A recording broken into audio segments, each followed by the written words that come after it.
right. Well, Okay, someone's obviously not active, so I'm just gonna.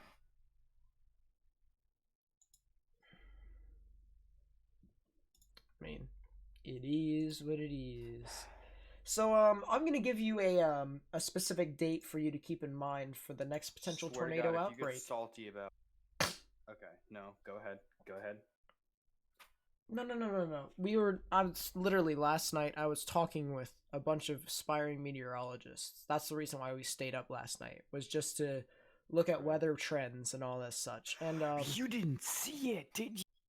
Oh, everybody got the biggest laugh out of it. So apparently, there's people that likes to future cast tornadoes, and I'm not talking like the next few months. I'm talking about the next few years. So they're estimating an EF5 in Piedmont in 2021. Piedmont. Yeah, that's the place that got leveled back in 2011. Another EF5. Hmm. Well, anyways, I want you to keep this date in mind. Actually, Yeah, what's these up? next two dates: April 8th and April 14th, Okay, why? because there's quite possibly going to be a giant ass polar vortex that's going to be coming into the US and will just literally sit over the western half of the continental US, creating mini troughs um, that will probably produce 5 lows a week, Hmm. meaning that there could be severe weather almost every single day. Um, and some of them are forecasted to be pretty intense from all the models that we've seen. So April 8th and April 14th are some days that I recommend that you keep an eye on.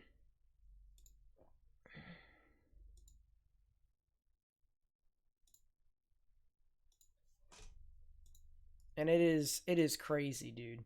I'm not joking when I say that these things are intense. Like, let's put it this way. You remember seeing the moderate risk on Tuesday, right? Well, no, on Saturday, right? Mm-hmm. Okay. Yeah, there could be a good chance that the moderate risk is right over that same area, if not over St. Louis. Shit, we won't get shit here in Houston. Hmm. You might get stuff after the trough, like each trough, but it Yeah, won't be but to the extent. the longer this stuff waits to happen, less chance of chase. Which is gonna chance. Can work. Hmm. Shit needs to happen tomorrow.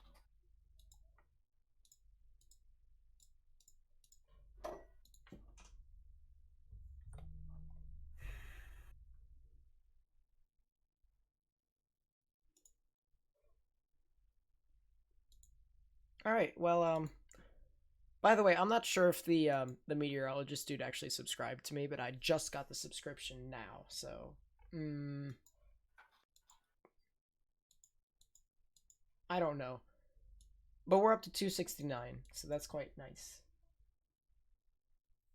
Definitely some progress to be made. Um, Also, after this, I do want to talk about just my channel in general because that's mainly. Let's put it this way: that was the purpose of the Discord, the YouTube Discord, and it still is. But Mm-hmm. I'm just thinking about stuff in general. You know, like what people said last night when everyone was coming in. Wait, what? Yeah. God, out of how? How the hell out of 20,000 people in that Facebook group, Did it get I taken find down? what? No, The link? no. Why? I thought It somebody said. probably got buried in some other post. Okay. Yeah. No, that's crazy. But I was just thinking about what all they were saying last night, and I was like, I mean, you saw an off topic. I'm like, well, I'm thinking about starting to create edited videos and stuff like that to where I record them, but Why not have a talk now? I mean, there's nothing happening. well, and there's literally like no stream. Yeah, there is literally no one on my stream, but people will probably come eventually. I guess it could be our own little mini podcast. The Twist of Fate live here. Boom. Who disliked it? I don't know. Someone disliked your stream. Wait. Not on my screen. I'm showing. Oh no, somebody did dislike it. What in the world? Oh, no, never mind. They liked it. Never mind. I was just about to say. I would dislike the stream too if this guy had shitty internet. Which I'm probably going to buy now. I'm going to buy a new internet system for myself just so I can run off of a separate router. So I won't have issues. You sophisticated. I mean, it'd be a whole lot easier for myself so that I wouldn't be crashing all the time. I'll have to buy myself another computer. Because I'll probably have all of my weather stuff on my gaming computer. And then I'll buy another computer that's like Intel or something like that. And then make it so that I can stream off of that new computer. Jaden, what's up, my dude? What's up? Alright, so yeah, let's have that discussion. So as you saw in Off Topic, I kind of want to start recording videos, but it's a bit out of my element right now. And I tried recording a video / doing a briefing live, and it just was like, it felt like a lot of weight on my shoulders. And I'm not saying that it's not something that I can't deal with, because over time I can deal with it. But it was just so weird. Like, before I felt like I was talking to the audience live. I felt like I was actually talking to them. When you're recording, it's not that. You're literally talking to a camera. Yeah. And it's just like, I don't know how they do it. It's probably the reason why most of them don't have friends. But it's just so weird. It really is. But what I was thinking of, like, recording, like, the only reason why I would be, like, recording videos would be either for potential severe weather stuff, weather forecasts, or just, like, storm chasing or IRL stuff. But that would be the only reason why I would do it. And obviously, you know, I'll do it whenever there's like the big threats and stuff like that. That's the reason why I did it with the moderate risk. But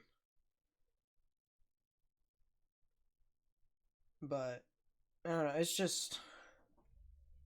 it's a lot. You're going to be an actor. Oh, interesting. Oh no. I mean, I hope you go far in it. You'll have to go through like probably theater and stuff like that. The theater is quite nice. I haven't been through it, so I don't know anything really all that much about it. I mean, when I was younger, I had to participate in a play, but that was really it.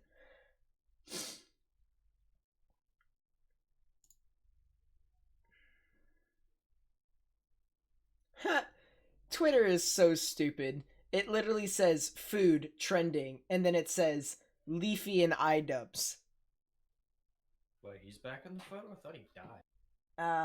Yeah, Leafy is back. I already came back as like Leafy for the first time in 3 years. That's not YouTube safety.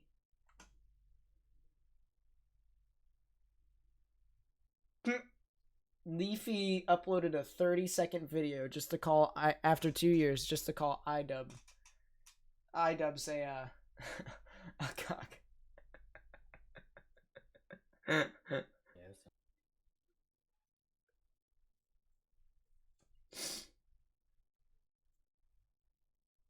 Sometimes you can't change stupid. Mm.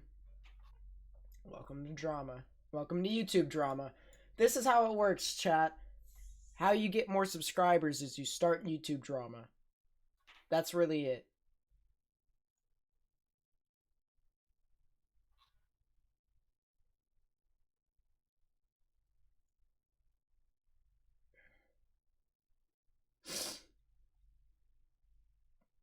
Yeah. For us. Wow. Hmm. Yeah.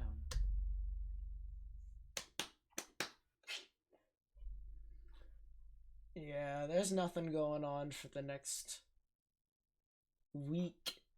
Next week, everything is pretty much dead. I'd have to take a look at the. I'd have to take a look at the trend models, though. Here, let's take a look at that together, chat. GFS, continental North America, 300 no 500 millibar height. 500 millibar is always easiest. Yep, there it is, chat. This is when shit hits the fan. The 8th into the 9th, there will no longer be a Nashville. There already isn't. Well, Nashville's not going to exist. And then take a look at that, chat. Literally look at the 14th. Ow. It can't even register. It's like the shear is insane that day. I'd have to go back to College of DuPage. Because College of DuPage is pretty good with their ensemble models. There we go. Weather analysis. Numerical models. GFS. North America. Give me a second. 500 millibar. Wind speed. Yeah, look at this. Ow! Oh my god. Yeah, that's 85 knots over the Mississippi River Valley. That's a shear event right there.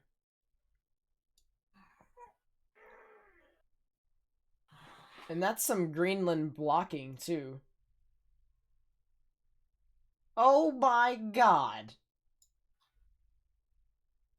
146 knots? Well, geez. I think that's dead.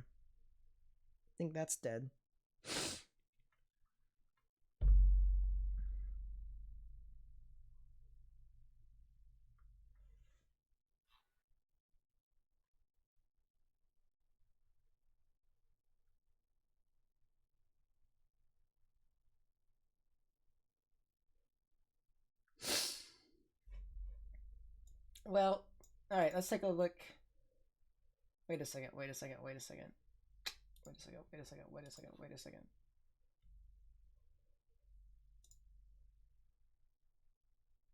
The GDPS is great.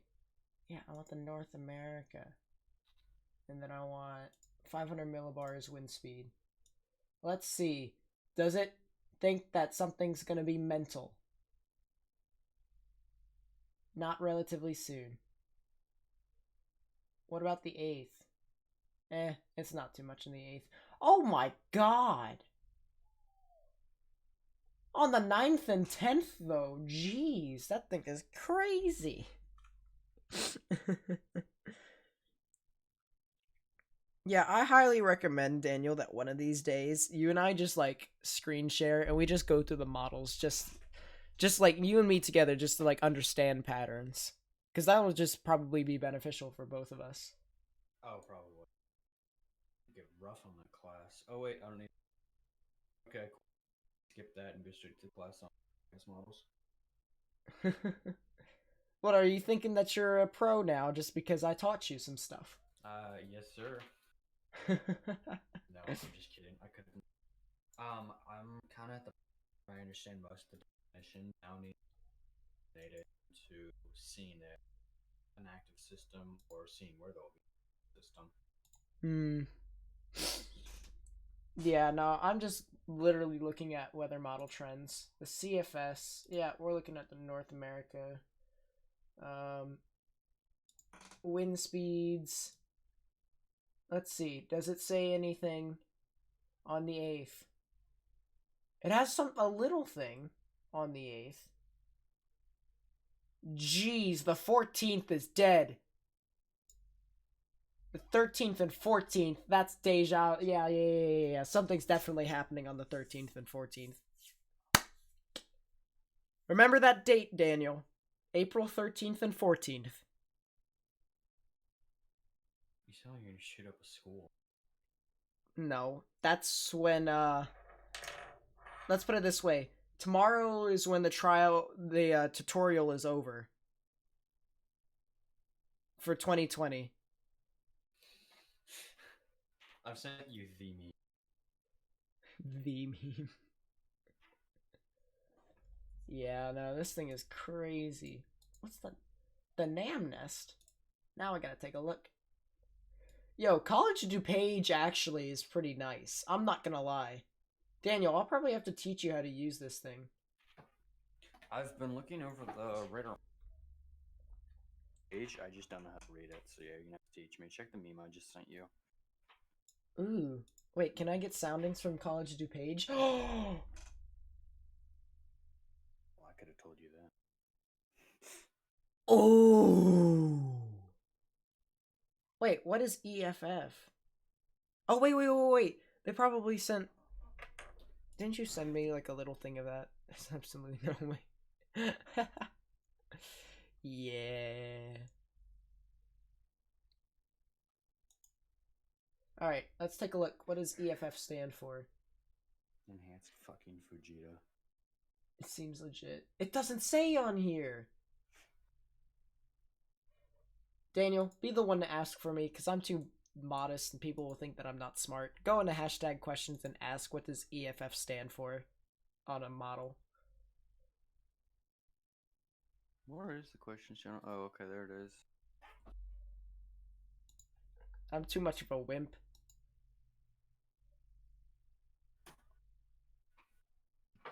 God damn it. God.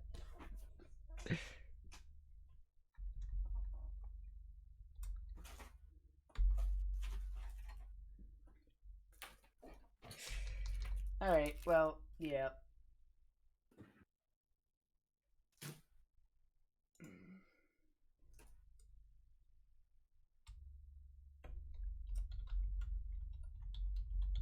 On a sounding.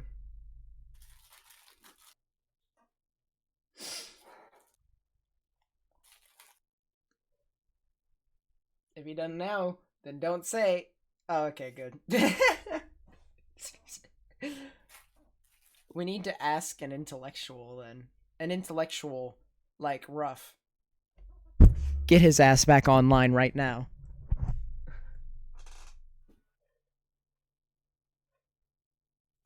I gotta say, the Nam Nest is actually pretty cool.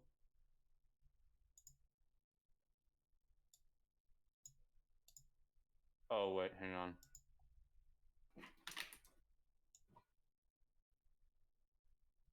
Yeah, Daniel, this Nam Nest right here, this might be my new favorite model. It's a part of the NAM. It stands for Global Forecast System. The EFF.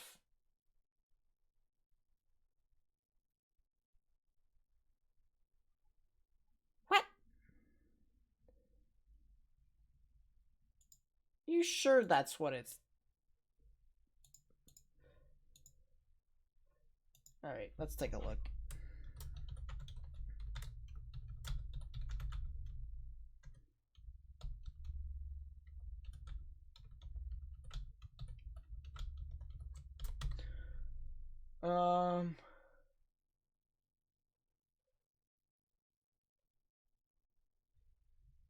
It's missing EFF. I need the EFF. This is great. I need to see. Alright, that doesn't say anything. That was absolutely useless. Well, we'll just figure that out later. I have to cut my finger open and get the splinter out. Sorry, what? I'm gonna have to cut my finger open and get the splinter out. Oh, you thought I said GFS. Oh, that makes sense. What the hell? What are you talking about? He thought I was asking for EFF, and he thought I said GFS. Oh, okay. No, I'm talking about splinters.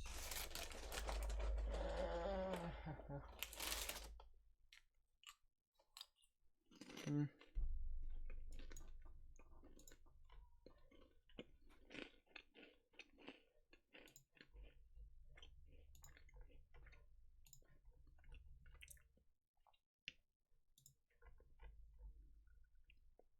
Hmm.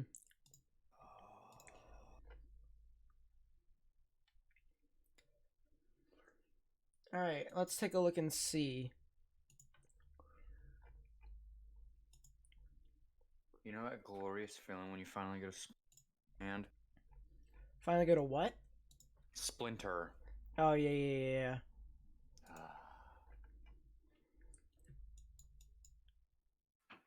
Got the anxiety of the splinter actually being in your finger, and now it's all gone. Yeah. Just alleviates.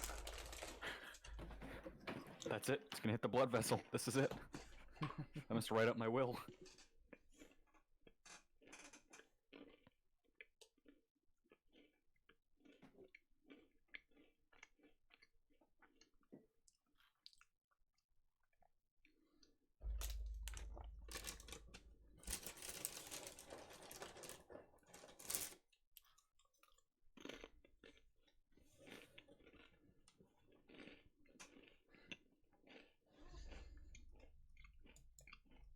Hmm.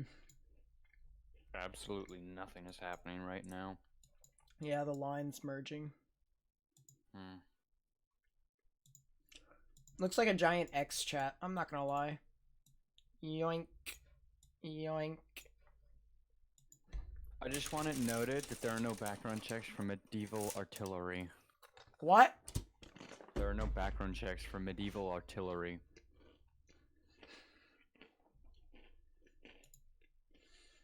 That reminds me of the one meme where there was like this medieval fight or something like that. I don't know. I think it was staged, but literally this one dude came in with a cast iron pan and started hitting the dude in the helmet, where it just made this funny clink noise. Here, I'll see if I can find it. This is great. Oh, we're planning to kill time. I can't spell medieval, can I?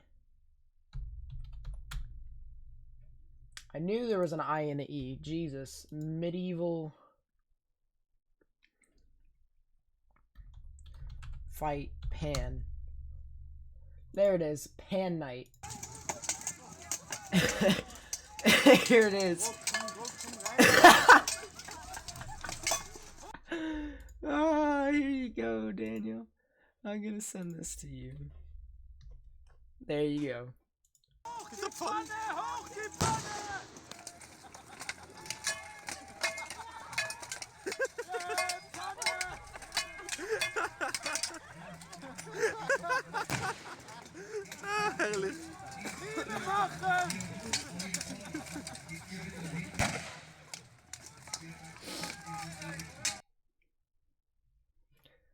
That was great.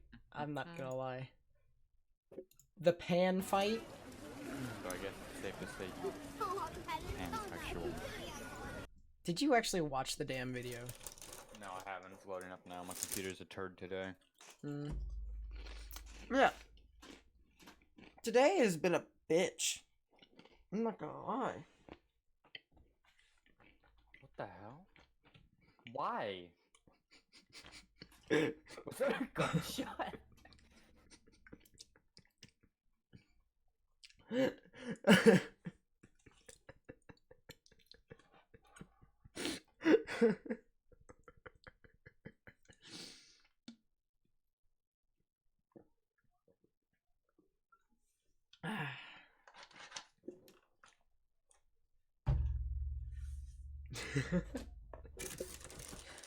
The Pan Knight. I want him fighting by my side.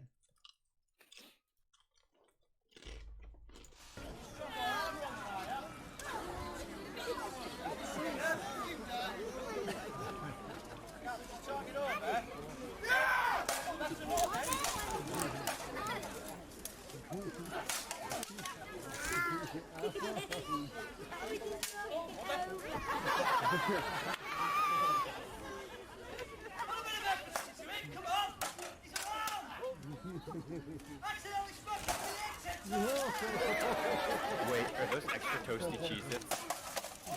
Are these? No, these are the original. Oh, okay, cool. And then you mix the toasty one. Looks like there can only be one. And I'm like, you, I'm doing fire. Hit him with the damn pan.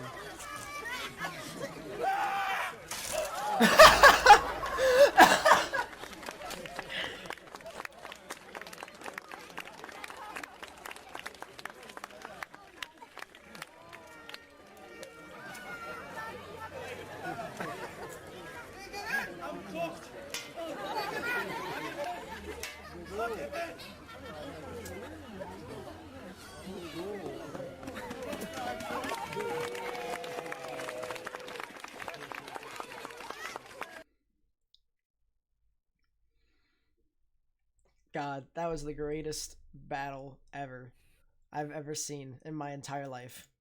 I must watch more. Wait, what? This isn't even a weather stream anymore. We're just trying to, like, survive, honestly. Just, there's nothing happening. Look at this. Look at this scattered convection. So we're just gonna do what normal streamers would do and just take a look at funny shit. I don't like these sound effects though, so we're not gonna watch this video. Dude, I didn't even realize this was a thing, but somebody created a cartoon series just based off of tornado and air raid sirens. Give me a second.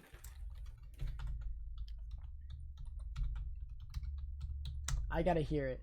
This, I said I would binge watch if I could find it. No.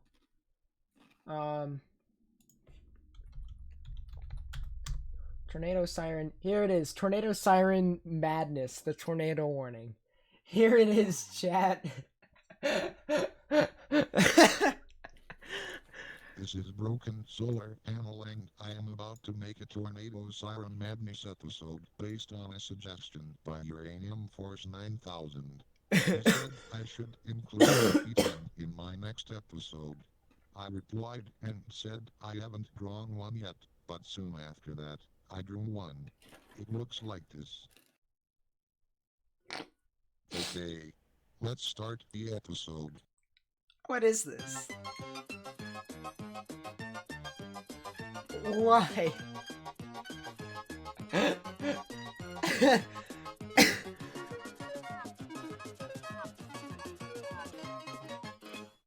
Why is this a thing?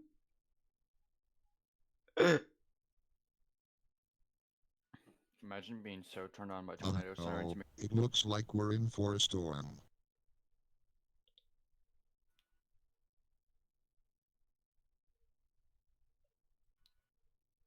This crap. radiates early 2000s. It's a tornado. I better warn everyone.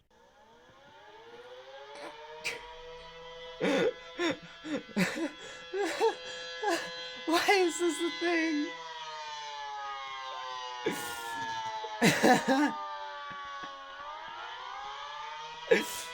Look at his dopey looking eyeballs.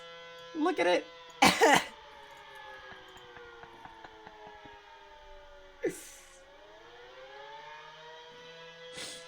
Look at his dopey looking eyeballs. Nathan? Has quarantine driven down your sanity this? I don't know. This is just look at it. Look at it. Look at it. I am looking. I wish I could unsee it.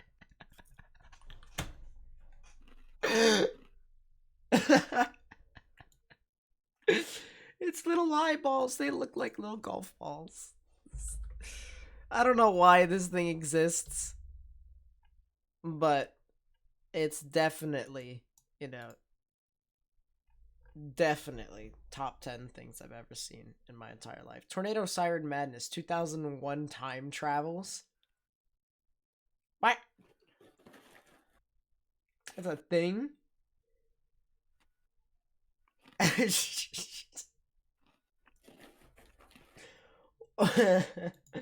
Alright. We're just gonna take a look at a try not to laugh challenge. I don't know. We're gonna try and make this as funny as possible for you all. Alright. Obviously the object is not to laugh. New severe thunderstorm warning. Oh yeah, there is. It's all the way up there. Unfortunately this radar isn't working, so I can't really show you guys This what is all why is God happening. sent coronavirus.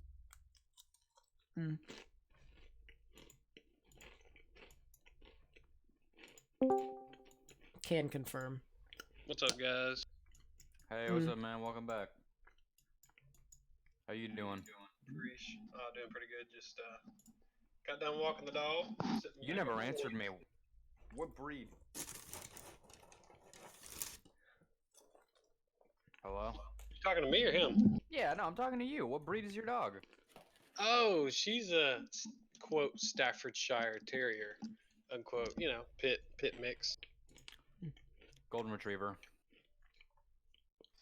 I love retrievers, man. They're very intelligent dogs. Very intelligent. Alright. But the only thing about that is those the purebred sometimes are We're gonna susceptible to health. We're gonna deafen ourselves because I'm pretty sure they don't want to hear my crap. We're gonna watch Try Not to Laugh challenge. Now remember, the object of this video is not to laugh. If they say try not to laugh or smile, I'm already failing because I'm smiling. I smile all the time. But you laugh, you lose. And so, let's do Welcome this. to the channel. We've got a great video of the funniest fails of the week. And Funniest let us know what fails your of the favorite clip week. was in the comments below.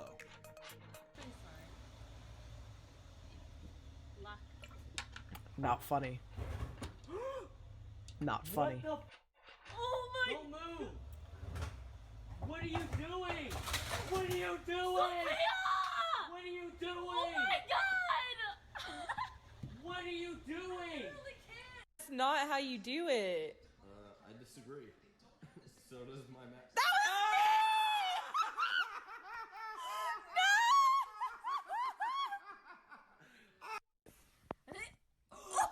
Oh my god, oh my god. How do I get it out?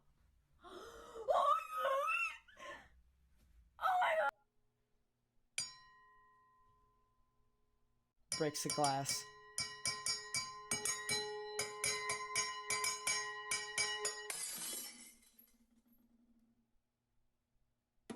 Not funny. Just quit thinking about it and These go. people are Yeah. freaking idiots. Oh, he's going. Belly flop!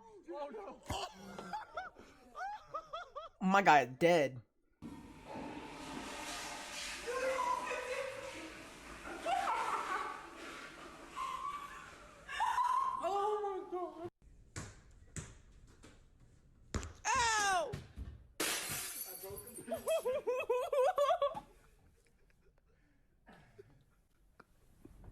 Almost.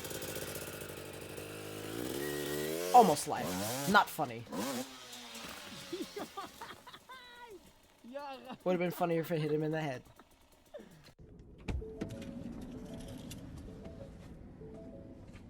Oh. I'm trash. Wow, that was close. Okay, we are done here. Pour pepper on the counter. A lot of it. Okay. Now stop. Okay, now the salt. On top of the pepper? Yeah. Okay. That's enough. Awesome. Okay. Now mix it together. Okay. Alright. I will buy you anything you want if you can separate the salt and the pepper. Can I use these tweezers? Can you separate it? Yeah. Wait, what do you mean? Wait. No! No! Okay.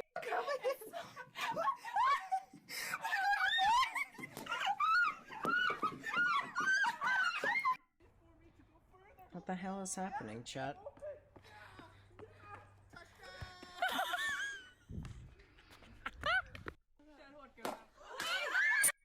Almost got me. The one with the football.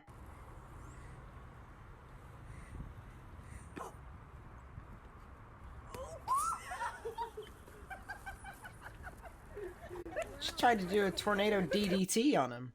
Well, that breaks.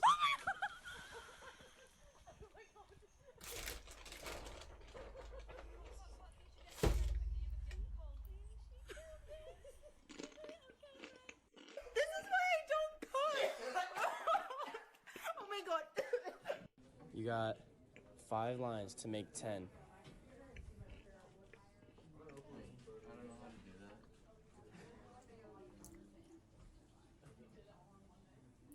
That dude's an idiot.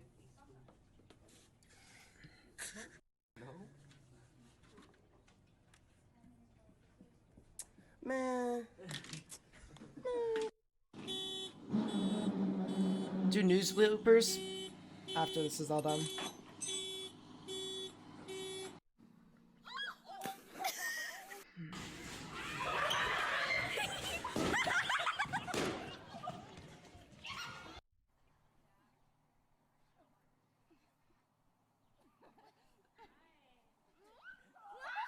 Suplex DDT right into the ground. No, Camille, give me a Hold it. It's for like 5 minutes. Is it turning? Can you twist it? Wait, I have Vaseline. God, Jimmy. I have Carmex. It is not. No, I know, but... No, I know, I feel it. It smells like corn. Okay. That's not corn. Let's just chill. That does not smell. Accept Okay, the guys, fact keep that it's playing. part of me now. This is part of me. No, stop. Jimmy, just amputate. We're gonna have You're to gonna amputate. dislocate. Bro. Ah, okay. No, here. It's getting Hold swollen. on, just wait. No, until it's gonna it's get... not swollen. No, It's not. when it It's gets not gonna circulation, come it's gonna get more swollen. It's like, oh no. You have to push it down. The real question is, chat, why would you do this? Why? Freaking idiots, man.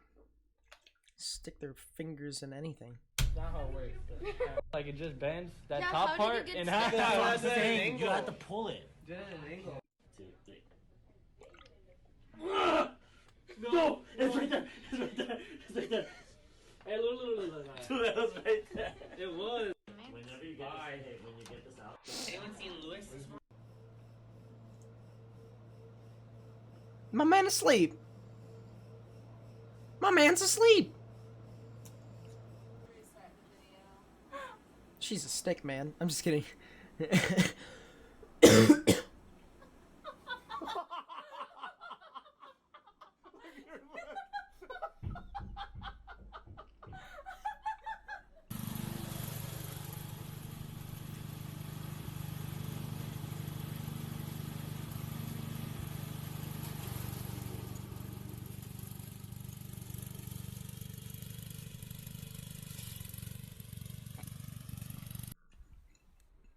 Oh, he's dead. Okay, I've never kicked the door down before. You can do it, bro. Just Okay, believe. do I kick right next to the door now? Right next to it. Right next to it. He's gonna kick right through. The whole door down plus others. Dude. He broke everything. Welcome home, boys.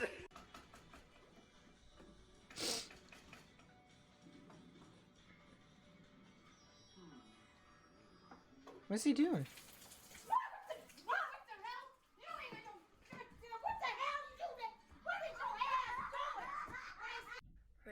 The kid. Oh, the kid. Then there's this blanket, and it's like 15 pounds. It's literally so heavy. It's supposed to help you sleep.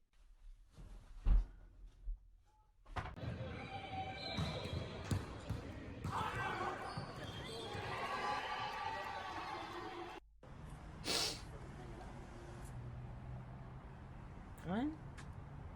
Oh.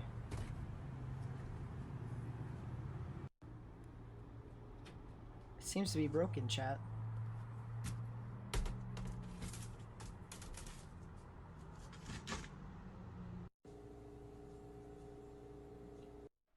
So this is a really big parking garage, and I can't seem to remember where I parked my car.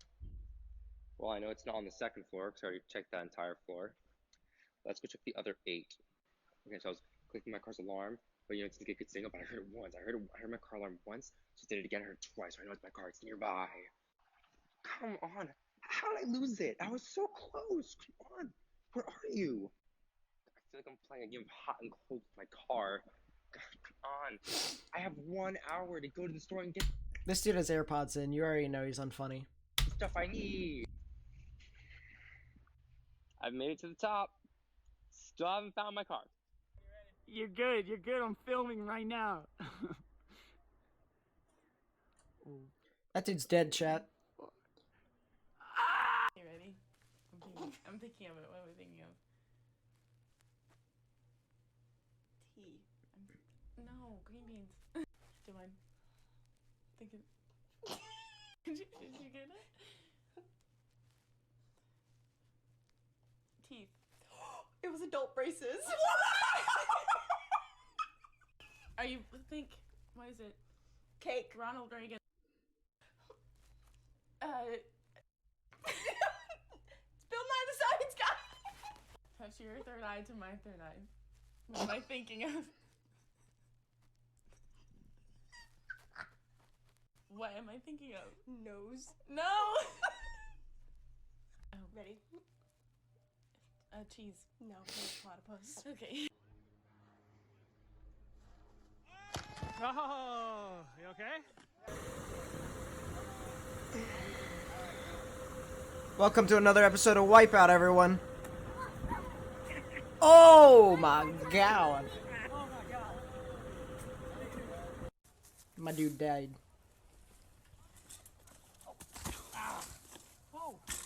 Oh boy. I'm low-key very worried because I am the Lorax. Oh god, I fucked that up. Jesus Christ. I am the Lorax. I speak for the trees. I'm not laughing. Not laughing. Not laughing. I used a really sticky eyelash glue to adhere the mustache and the eyebrows onto my face. And the eyebrows are I was gonna say the Clorox. I speak for the bleach. And I'm worried that but when I take it off, that it's gonna pull my actual eyebrows out. And this isn't gonna come off very easily. why did you do this? Bad decisions, well, more like poor decisions were made in the process and making of this. What's the cat doing in the Do I background? regret it? Of course not. This is probably one of the best things I've ever done in my life. I don't regret it one bit, but if I lose I don't regret becoming a Lorax, people. I don't regret it.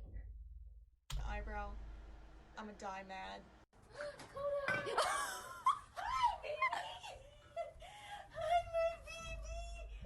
Wow, but that really was not supposed to happen. Say the color, not the word. Green, yellow, blue, black, blue. What the? Oh my god. Green, blue, red, yellow, black, blue, blue, red, green, black, red, blue. Boom. You green, black. So I'm gonna make this the penny. These people are terrible. Some intellectuals there in that building. What's at the bottom? Boats at the water? Yeah. So I'm gonna make it inside. How? We'll see right now. Don't worry. You see like that? So is it going inside? It'll be floating. El penny. Yeah. Inside the bottom? Yeah. Floating? Yeah. So grab it and count to 3. What grab it? Touch it and count to 3. 1, 2, 3. Let me see. Wait. Oh, I think I got it. Look at it. ¡Tanto de cabrón! ¡Pendejo! ¡Te voy a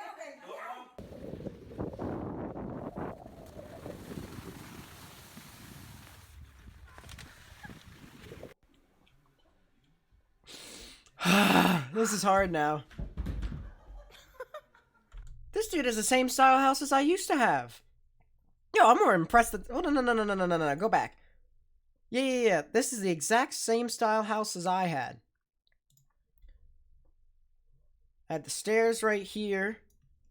You know, right where the camera is the dining room. Over here, next to the camera, is the kitchen, and then there's like a little closet right here, like under the stairs. Unless if you wanted to like put a basement in, which we didn't put a basement in. This is the exact same style house that I had. The only issue there is that he's apparently coming from a room that's like over here, and we didn't have that. That was our garage. Oh no! Oh no! Oh, you're gonna take the hit! Oh! What just happened?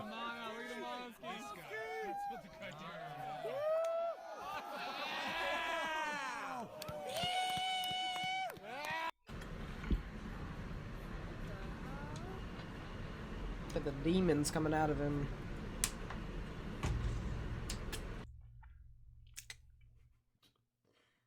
Putting the trash down.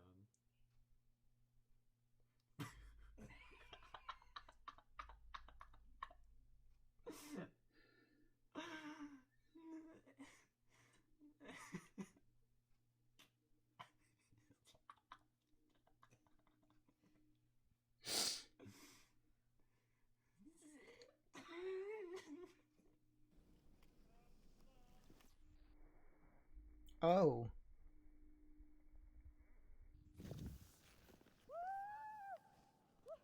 That was pretty cool. That wasn't funny. That was like skill. Jesus, why do they put that on here? So, my mum and dad just bought a bin for the house and it's meant to be voice activated. Open can. Open can. But if you do an American accent, open can. Oh, racist. Racist. Control the ball. Okay, if it's not forward.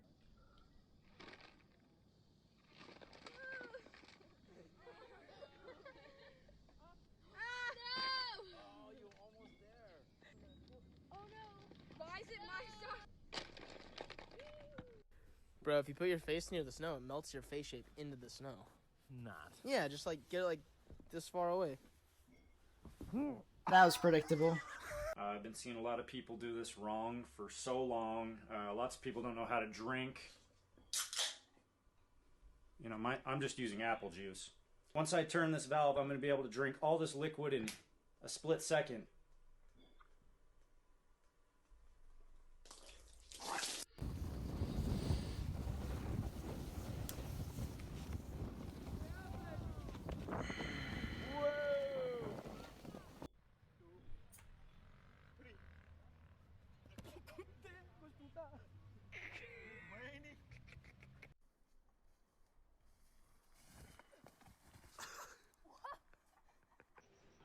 Look, put your hand out like this. I'm gonna put peanut butter on your hand. It supposedly He's regretting when you life's put peanut butter on your decisions hand, right there. It makes your hand heavier. Like it just puts a lot of weight on your. Yeah? Yeah, something like that. I don't know. That's what they're Something saying. like that. And What is I'm happening? gonna push your hand down, and if your hand touches the counter, then you owe me $100. So you're not supposed to let me touch the counter, okay? Okay. I'm gonna put force, and you're supposed to like try like not letting it touch the ground. Okay. Well, the counter, okay? Ready? No mames, man. Esa mamá que te digo. Let me see, let me see. No mames, güey. You're enjoying it? Be sure to like and subscribe if you enjoyed that video. Didn't laugh. Not funny. Hey, chill out. I didn't laugh. That video was not funny. Nate, come talk to Matt. Hi. What's Chat, up, man? we passed. We passed the try not to laugh challenge. Nothing is happening, so we've resorted to try not to laugh. Can y'all hear me alright, or does it sound like muffled, or? Kind of muffled, but we can hear you. Yeah, that's good enough. Cool. I'm just on the way home. I just got off, so. Have I missed anything? Has anything? I'm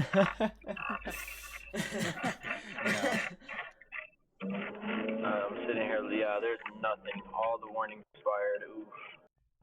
Yeah, all there is just But if we can alter our perspective for just a slight moment, it's actually a good thing because it's not damaging anybody's life or property. Yep. Yeah. This is true. What's the outlook for the evening? They've Slide at the best. Yeah, they've already taken it down to a slight risk. It's falling apart. Oh, okay. Still 5% around though, so definitely going to continue to do this. I mean, Salina, Kansas back in 2011 was a slight risk, and that was a EF3 or something like that. Yeah, I heard, or at least I saw. That was insane.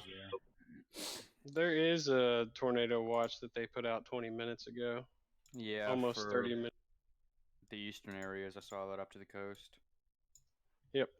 What's the convective? And then they've got it all the way up to Charleston for that little secondary line, kind Oh, of shoot. behind. But I don't see the air being that favorable for tornadoes up there, because of all this antecedent convection and its location to the coast. But hey, these guys know what they're talking about. They're there for a reason. Yeah. Now I want to see the satellite data. They're also not always right, but Watch this thing drop another EF4. That is On a slight not risk. going to happen. Wishful thinking. Just go drop another Jonesboro or something on a slight risk. Yeah, Jonesboro was a 3. Jonesboro was a Oh, it 3, but like that's right. It was preliminary. It was preliminary EF4, wasn't it? no, it's still a 3 as a prelim. It was 140. Oh. Everyone wanted Jonesboro was it to. Preliminary EF4. Everyone wanted it to be a 4, but literally the entire time I was just trying to convince people that there's not any EF4 damage there that I can see. Yeah, there wasn't. I was sitting there. I already knew it wasn't gonna go EF4. I just thought it was preliminary. What's the convective available potential energy out in the panhandle? There is none. Who calls it convective available potential energy? You're right, Cape. Thank you. Normal human being. Is it skinny or fat Cape? It's very skinny. Very skinny.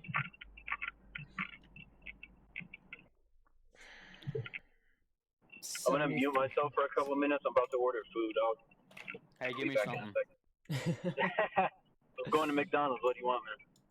Large fry, medium root beer, no ice. Medium root beer, This no man's on point. ice. He knows exactly what he wants.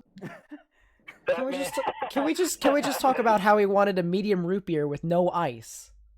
If you had gone to Chick-fil-A, I would have asked for with. Oh wait, no, they do their menus differently from county to county. I might just order myself. Chick-fil-A shut down where I'm at right now because somebody from one of the Chick-fil-A's near me tested positive for the COVID-19. God damn it. So they shut down where I'm at least they shut down. That's terrible. Yeah, I think nice things for social distancing people.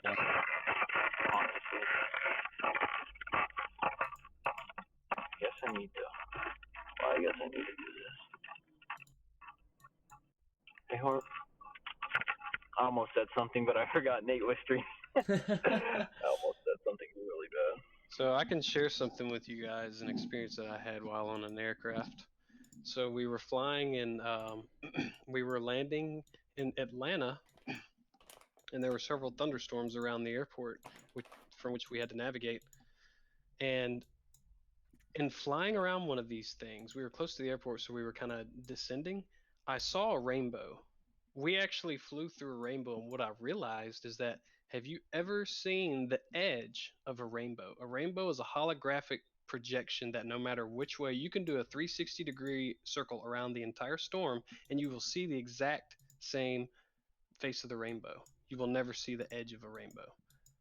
So it's a 4-dimensional phenomena happening in a 3-dimensional plane. Does that make sense? Yeah. So sun emits radiation in all different directions at the exact same time, which could be considered a 4-dimensional phenomena because it's happening everywhere at the same time. 3-dimensional things have to travel through time, 4-dimensional things do not. So the fact that this event is occurring and projecting a holographic image into a three-dimensional field, I guess, that we live in, it has to be four-dimensional concepts coming together to produce this three-dimensional effect, similar to how a three-dimensional person in this world creates a two-dimensional shadow. So the four-dimensional phenomena creates a three-dimensional shadow, and this shadow is the hologram of the rainbow. Jeremy's Interesting. favorite New Yorker has entered the chat. Oh, Seems legit. We've actually got people that I like here. Please don't scare them.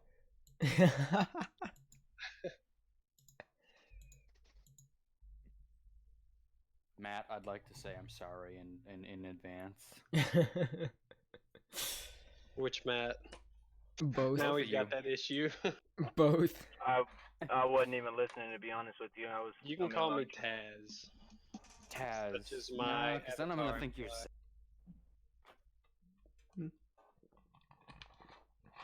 I was calling my bank. I wasn't even in the chat for a minute. I missed whatever happened. So. All right. So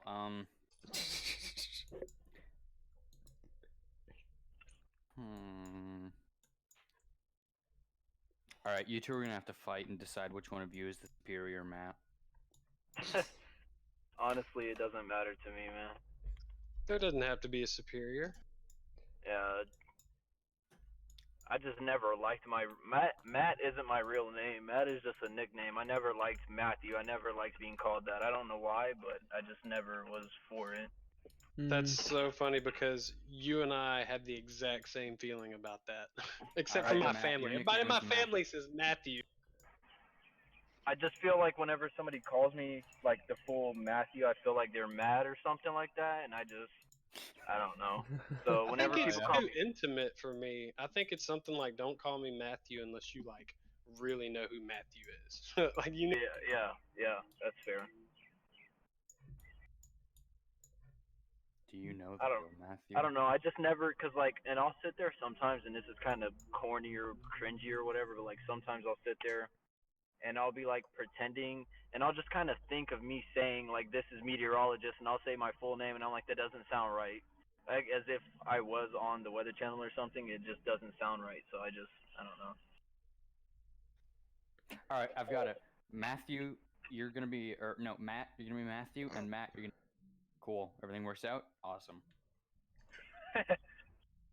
It cut out for a minute. I didn't hear what was going on, but sure. Yeah, I can't said, confirm. Matt, you're gonna be Matthew, and. All right, got it. Awesome. It was still blank there. Like, are you holding push to talk or something? Hell no. I'm right next to my mic. Can you hear me? Yeah. I think he's. Alright, hold on. I'm gonna mute myself. I'll be back. Hold Let's on. get that ASMR going. I think you are. I already know Daniel's game here.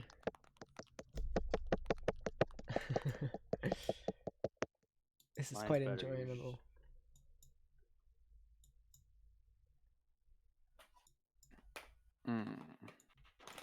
What? So I was looking at a video. It was talking about tornado genesis. Do you guys know who Lee or? Who is? I heard Lee. Ermagerd. He sounds familiar. You know what? Hang on. Server settings. Yeah, you can change the destination of the actual server. US Central. Alright. We good? Possibly. Matt, you there? Yeah, I'm just ordering food right now. Here. Perfect. I'm gonna have fun with this. 2 for the price of 1. I already know your game that you're gonna play. Yes you do. Apple purchases hyper-local weather app. What is this thing? And it will be implemented into iOS itself? Really? What the heck is this thing heading towards Charleston, South Carolina? I'd imagine it's a thunderstorm, but if I posted something in media you guys should really check out. It's a guy like mine's dream. Ooh. Sits eye candy. Wait, is he using the Visit program? Yeah, it's volume scans. Dude, it's Of insane. vorticity coming up from that forward flank downdraft. Have you seen that kind of recently? Yeah. Well, I haven't seen all too much of it because I'm still trying to figure out how to work that program myself. All I have is just the base reflectivity and the wind barbs set up. I'm also having difficulty trying to incorporate new data and stuff like that into the actual program so I can get different hypothetical situations as well as recreations. I recommend everybody subbing to that guy. He posts some good content. Oh, check it out. What do you recommend everybody subscribing to, Nate? Yep. Subscribe back in January. I did. Let's I take a appreciate what he's doing. And this just became a circle jerk. Seems legit. And you're going to be the one holding the camera recording it all.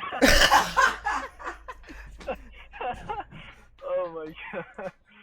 Oh man. That's great. So That's we're going to have, I need at least a, how many, there's 5 people here? I need a 20% off the. Never before have I been so offended by something I agree 100% with. Yeah. I'll watch that video in a bit. Because I do want to see. So am I the only one here that uses Discord on the mobile app, or like? No, I use it pretty consistently. Absolutely not. I use it. Okay, That's just how wanted to I make was sure chatting with Daniel last night. Yep. I wanted to make sure I wasn't the lone victim here, like only using my phone because I'm too broke to afford a computer. Steal one. Yeah, totally. Theft is the answer, trust me. I mean, you could probably do Always. Always the answer. it. Oh, boy. Especially where I live at. That's a thing that happens literally every day. It's like a normality where I live at almost. Which is really bad, but... It's at least your city is not nicknamed Little Baltimore. Nice. It's just, no, my city's nicknamed the Kill City because, yeah, it's bad. It's like miniature Baltimore. You or live like in Chicago. Killeen. You live in Killeen. I don't want to hear it. Have you ever been to Killeen, my dude? Do you know what we fall asleep to here in Houston? Do you? Yeah, I've been to Houston. It's bad, I know. I got my grandma and stuff up there. We fall asleep to hey motherfucker. Hell yeah.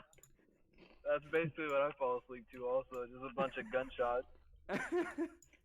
Gunshots all the time, people crying and screaming and wee woo, wee woo. Yeah. Some nights I don't know if I'm living in Houston or Iraq. Yeah. That's why they call Chicago Chirac.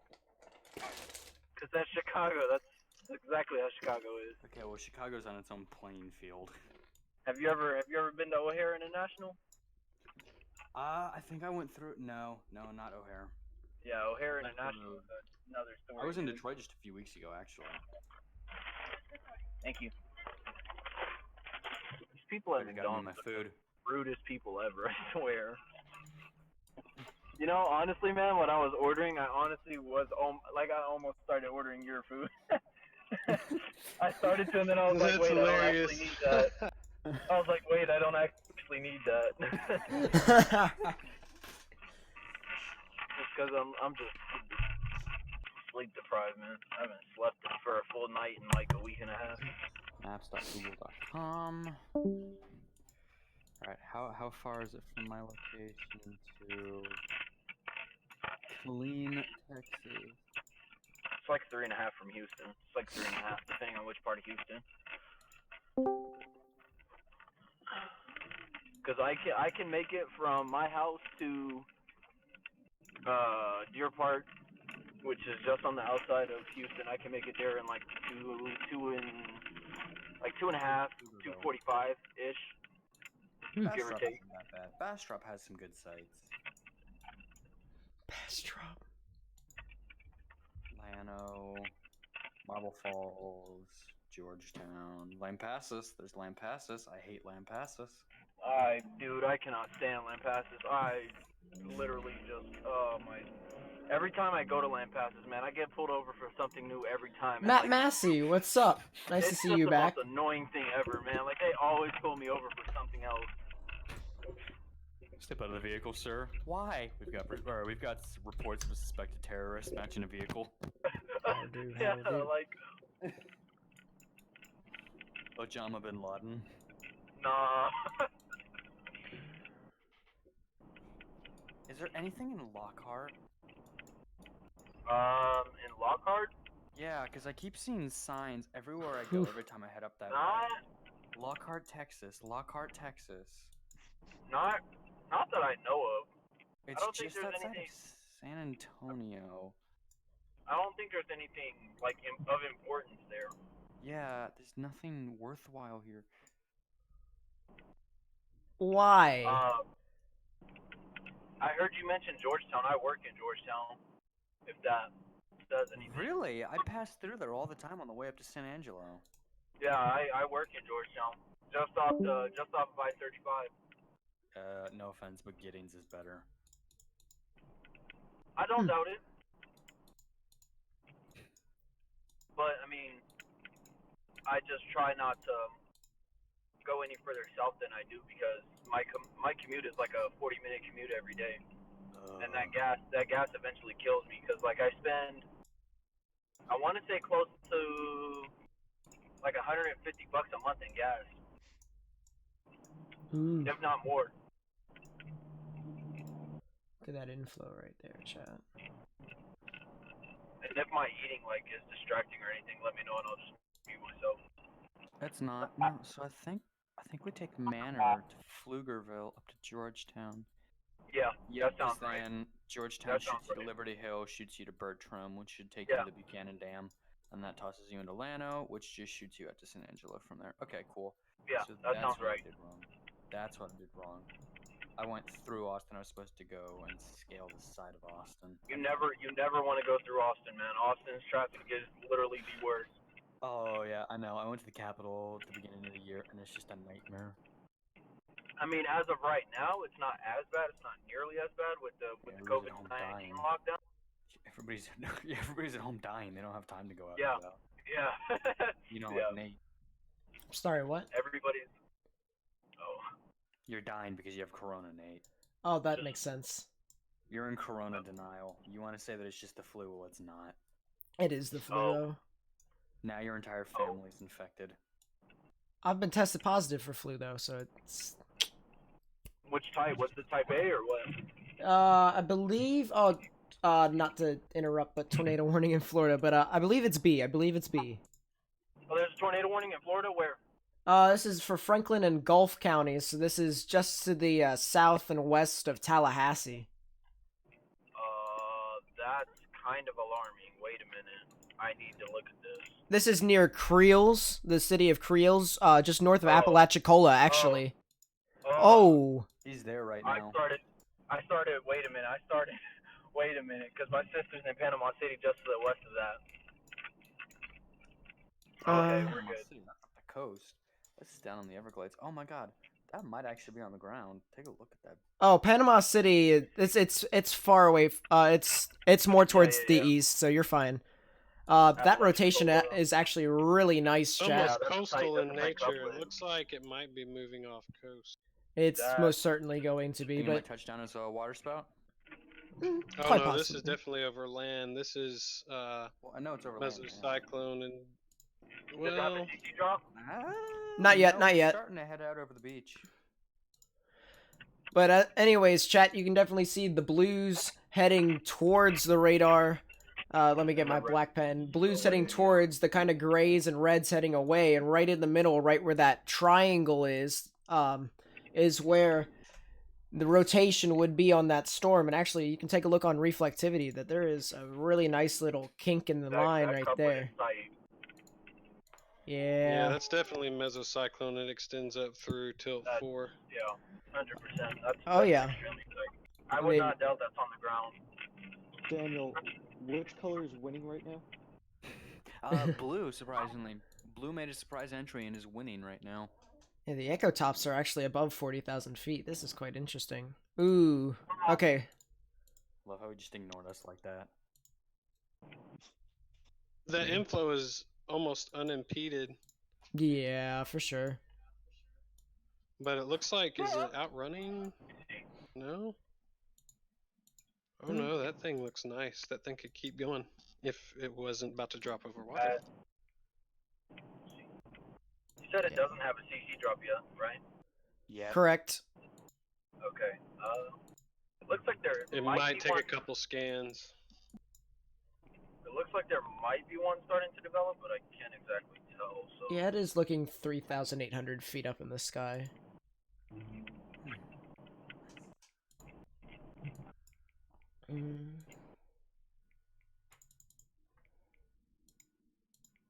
I mean, for sure, for anyone who lives in this county, or if you know anyone who lives in these counties, I mean, for sure, tell them to get underground anyways, because these, just by looking at this, even though it doesn't tell us on the radar that it's on the ground, it still has a relatively strong rotation on the base velocity. So, you know, if you know anybody who lives along US 98, feel free to just tell them to get underground. And that would make our make our job a bit easier, you know, just by telling more people. Anybody near It's like about what, 90 knots a shear, maybe close to 100. Yeah. Yeah, especially, well, Apalachicola right now is a bit in the clear because the rotations went off to its north and east, but people still in East Point. Yeah, East Point, Carabel, probably not Lanark Village, although I'm still gonna keep them in the risk. They should probably get underground.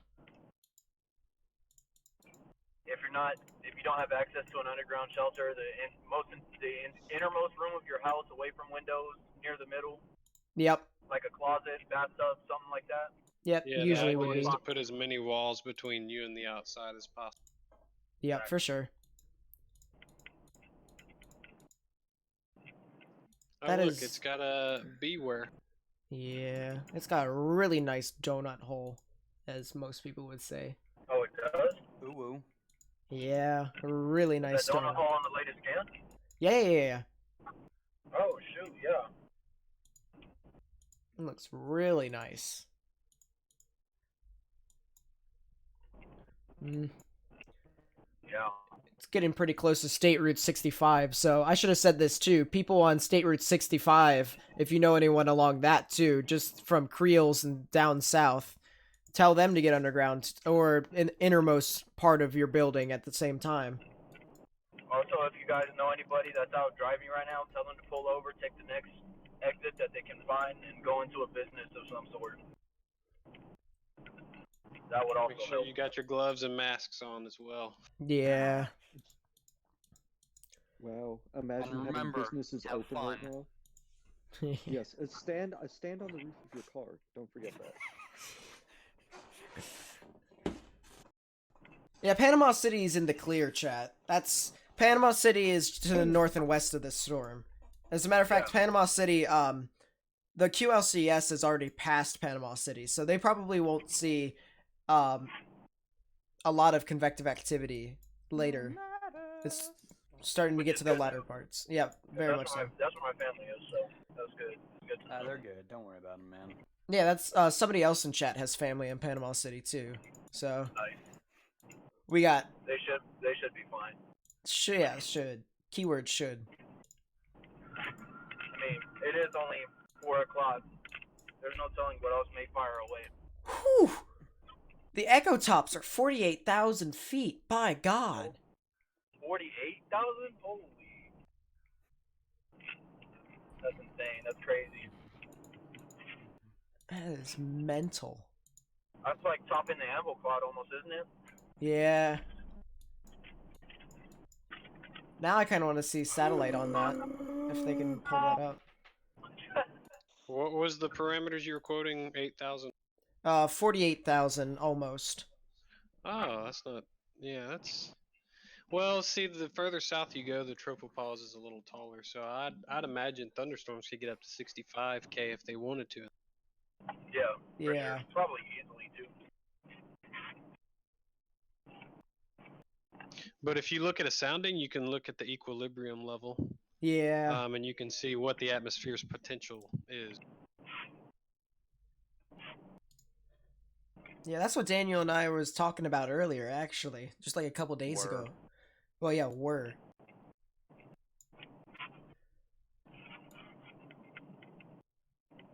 Oh, Justin, why do I remember you? What were y'all talking about? I'm intrigued. Nathan? I'm sorry, what? He asked you a question. I'm sorry, I'm trying to multitask. Nate, you're a horrible host. Oh, it's all good. I was just trying to. I was just curious about what y'all were talking about when you were saying y'all were talking about that. You and Daniel. Oh yeah. So Daniel asked. So Daniel asked me what. Yeah, it seems legit. All right, just let me talk, damn it. Daniel asked me what stuff I would look for on soundings, and so we talked about the equilibrium level, we talked about cape, we talked about shear, photographs, stuff like that. Didn't get into the entire detail, but... You actually missed a pretty neat class. That you remember Ruff, he was in here earlier? Uh-huh. Matt, do you remember Ruff? He was in here. Yeah. Oh, yep. I do. He taught a class like 2 days before you got here, going over reading radars and understanding them. It was a really neat course. In fact, I think we've got a couple more classes on soundings and ham operations coming up soon. Just because there's nothing else to do with the virus going on. Awesome. Hey, whenever that comes out, post it and I'll join. Sure. Probably gonna attend a storm chasing class or storm spotter class the National Weather Service is gonna give tonight remote. Oh, nice. What is it? I did one of those for Cage GX maybe 2 weeks ago. Is the one tonight? Is it an advanced class or is it just the basic storm spotter class? It's the basic class. They have basic is easy. Oh yeah, the advanced class like... I think is on Monday. The second. There's no 6th, right? Let me get a calendar. Yes, Monday the 6th is the advanced tentative date. Nice. That's for the Memphis office. I tried to catch the class last night online. I tried to, but by the time I finally got home from work and whatnot, it was already full. I was upset, but I feel that a lot of that information in the advanced class is information I could actually use. Oh, absolutely. A lot of the stuff I learned about, or like the stuff that I know about, is stuff I taught myself. So there are things that I still need, to learn, but I feel that my knowledge is, the amount of knowledge I have on like the weather kind of topic is still remotely decent. New tornado warning for Jefferson, Madison, and Taylor counties in Florida. This is just to the east of Tallahassee. Oh, that's interesting. Oh, and it has a that CC drop. Looks really good. That is a CC drop right there. Not sure if that's on the ground, but probably a tornado on the ground right there. Yeah. Oh yeah, look at that couplet. Anyone on United States Route 19, tell them to get underground, or if you're on that, then please get underground. People near Lamont, Eridu, down over to US 221 in Sirmans and Shady Grove, and then even in on the interstate I-10. People over there need to just I-10 take care of. Ooh. I'm gonna actually take a delta velocity of this. It's 78.7 knots, so it's not too bad, but it's still on the ground, so that's one thing to 78 knots. What's the radar beam height at that location from the radar in Tallahassee?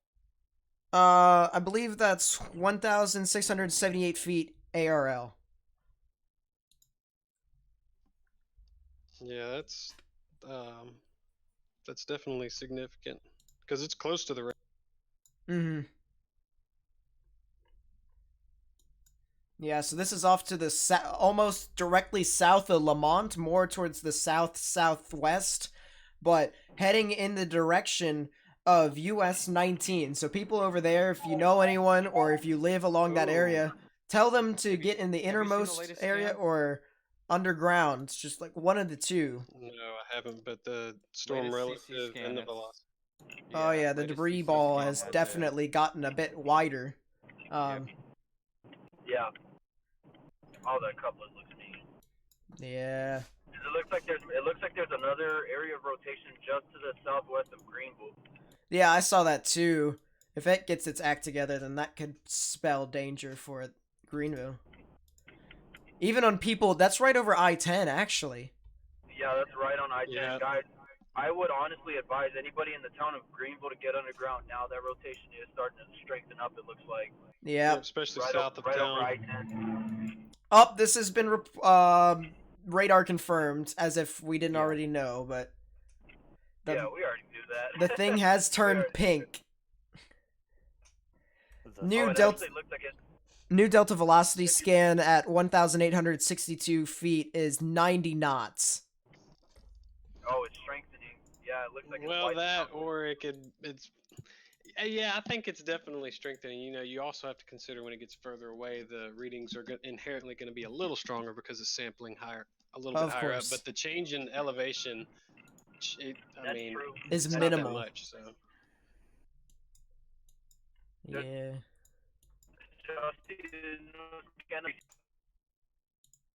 I'm gonna quickly take a look. It's more evident now, so it's definitely doing damage. Yeah. And Daniel, you said that I shouldn't stream anymore, you frickin' pleb. Well, you know what? It definitely looks like there is some sort of like hook or something. Ramp up in the next couple hours, baby. Let's go. Higher DBZs and I like it. higher DBZs on the reflectivity showing a debris ball. For the Yeah, for the confirmed one in Jefferson, Madison, and Taylor. Okay. Yeah, this one looks like it's starting to maybe ramp up just a little. Yeah, that rotation just to the south of Greenville, right there on the interstate, it does definitely look.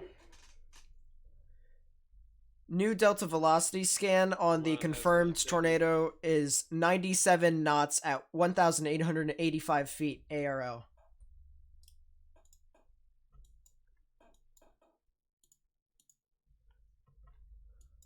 Give me a call. I mean, that thing is just absolutely churning right now.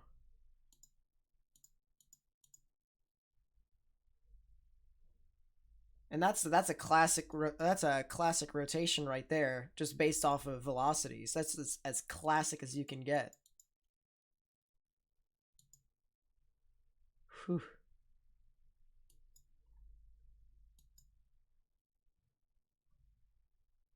Well, Brett Adair and his team kind of gave up the chase, it looks like. I think they called it for today.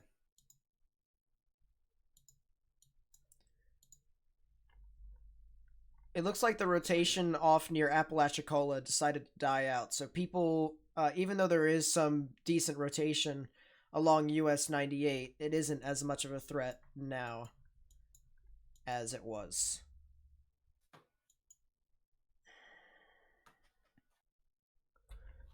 New tornado warning for the Greenville cell now.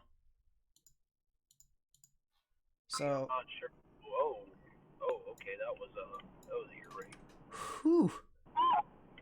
All right, so I'm back. I had to call my sister real quick. You can see. I'm looking at the storm to the southwest of Caravel. That rotation has intensified as well. I actually have to pop off for a while. I'll be back later. I'll see y'all. Alright. Alright. Yeah, chat, you can take a look at the higher DBZs on the reflectivity, and you can see these little wings spiral around and into the actual debris ball on the confirmed tornado storm. And then it's just looking nice. And then the Greenville cell is actually starting to intensify again. It just got extended. Yeah, or at least that might be the actual Greenville cell that they're warning for. That is, yeah. But that one's starting to intend. Anybody in Greenville, Madison, or Lee, Florida, you need to get underground. Yep. That includes anyone along US 90 and on I-10. You know, those people definitely... Actually, that is really bad now that's... correlation coefficient drop on the Greenville cell over the interstate. On the Greenville cell? Let me see. That's not good on the interstate. Yeah, it's there too. That's Dude, not good. What are they supposed to do? If you've got people moving westbound on I-10, what are they supposed to do? You gotta take the next available exit and try to get into a place, like a business or something. Try to find somewhere that's open, or if there's like a creek near you, jump in the creek, get as low as possible. Yeah. I mean, it's not exactly the safest thing to do, but it's a last resort. It's safer than being in a vehicle with a tornado coming at you. I mean, you heard it here. Yeah. Now my chat's starting to get worried now. Get underground. If you're anywhere near Greenville, Madison, or Lee, Florida, get underground. If you don't have an underground shelter available to you, the innermost room of your house, away from windows, put as many walls between you and outside as possible. Dude, that's insane. These are literally following the same, like the one to the southwest of Greenville is following the exact same path almost. That's not good. that's kind of reminding me of the twins in Pilger. Yeah. And obviously, I don't think these are gonna be that serious, but it's just the way that they're I mean following each other's path. It's along the QLCS. It's just there's definitely like a hook embedded into that cell. It's a rain raft on the southwest Greenville. It's rain raft for sure, but you can definitely tell if you watch the latest scans that it looks like it's wrapping or like hooking. Yeah. Who else here? It was just me and Nate.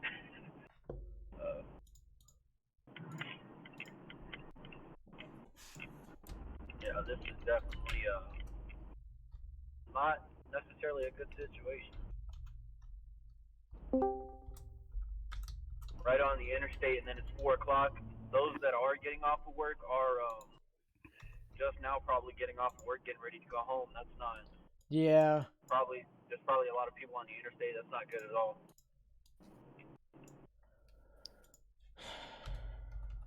I'm hoping that people are smart enough to realize that and kind of know to pull off the road instead of continuing. Yeah, and there's a thing about that, people, you can give them all the information they want, but you can only take the horse to the water. You're always going to have that group of people that are don't want to listen.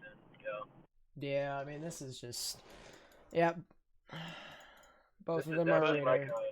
I think with the advent of the internet and how communication can reach much further, much faster than it ever has before, I think if we show these people how serious and how severe these events can be and how impactful they can be to people, maybe their awareness of their meteorological environment might increase, therefore maybe they can make better decisions. Yeah. And Chad, I just want to emphasize to you all that nobody here is saying that these tornadoes are of significant, like power, I guess. Nobody's saying that they're really strong or anything, but it doesn't matter. Any tornado can be of significance to you. Nobody's trying to scare you all, but we're just trying to emphasize the importance of taking shelter whenever these situations are. Yeah, I mean, that's basically it. He's roboting out. Yeah. No, and that's the real thing right there, chat. What he just said is exactly what our mission is here to do. It's basically to inform the public of a pending danger, whether it is a tornado that is one of the most violent tornadoes that we've ever seen to the smallest one. Both of them still do damage. So it's our job here to make sure that you all know that these things are coming. All right. So with that, we still have two tornadoes possibly on the ground. One definitely up near I-10, and the other actually starting to get a bit higher of a correlation coefficient.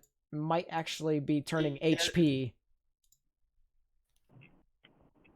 That thing has a CC drop.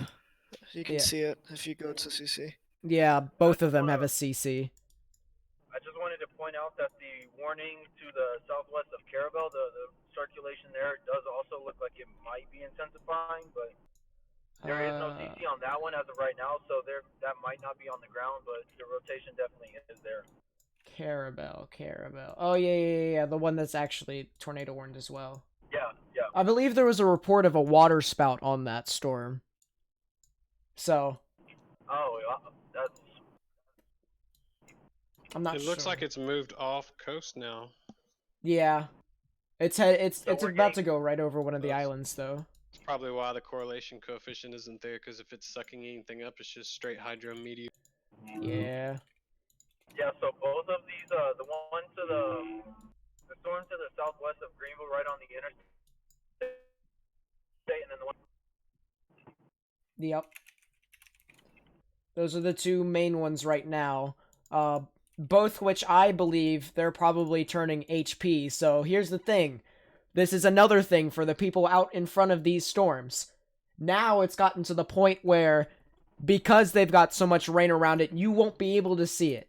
It is turning rain-wrapped, as they say, and you won't be able to see it until it is literally right on top of you. So don't take that chance to go out and say, oh, I want to see it for myself before it actually comes. Don't take that chance. Immediately go underground or the innermost part of your building, particularly a bathroom or a closet with no windows, and just take shelter. That is the big thing with these storms, where you guys have to be prepared when they come around.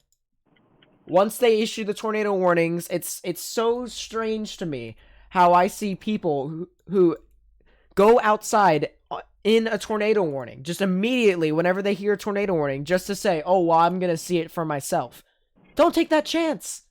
There are professionals who issued that warning for a reason. Exactly. So, and the National Weather Service doesn't take warnings lightly. They don't issue them for any reason. Yeah. When the National Weather Service issues a tornado warning, it's because they truly think that there could be an issue. So.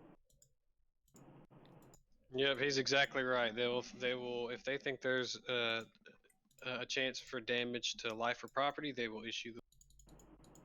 This actually these warnings do not get issued for no reason, and you all need to take them serious, because any tornado, especially in a high precipitation type of supercell, like Nate was saying, you will not see it until it's right on top of you. You will not know that it's there until it is right on top of you. With that being said, if you guys know anybody in the town of Madison, Florida, you guys have about a minute and a half to be underground before this thing gets to you. It's on the west side of town right now, and it's moving in as we speak. And you guys have about 90 seconds. It's literally moving into town. It's not one of those things where it will graze the town. It is moving into town. So people in Madison need to get to shelter. This is an extremely dangerous situation, in my opinion, whether or not the National Weather Service issues a PDS. It is heading towards a populous city. So get underground now, or the innermost part of your building. Another thing I just want to point out is there is another confirmed tornado on the ground just to the southwest. So once that first one is gone, do not go anywhere. Stay underground, because there's another one coming right behind it. Yep. Which is the worst case scenario. That's not something you ever want to have to say, but this is literally the worst case scenario for Madison and Lee. Yeah. If you guys know anybody there, call them right now. Blow their phone up until they answer and tell them to get underground. This is a very serious situation, everybody, for real. This is not something to take lightly. I mean, we're not sugarcoating any of this.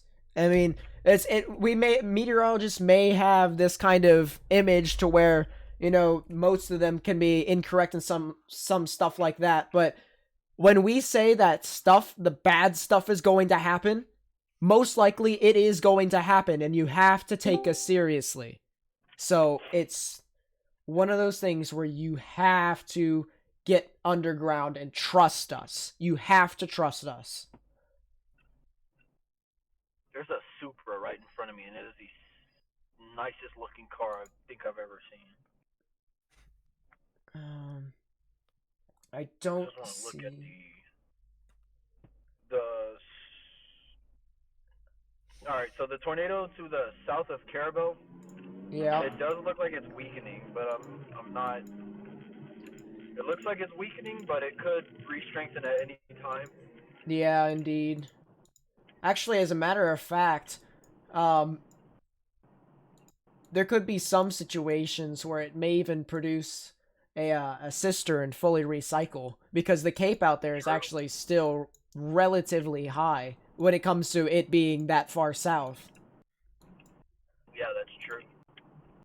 Jeez, this thing is barreling towards Madison. It's going at 70 knots. Yeah, I mean, it's just... That... I want to see the latest CC scan. Yeah, the good So news... it looks like the CC drops on both tornadoes is kind of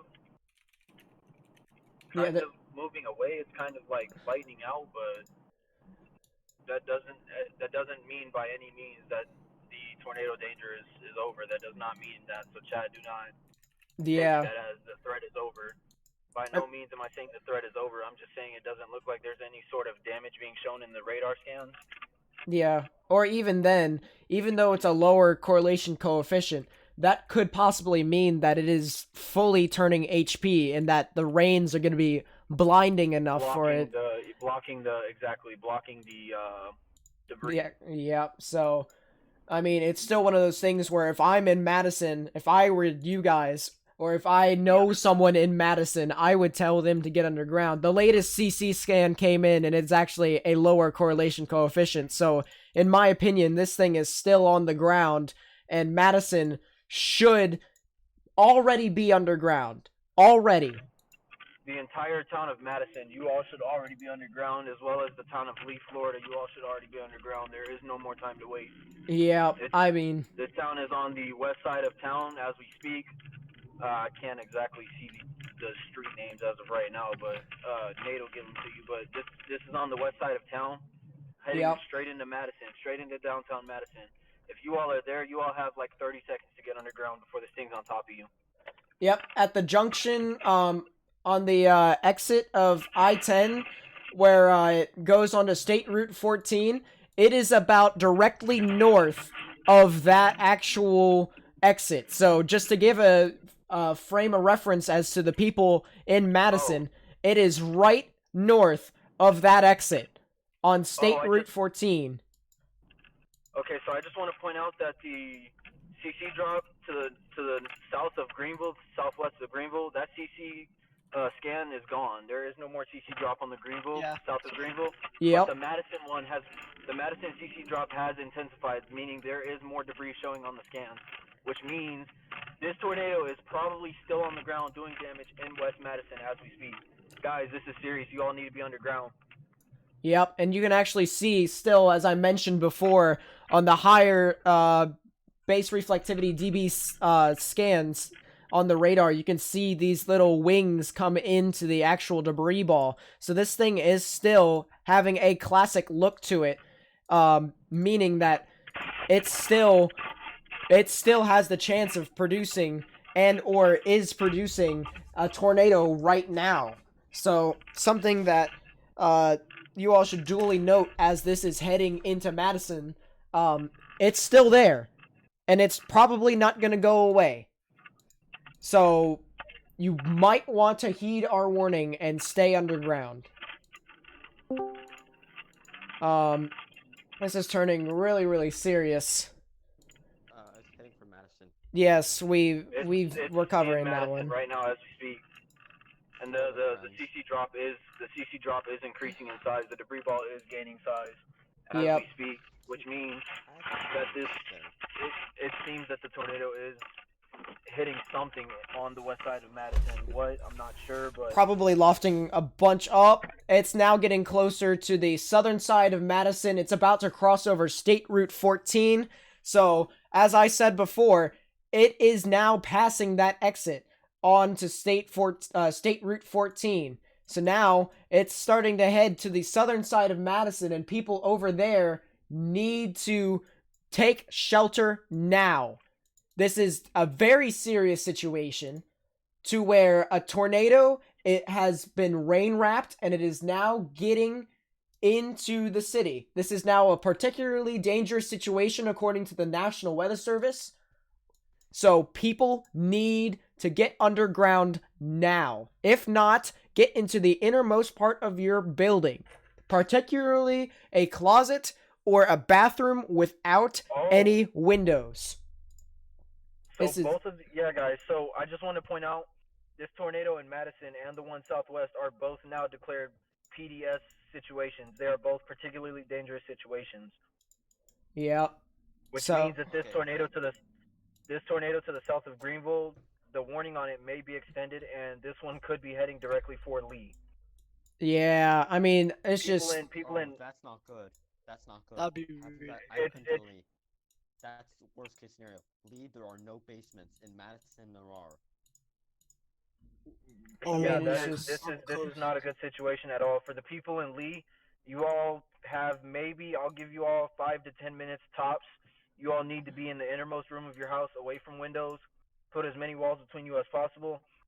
If you can, go as far east as possible. Get in your vehicle and go east now. Do not wait. Just get away from there. So luckily, it looks like it has taken a more if I were taking the direct path of the tornado, it has taken more of an easterly turn. It is now going to the southern part of Madison. People still in Madison, however, I would still say that you would need to stay underground, even though it is currently impacting the southern side of Madison. Just one of those things where you need to wait this out, and you need to make sure that the storm has completely passed before you start doing anything. And I want to point one thing out real quick. I didn't mean it's right over it. Yep, that's what we said. I wanted to just point one thing out. Anybody on the northern side of Madison, that is not your cue to get up and leave your shelter to go try and see if you can catch a video of the tornado. That is not at all what that means. Like Nate said earlier, these storms are rain wrapped. You will not see a tornado. Do not leave your shelter for any reason until this thing is completely gone. Yeah. Wow, that Greenville rotation really, really intensified again. I mean, we've got reports of down power lines and debris near Sundown Creek Road and I-10. So we do have reports of damage on I-10 when the storm did first produce the actual tornado. So this, just for a reference, that this storm is not a fluke. There has been reports of damage and that it is currently ongoing in Madison. So people over there need to take shelter. On the latest correlation coefficient scan, it does seem to be impacting the southeastern side of Madison. So people over in Madison still need to take shelter. It is not one of those fluke situations. It is most certainly real. So you need to heed our warnings. If you're listening, or if you have someone that you know, please tell them to get underground. And this goes further past Madison too. This goes for people in Lee. This goes for people along State Route 6. So people, if you know anyone who lives along State Route 6 past Madison, just to the east of Madison, tell them to get to their safe space in their building. This is not one of those things where we are fluking. This thing has a history of producing damage. So do us a favor and do not risk your life.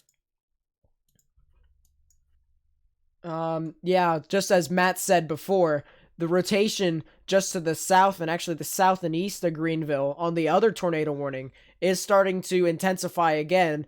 The big issue here is that this thing has a massive core, and it is completely Yeah. surrounding the rotation. Massive. So this I'm looking. I'm just to repeat, most of these storms are going to be high precipitation based storms, so you won't be able to see them. and I'm now picking up on the latest scans. I'm now picking up on another area of rotation just to the northwest of Perry. Oh yeah, I see it. It's a bit weaker Yeah. than most, but still rotation Yeah. nevertheless. It's So there, and it can intensify within minutes, like we've seen the other one. So and these things are actually further south of these storms, so that probably will be more unimpeded cape. This thing could potentially strengthen within the next 10 minutes. So people over there do need to just get into their safe space when it comes to the towns of Boyd, the towns of Perry, anyone along US 19, and anyone along US 221 just north of Perry. People over there need to go ahead, and I'd recommend get into their safe space. I would as well. I would as well. That's very smart. The problem is there's something in Florida called the dig line. It's the line where you can dig underground and build basements. Anything north of Lee is on the dig line. So basically, cities like Lee, Boyd, Perry, no basements, basically impossible. Well, they can get into it. Doesn't Base soils. Yeah. they? If that's the case, then they can just get to the innermost part of their building, particularly a bathroom or a closet that does not have windows. And if you need to, if you're far out in front of these storms, like probably within the next 10 minutes, you can go ahead and take precautions, like get pillows, get helmets, stuff like that will help protect you from debris. So just one of those things where you guys can take precautions if you are far out in front of these storms. If you are not, and it is imminent that these tornadoes could be right there at your house, I do not recommend that you go ahead and take precautions. You immediately go into that safe space. New tornado warning for the cell that is immensely HP, just to the south and east of Greenville, that passed over Shady Grove. And that's particularly because the velocity scans have once again intensified. So it's one of those things where these things aren't going away. This will be an ongoing threat going into the evening for people who may not even be in the tornado warning, who probably will be out in front just to the east. So it's one of those things where you have to pay attention to the warnings that the National Weather Service issue. I'm going to take a look just to see for myself if there's any latest on Twitter. That one by Perry just intensified a little bit on the velocity inbounds. Nothing is on Twitter. I'm We on it. wouldn't be see. surprised if they put a warning on that one pretty soon. I would not be surprised at all. I was just about to say, I didn't want to interrupt anybody. I was going to say, though, I would give the National Weather Service like 5 minutes to tornado warn that. Yeah, I mean, That it's got a really that nice hook. That one's definitely going to be warned within the next couple minutes. Anybody to the north of Perry, as Nate was saying earlier, needs to be underground as well. Go ahead and get in your safe places now. Just because there is no warning issued out yet does not mean anything. We are seeing evidence of rotation. We are seeing evidence that the tornado threat may be increasing for that area, and you all need to be underground. Go ahead and take advantage of this time that you have and get underground now while you can. If you can't get underground, innermost room, away from windows, as many walls between you as the outside as possible. Yep. And folks in Madison, I will say the storms have gone out to your east. Unless if something decides to form, I do not see any other storms that will impact your area anytime soon. However, because I can already assume that there is possible damage in Madison, I would be careful with your surroundings, particularly in case if, say, your house got impacted by the tornado. I would watch for debris, just anything that would be unsafe. So I recommend that you guys do be careful as you exit your safe spaces. Okay, so the tornado that just hit Madison, the rotation on it has decreased significantly Yep. in intensity. The intensity isn't there that much. I mean, the rotation is still there, but it's not. It's kind of broad. It's not as major. Um, to the southwest of Lee, that rotation is still there. It is still very significant, and the people of Lee need to be underground as well right now. Yep. That tornado, that storm is heading directly for you, and I believe it is a tornado on the ground. And that warning was actually just extended. And for people, this is gonna sound very familiar, but for the people of I-10, you might actually not be finished with this. There will be another rotation heading right over I-10, probably within the next 10 to 15 minutes. So, and this thing will continue to be over I-10 for probably another 5 to 10 minutes. So it's one of those things where the people need to heed our warnings and heed the National Weather Service warnings that these things aren't done and they will not go away. And for now, it is unsafe for you to be outside. Wait, Nate, there might have been 2 tornadoes in Madison. No, because, well, I wouldn't say fully because the correlation coefficient, yeah, I understand that. However, I believe that was more of a rear flank downdraft coming out behind the actual rotation. You can actually see that visibly on radar if you circled the area of the correlation coefficient and quickly switched over to the base reflectivity. It would be more on the lower DBZ lines of the reflectivity. So I think that would be more of a rear flank downdraft rather than the actual tornado, but still one of those things where it's very powerful winds moving into the actual storm. So okay, I've got a new tornado warning. Yep. I've got a new tornado warning for the tornado that just ripped through Madison. That rotation is re-strengthening. It looks like the towns of Jennings, Jasper, Live Oak, you all need to be underground. I know the warning doesn't necessarily include those towns, but this storm does not look like it's going to die out anytime soon. You all can use this time to take advantage to get underground while you can. I'm gonna do something real quick. Actually, I'm gonna try and take a slice through these storms just to see how high the debris actually could have been lofted into the air. Yeah, that's true. According to my slice here on this cross section, debris has been lofted to approximately about 15 to 16,000 feet. So that's a strong, what, EF2, I believe, right? Yeah, if I'm not EF2, mistaken. that sounds about right. Strong EF2, maybe Yep. a light EF3. I've already been streaming, so it's been all on YouTube here. I'm gonna go ahead and post this on Twitter just to inform people that this thing still has a history of just producing massive damage. Okay, so this is... Nate, you're looking at one of the bubbles. Can you check the other bubble? Like the other dot area? Give me... Drop, because you're looking at the southern one, not the northern one. I am looking at the northern one. Are you? Yeah. Like you were looking at the southern one. I'm definitely looking at the northern one. Okay. Yep, that's the northern bubble right there. That's the rear flank downdraft that I was talking about.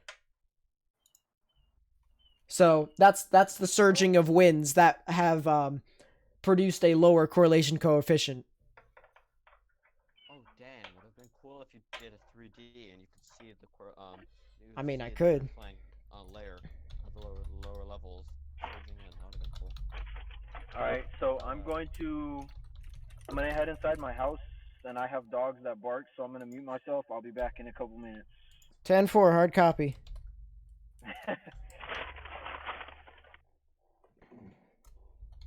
Nate, try 3D on velocity and see if you can see the RFD.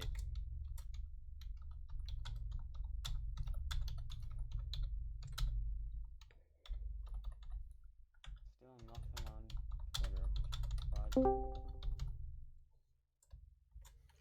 Alright, tweeting that out. Interesting, there's some traffic jams. but nothing I would suggest tornado just went through the city. I'm gonna quickly, before I do take a 3D, I want to quickly look over all the other the warnings just to see what all is happening. Okay, so the warning just to the south of Lee, that thing is still producing some massive rotation. So this thing is still not going away. The people over and or near I-10, and actually this is about to cross over County Road 53. So people around there also need to take shelter and or get into their safe space. Hello. Hello. So people out near Ellaville, Falmouth, people over there need to still take shelter, specifically because this thing has not gone away. So this thing will be high precipitation. This will not be easily seen, and you probably won't see it until the actual rotation is right over you. So whether or not you can or cannot see it, do heed the National Weather Service warnings and get underground now, and or get into the safest part of your building, innermost part, particularly a closet or a bathroom with no windows. So something that will not be going away. Are you doing like a podcast or something? This is on YouTube. Oh, well, I got a question. Go for it. So I just found this Discord just because I'm in the ecology class right now. Do you know why South Carolina has such sporadic weather? South Connecticut? What do you mean? Give a little bit more detail. Give some examples. So from my own experiences, especially here in the recent months, as we transition into from like winter to spring to summer, we'll have more mild winters, and one day it'll be extremely cold, the other day it'll be extremely hot. And I'm like I said, I'm doing some stuff for class, and I'm just now learning about like the Farrell and the Hadley cells. Do you think it could be because I'm not sure if this is true, but it seems like from looking at like diagrams, it looks like South Carolina is situated in like right between those cells.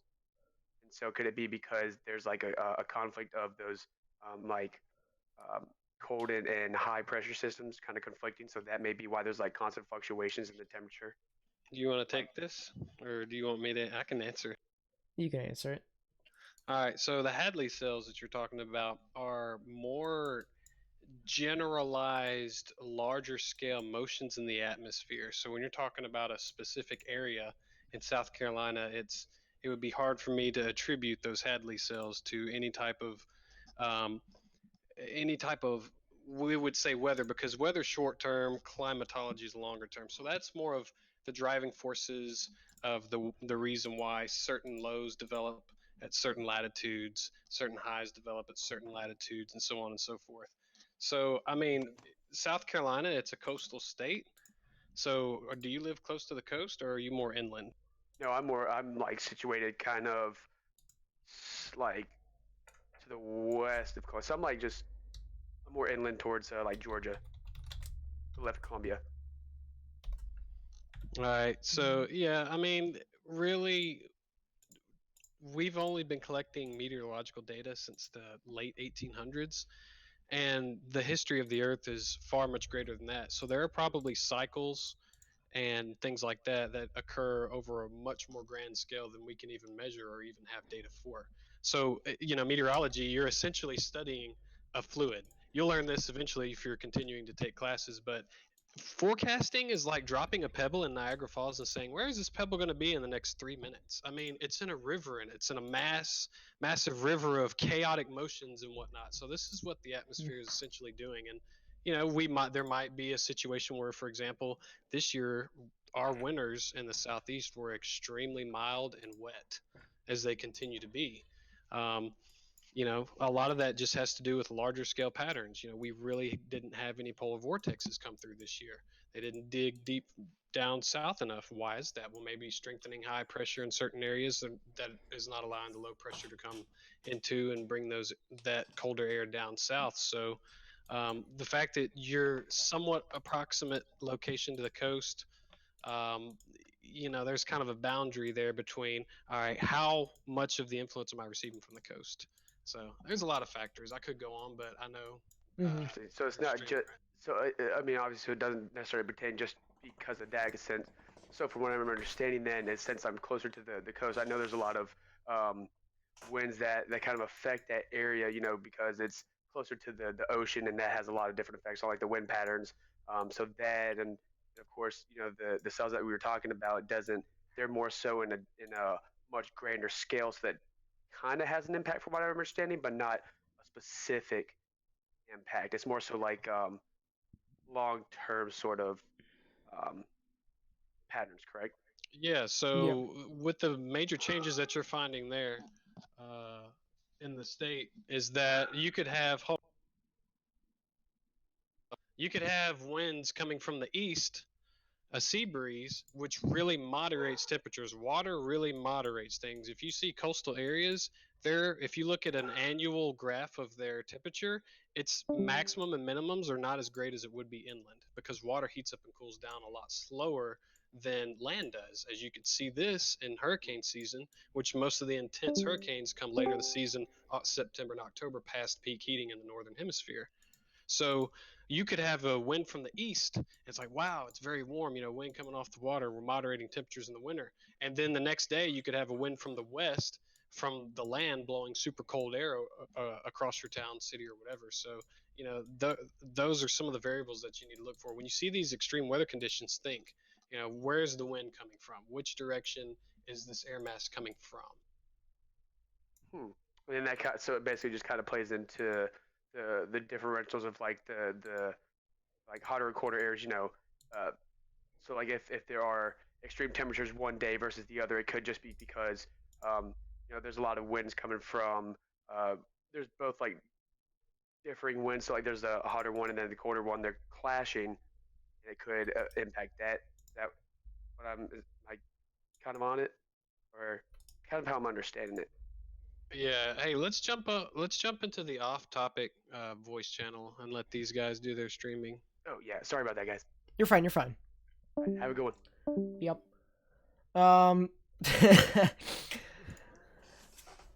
I mean, it's all right, really, but the other two rotations, the one heading near Jennings and Jasper, that one, actually, in my opinion, kind of looked like they were intensifying just a little bit from the previous scans. However, the tornado warning for those areas have been canceled. I do want to say, though, that even though that has been canceled, I still think that people near Jasper need to monitor the weather, specifically because, in my opinion, this has kind of intensified over the last few scans. So as this heads closer to State Route 6 and closer to I-75, I would say, just continue to monitor the weather. Now, unfortunately for us here, the Tallahassee radar has a bit of range folding right over the actual rotation, so I can't really give descriptive analysis of that rotation. However, I can give a descriptive analysis of this rotation just to the south of Lee. This rotation has not gone away. It is still there. It is still relatively broad, if I may say, but it is relatively high precipitation. So that further means that you will not be able to see this thing when it gets over you. So people over near Ellaville and Falmouth, and people near I-10 as well as US Route 90 need to get into their safe space or need to get underground. So, just one of those things where it's not over for you. It's still there. I am also looking at another rotation where we were talking about before. The storm where we mentioned near Perry is still there. And it has quite the nice donut hole rotation, as we would typically call it. So just people near day need to also get into their safe space. As you can see, the orange is moving faster than the darker reds, and this can create this kind of overlapping type rotation that could fuel this thing in staying on the ground for about 15-20 minutes if it were to produce. And right now it's in the best condition to do so because it is on the furthest southern part of the line. So all this area out in front of it has been unimpeded, and the Cape is still there. So the energy is going to continue to fuel these storms along the QLCS, and it will be able to quite possibly produce another tornado. So people near Day and whatever route, this is County Route 53, along and goes through the town of Day. They need to get into their safe space, whether it is underground or in the innermost part of your building. As I look through along, kind of sucks that we can't get that Air Force base up online. The radar data over there, unfortunately, is kind of not available to us. But I am going to take a look at the radar for Jacksonville just to see if there are any other potential areas where it could go tornado warned. There's a lot of surging winds near Fargo, and that could possibly be another area of rotation where it could fuel a tornado warning. So you can see the reds moving away from the radar and the greens moving towards, and right in the middle is right where the possible rotation could be, and you can actually see that there's a little bit of a lower correlation coefficient along those areas, so that is indicating that rains are being thrown around in that rotation. So once again, it's the same situation down back near Madison and Lee. That's southeast of Lee. Yep, that cell is still... These cells are going to be all high precipitation. You won't be able to see the rotation until it is literally right on top of you. So, just along these lines, I'd say you just continue to monitor the weather in the National Weather Service, as these threats are not finished. They are most certainly not finished, and they won't be finished until these storms have actually passed you. So, just continue to monitor all the way through the actual evening. What I am gonna do is I am going to take a look at Twitter just to see if there is any reports whatsoever. So in our Discord server? 2 tornadoes, one going through a town. Why did I hear twins? Not fully twins. So, it's kind of twins. They were literally within 10 miles of each other. So Nate, within our you weren't lying, rough. Ashley's back. In the Discord server, Nate, the current events channel, there's a tweet of some trees down and stuff, but that doesn't really show much. It's just trees down. That's a lot of EF2 damage too. Yeah, I'm looking at what looks like EF2 damage right now. That's what I'm seeing a lot of. For people who are near Falmouth and Ellaville and Newbern, this rotation has tightened a bit, and that's not good because this thing has a history of producing tornadoes. So you might want to get to your safe space now, especially since, as I said, you won't be able to see the actual rotation until it's literally on top of you. So people over there need to be careful. You can see this kind of curl right in the back part of the storm producing this nice little hook that you could see. You can see how it's lighter, the lighter colors going in here. And so the rotation would be just to the east, or not to the east, to the west of Falmouth. So people over there do need to be careful. And where is this at again? This is near Falmouth, paralleling I-10. And there's also another storm right where we were talking about before off of the Perry cell that could also go tornado warned. This thing is still been showing some decent velocity returns. So it's one of those things where the event is not over. Just because you saw that there were tornadoes earlier in the day doesn't mean that it is all over. It is still ongoing and that there is still a tornado risk. This rotation to the east of Fargo is looking... Yep, that's the one that I pointed out about like 5 minutes ago. I was telling everyone, I was like, keep an eye on this one. This one could potentially do something. Yeah, that's looking like it's strengthening for sure. Yeah. Luckily, I'm not seeing any in Madison. Yeah, there's like one guy who tweeted pictures, and that's about it. I know I tweeted the debris signature. There's one tweet, I posted it in current events. Yeah, I saw it. Thanks. I'm trying to look right now and see if there's any more. Ooh, the echo tops are still relatively tall with the tornado warning storm up to 45,000 feet. And the same thing with the cells going down, even into south of Perry. Those cells are up to 48,000 feet. So just anything along the QLCS could start any sort of rotation along the line. James Spann from ABC's 3340 tweeted out a video of the Eufollow tornado from earlier. If anybody cares to see, it's a nice like wedge. Looks like a wedge to me. Wait, what's the name? James Spann from ABC's 3340 tweeted out a video of it earlier. Yeah. His ad is just Spann. It's SPANN.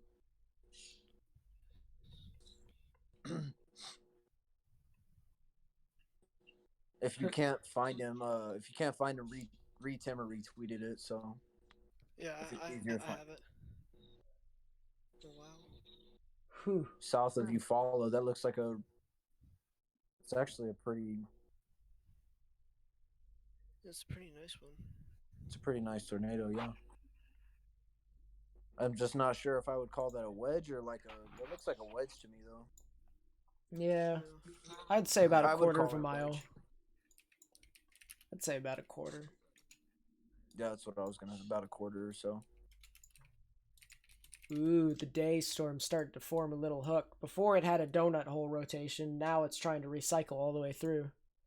Because it's gotten a bit weaker. Storm? The day storm that came from Perry. Oh, okay. But who truly knows where it comes? Okay, let me see what it's start info contract. Oh, okay, cool. It's nice. So,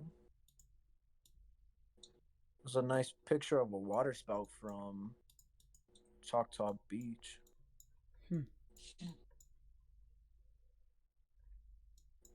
Interesting.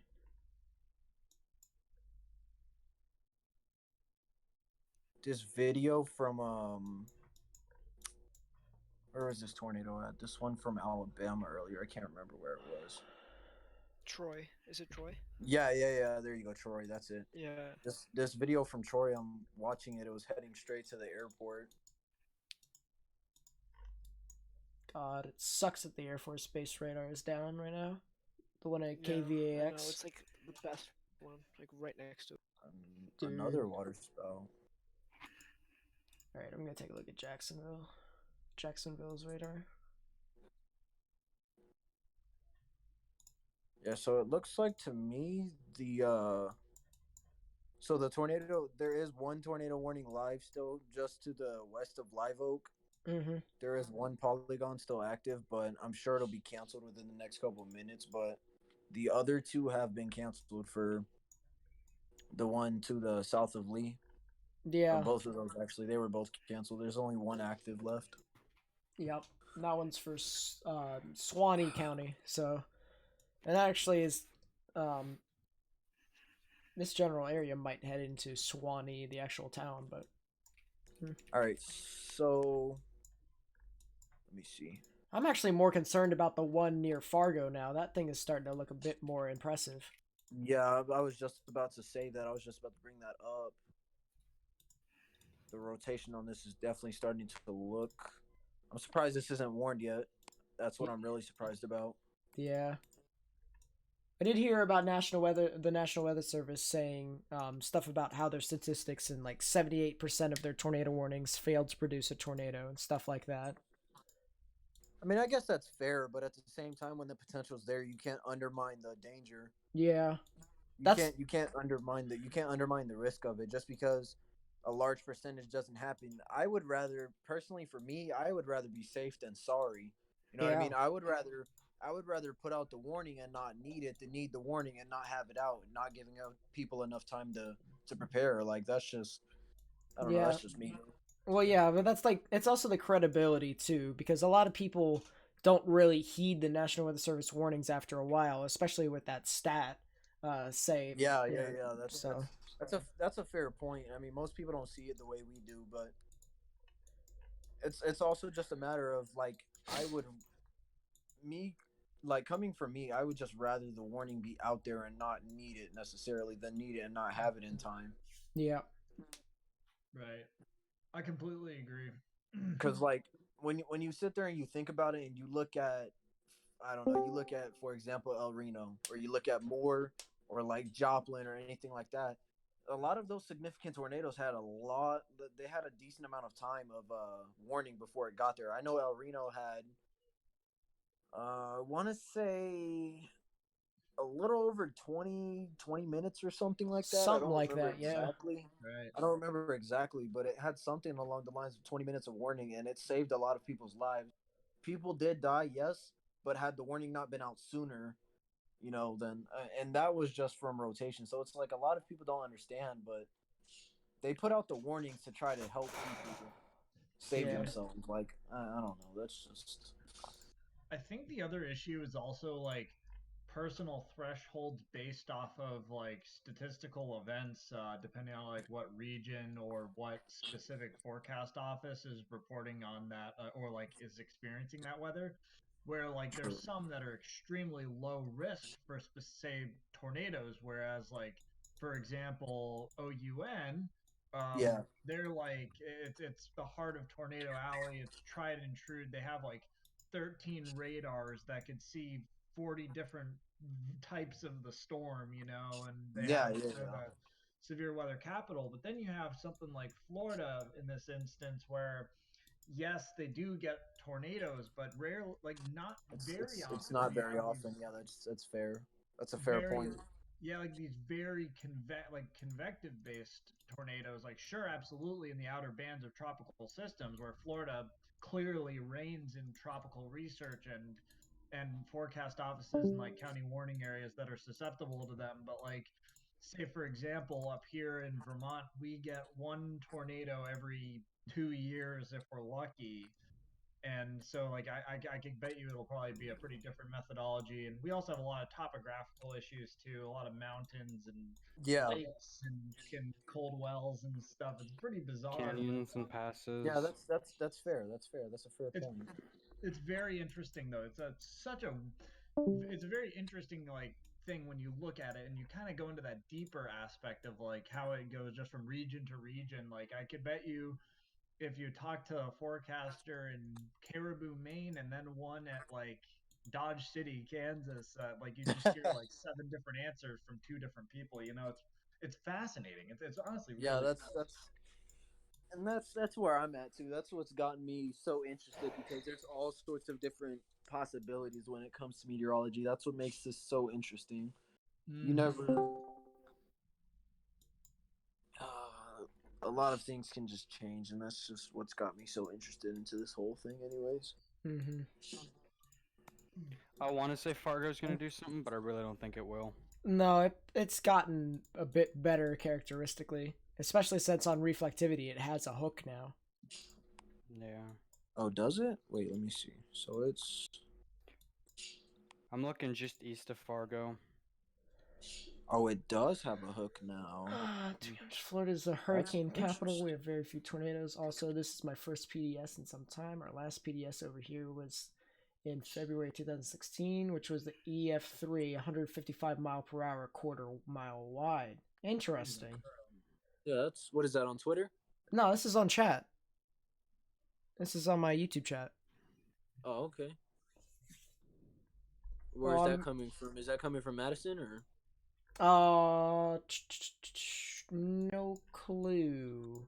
Are you, Jay Bauer, were you from Madison or were you from like Tallahassee or stuff like that? Is that where's that coming from? Or were you from Pensacola? Oh, true. Pensacola too. That's a very good point. Wow. I didn't even I almost honestly forgot about the Pensacola situation. Oof. Wow, that's kind of interesting though. Also, like Matt, going back to our conversation, that almost just like coming from a local, that almost kind of verified what we were discussing, where like there you go. If Jay Bauer's local, then like they really aren't used to tornadoes. That's pretty interesting. Yeah, he's Pensacola. Yeah. Wow. Pensacola. Ooh. See, I'm from Panama City. I moved, so My sister's there. it's a nice place. My sister's right there in Panama City, and I was trying to tell her she was being hard headed. I wanted her to just, because I have two nieces and a nephew, and I was trying to tell her she's got 3 kids. I was trying to tell her to just go inside and just stick it out, and she didn't want to. Like, oh, it's just raining. It's hard headed out of her mind, but That's a lot of Floridians, but they're all crazy. I mean, it's just because Walk into the city. my mother's actually German. She's full-blooded German, and Germans are just hard-headed in general. Nah, it's that they live in Florida. Once you stay in Florida for 4 months, that's what happens. Yeah. Oh, okay, that's fair. So there's a report of reduced visibility. I know it doesn't necessarily have to do with tornadic activity, but in Orlando, there's a reduced visibility report of blowing dust and sand.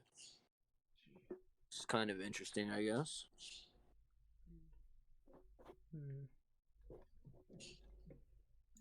I don't think I've ever seen a report like that before, but yeah, we'll go with it.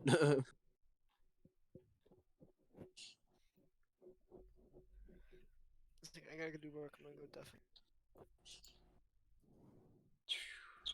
Yeah, that's Alrighty, crazy. so for the towns of Madison and Lee, it looks for now that your threat of severe weather is over for now. That does not mean you're in the clear for good, but for now, Madison, Lee, Greenville, it looks like you all are out of the severe weather danger for now. Yep. I don't think the tornado was really strong. Hit Madison because I have a friend who's in northwest Madison, and I texted him, and he said that there's really nothing that he can see. All right, what is it with you having friends in areas where it could have potential tornadic First of all, development? this is Florida we're talking about. Yes, I understand. However, what is it with you having friends in places where it could have? Oh, so I've got a new area of rotation. Ooh. This is to the southwest of Perry. I mean, it's not on land yet. It's, oh yeah, I see it. I see it. It's having a whale of a time. This looks like it's in the Gulf right now. Oh yeah. But it's definitely there and will be moving inland. It looks like it is moving northeast almost directly toward Perry. So Perry, you guys could potentially be back in the danger zone potentially. Very interesting. This isn't tornado warned yet, but if you look at reflectivity, wow, look at reflectivity.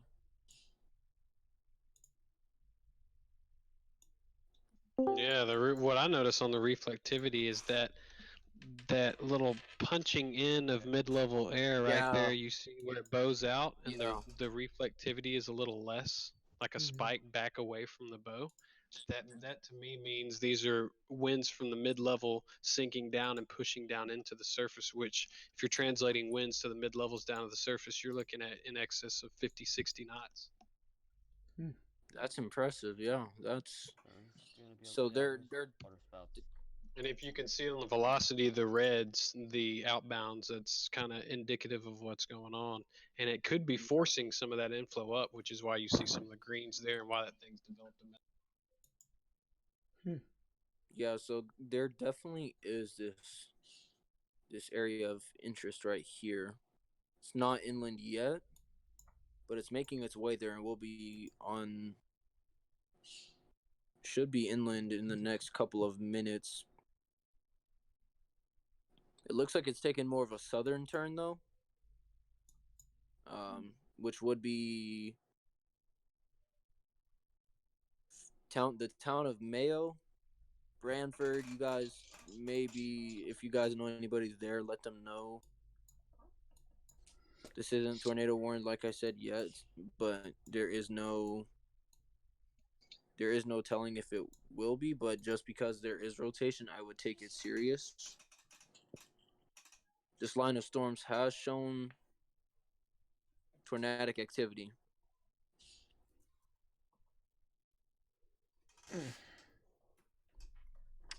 That rotation over here east of Fargo is looking kind of broad now. It's not looking as serious anymore.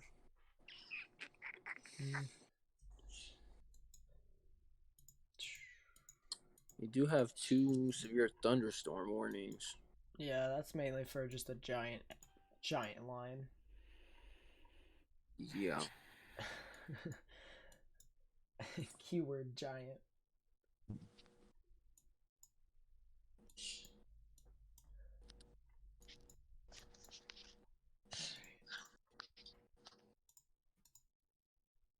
Yeah, let's double check. See what all we have here.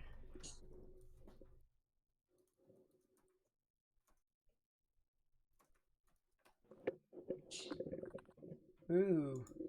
Monday, April 6th. I need to have that in my calendar so I can be there because I need to. That advanced class. Yeah, I need to be there for that. I really do. Like, I could really use that information. Someone say And Skywarn? It's so much fun. It goes over a lot of the radar stuff I that we're going over. I definitely want to be there because a lot of things that you guys talk about, I won't lie, I have no clue most times. Like, I still haven't, because like I was saying earlier, a lot of the stuff that I know is self-taught to me. Like, I taught myself about a lot of things weather related, so I'm still learning about a lot, and I feel that this advanced class could help my studies. Oh, for sure. Anything official from the National Weather Service that they put out to the public is definitely ingest. I just need to make a note. I need to make a note of it, put it in my phone, and make a note to just be there earlier because when I tried to log in, I think it was like 5 minutes before the class started. The class was already full. But what's the earliest you can get in there? Do y'all know? I think it says 10 minutes to join the session, but you want to pre-register at those links.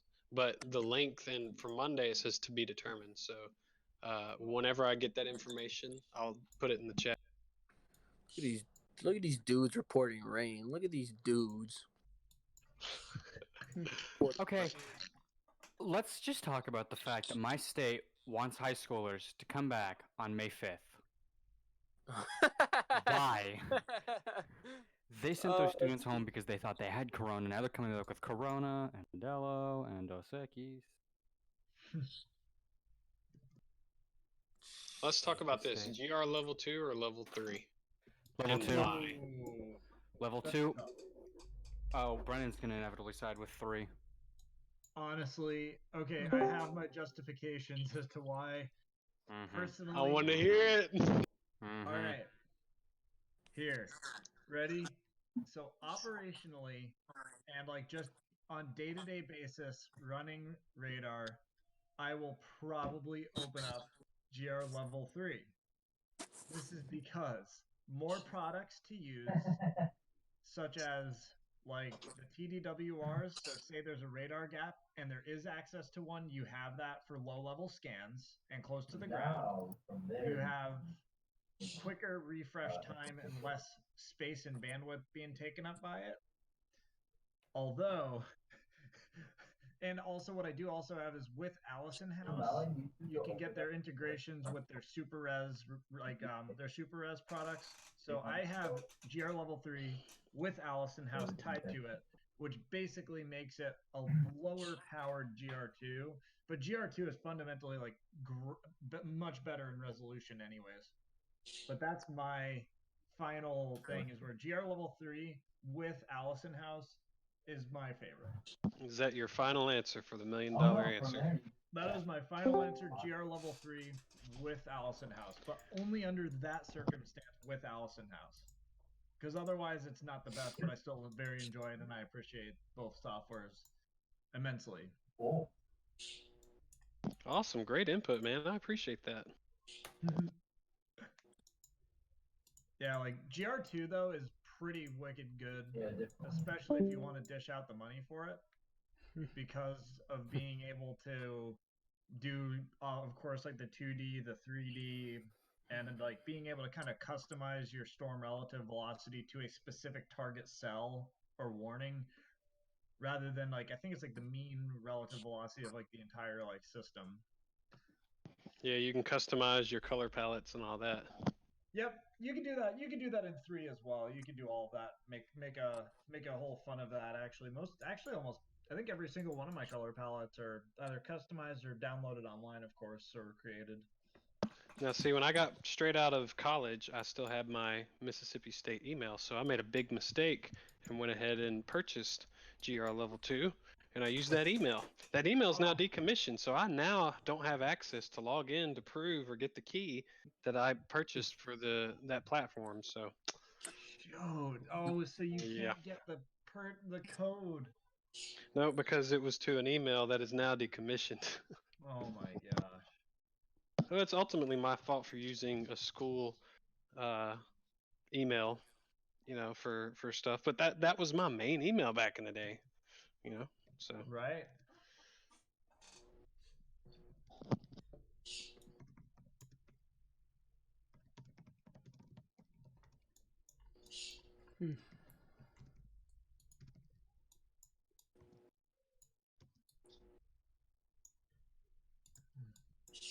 Hey, get this. Mexicans are demanding a crackdown on Americans illegally crossing the border. What kind of freaking Twilight Zone are we living in this year?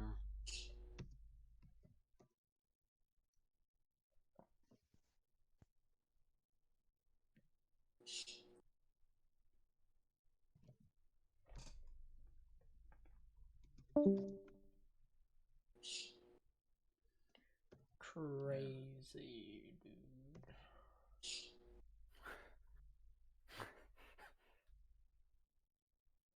Yeah, all I see. Does anybody have any plans to chase this May out in the plains? Funny story. Funny story. I was supposed to, and then there was this virus that cut off my financials. Daniel, I could possibly help you with that if I can get over. I'm calming down. No. I can possibly help you with that if I can get over there. It is completely situational on what shapes up with this virus right now. I'm still technically getting paid. I'm just not getting paid as much. And if we stay out of work for like 2 more months, I could definitely go chasing. Yeah. So, could unfortunately, even stop like Colleen for a day. Yeah. talking to Matt. Yeah. No, Daniel and I were originally planning on like chasing for like 4 days out in May, but I'm not sure if he'll be able to do it now, so I may just have to do it by myself. Excuse me? Any particular target area? I don't know. I guess I would have to see once I get over there. I plan on driving all over the place. And then picking up motels along the way. I don't know. I guess I'll have to take a look at forecast trends. Especially since, did you guys see that there's a possible polar vortex within the next week and a half? I did hear about that. Jesus, that thing is gonna stay stationary because of the Greenland blockage, and it's gonna produce mini little troughs to send over basically the Mississippi River Valley. I'm gonna are we in positive NAO? Very, very. I think it's like very high positive. Yeah. If not trending towards like kind of neutral, but I know that we were just at like a positive maximum. Actually, we just actually discussed this in the course I'm in like not even a week ago about the NAO phase. Yeah, he was telling me you had a class that was literally a few days ago. That's what it was. Actually not 100% sure, because currently what we're doing in the course is almost like it's kind of like a live case study that makes our homework assignments. So we're actually we're getting station data from from a nearby place from our college, St. Johnsbury, Vermont, because there's been a very long term weather station there. So we're actually pairing up that temperature data. The latest one that we did was paired the temperature data to the NAO index and see if you could like almost predict the yearly temperatures. Interesting. I mean, obviously, it's. Don't even know who that is. It's interesting. Oh, that's depressing. Thanks, I try. Whether I chase or not depends on whether I. Are you streaming, by the way?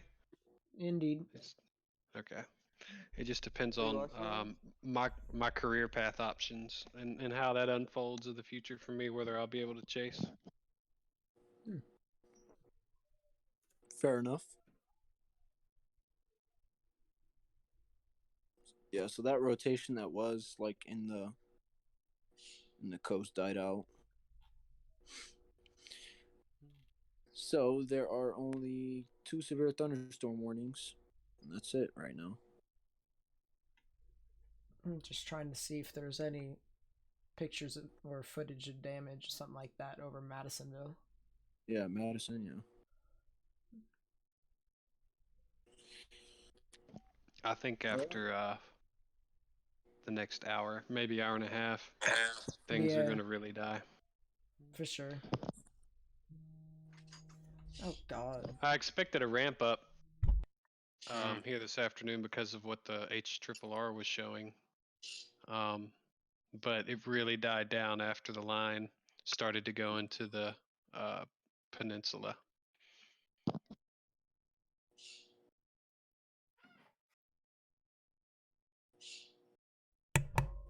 2 seconds, guys.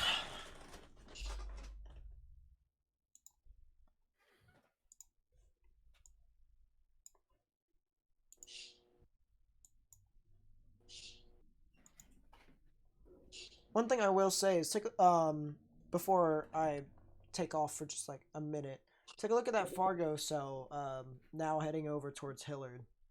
It's now got a severe thunderstorm warning, and it actually is starting to look interesting. Roger.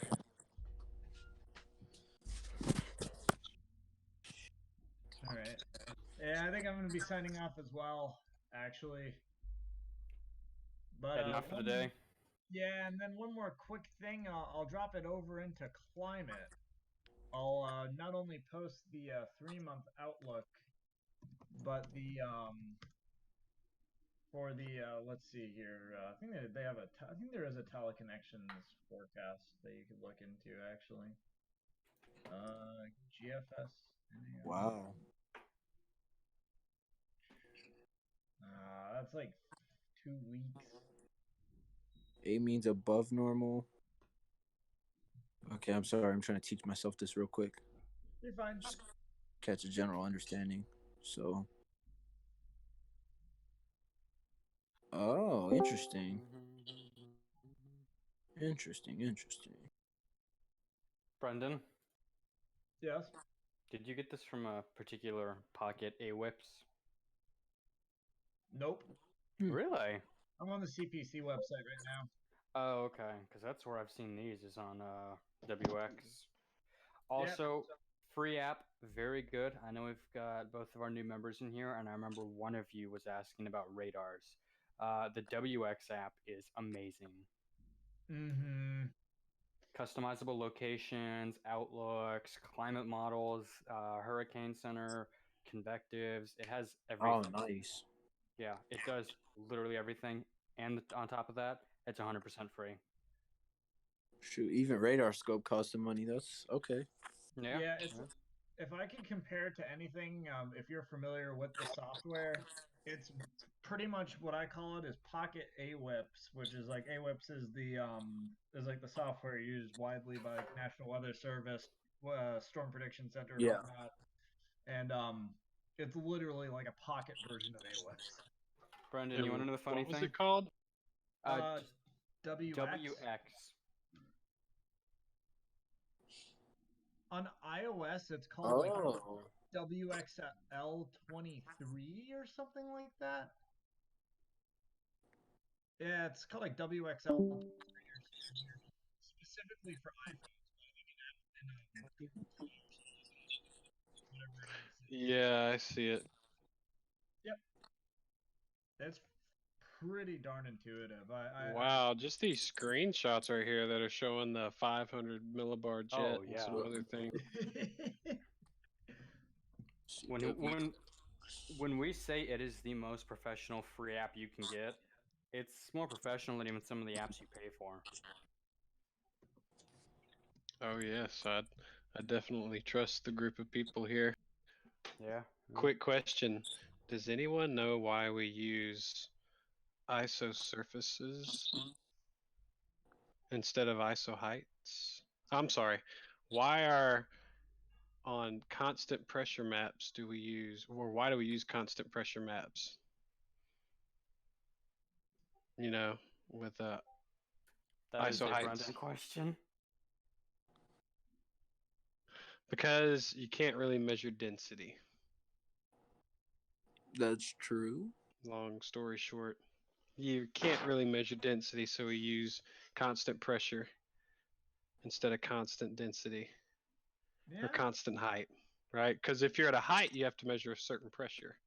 But if you're at a certain pressure, all you have to measure is the height. Hey, at what level do we hit 500 millibars? At what level do we hit this or that? That's very true. Because when you break down the equations, it all comes down to rho or density, and you can't really effectively measure density in the atmosphere by radiosones or anything like that.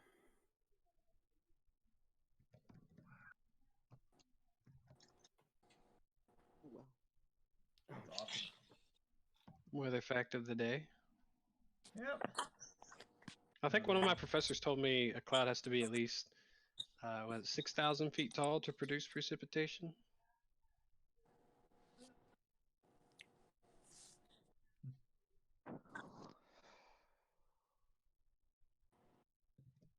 I think Thaddeus was the one asking for the WXF. I'm gonna go harass him. I think it was as well.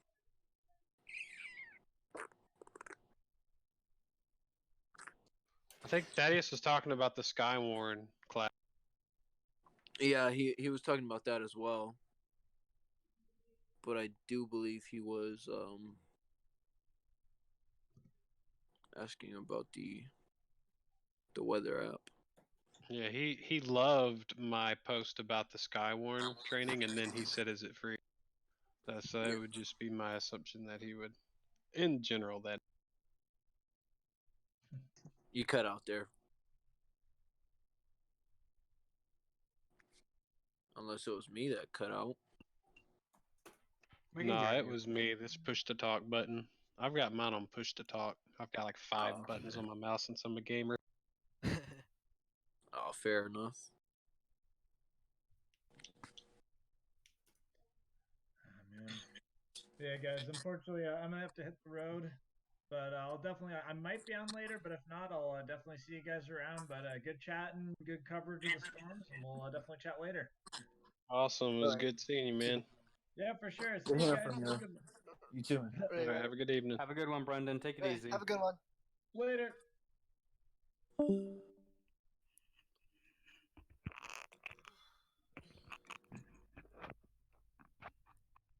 definitely curious to see how the rest of today, I mean, not the rest of today, how the next like month plays out.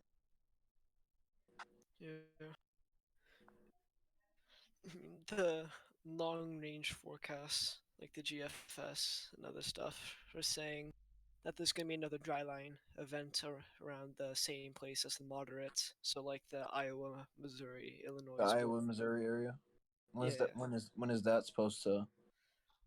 When is that supposed to hit? I think like I can check right now. I'm pretty sure like around April 6th. And Oh I yeah, can I was just check. seeing Oh, that. okay, yeah. I was seeing that. It's like next week. Yeah, that's like next week. I was seeing that, and hopefully I'll have my car back out of the shop by then.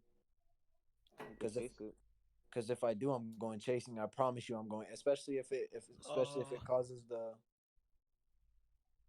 especially if it causes that outlook to go moderate again. Oh, you can. Yeah, I'll be out there for sure if that's the case. Even if it was enhanced. If it's in, I mean, because with me being in Texas, in Central Texas as well, Iowa's kind of far. Missouri, even if it doesn't play out well, then it wouldn't be yeah, worth it. then it wasn't worth it exactly. That's so enhanced. I'm not too sure, but if it goes moderate, then I definitely will take the. I definitely will take the risk. I mean, Missouri isn't far. Missouri's 8 hours for me.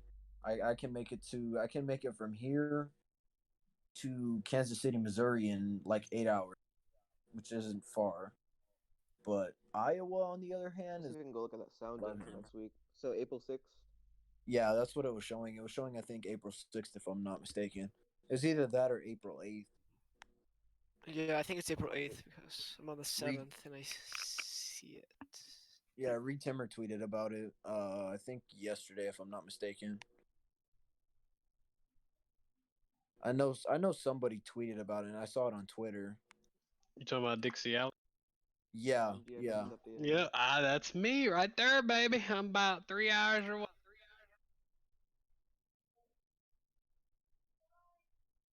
Yeah, there's something around the 9th. That's what I'm looking. That's what I see right now.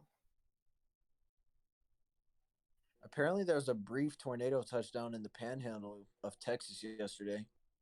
There was. I saw it. Not in person, but online. I didn't even know about that. It's a little. I wouldn't call it a little danger noodle, but it was just a small cone. To go tornado warn, or what? Oh God.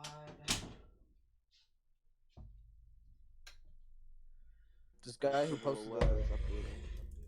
posted the picture of it said it was about 55 T outside, which is the coldest he's ever seen a tornado in, which would make sense. Ooh, there's a mean dry line in Texas actually. Around Ooh. the 11th. Which part though is the question? Like more eastern, a bit central, like. Because if that's the case, I will definitely be there because I'm here. So that's all me. I may have to go in a bit, guys.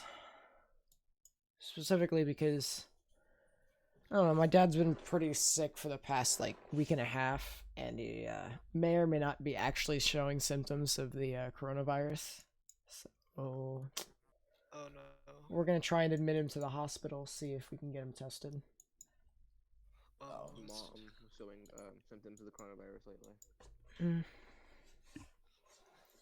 It gets worse before it gets better. Yeah. I mean, we've all, my family all had the flu just for the past 2 weeks, but he's been the one that's been going to different areas rather than with us, so we don't know what he has right now because he's starting to spiral a bit out of control. So we'll probably have to admit him to probably not our local hospital because our local hospital is like crazy. But we'll probably admit him to one of the better ones.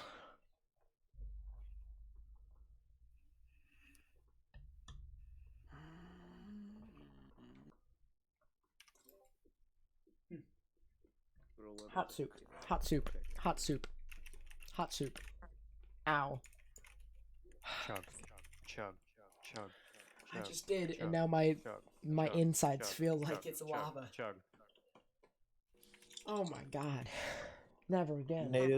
Nate, is the stream going up as a video after? Or? Yeah, for sure. It always goes up as a video afterwards. Oh yeah, that's true. Or at least that's what I've made it to. WPC significant surface low tracks. I was gonna check the sounding for that dry line around the 9th, and damn, Pivotal Weather's updating. The 9th of April? But yeah, it's supposed to be a dry line that's supposed to set up. Like, yeah. I've already told Daniel this, but don't be surprised if severe weather events happen on the 8th and the 14th. So yeah, apparently something might be happening in Texas at some point. It I probably would not won't. doubt it. Probably won't be particularly Texas, in my opinion. It'll probably be more the Mississippi River Valley area. Right. Specifically St. Louis and Nashville. Nashville may not exist anymore, but Jeez, yeah. I don't think they really existed after the last tornado. I'm probably not going to exist much more after this. Yeah, I don't. Poor Nashville. I mean, Cookville took a worse hit though. Cookville got the EF4 strength. Yeah. Yeah. Nashville took EF3 because it just missed downtown. If it went downtown, I think it was on the north. I saw a video of it, traffic cam video going it through like north. I think it was north of the city. It's like north downtown, I think, or something like that. Right north of it. But if it actually like went straight downtown, I think it might have gotten EF4. Oh, look at that mesocyclone. Oh, that looks so cool with all the striations and stuff. Oh, that looks so cool. Slight risk today, put down possibly an EF3 or above, maybe. Probably either that or EF2 at minimum. I was definitely EF2, no doubt about it. Which one are we talking about? Yeah, I was about to ask that. Both. Talking about. Did we have any bad tornadoes today? The one in Alabama and the one in either one of the two in Florida. And Pensacola too. So I wasn't around for Pensacola. I didn't get to see what happened with Pensacola, but same. I just saw that it was there. Yeah, that trough is gonna go absolutely mental. Oh my god. The vorticity is absolutely insane on most of these models. Was that for next week? This is for the 8th and the 14th. Yeah, it's a little far out though. Well, yeah, but like based off of weather patterns and all the models. Like all the models are mainly in agreement to the same setup. So then Maybe looking forward to that. I'll be watching the SPC, and if it looks like there's a chance of anything like North Texas, Oklahoma, anywhere like that, then I'll be there. And I'll go ahead and tell my boss now, like, yo, I might be out of work for a couple days, cause you can just do that. Your boss won't like kill you. Yeah, no. See, because like with my job, it's like they're really understanding and really flexible, and they know like how much of they know how much passion I have when it comes to studying the weather and stuff, and they're really kill them. Got it. What kind of goes into a negative tilt there? Yeah, my job is just kind of supportive of. It really does. That's an insane polar vortex right there.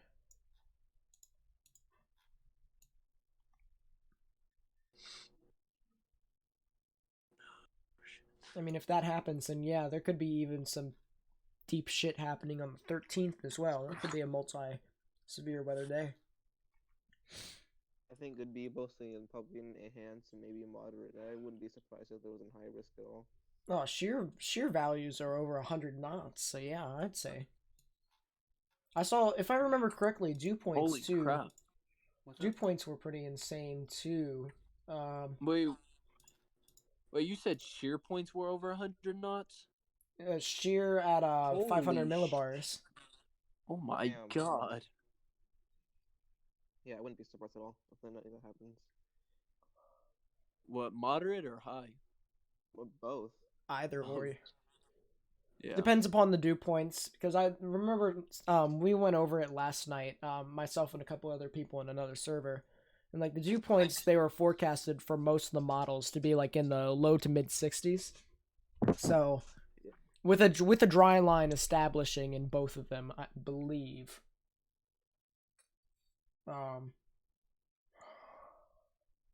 But I don't know, I guess we'll have to see once it gets a bit closer. I mean, we'll By definitely Monday, we'll get a good idea. Oh, all right, I gotta go, guys. I forgot I had to go get my mom. I'll be back in a little bit, yo. All right, later. Safe travels. All right, man.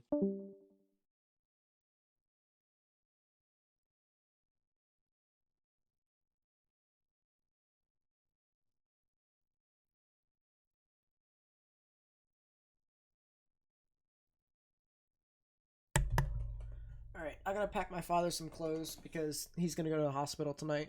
So give me a second. Right.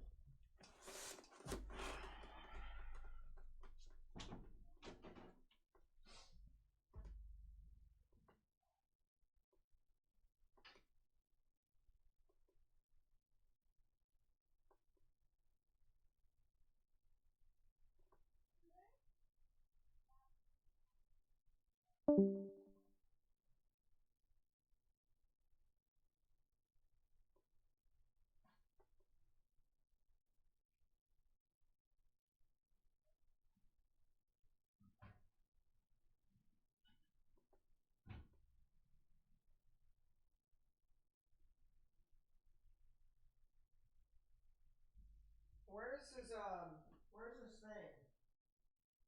Like where all of his clothes is.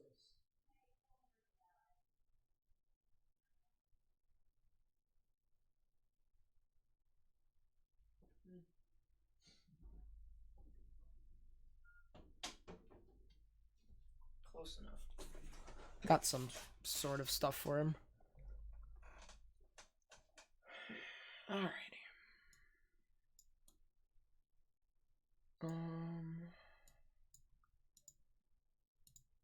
Let's take a look at the CFS. Version 2. Wind speeds. Alright. Let's take a look at the 8th. It shows something.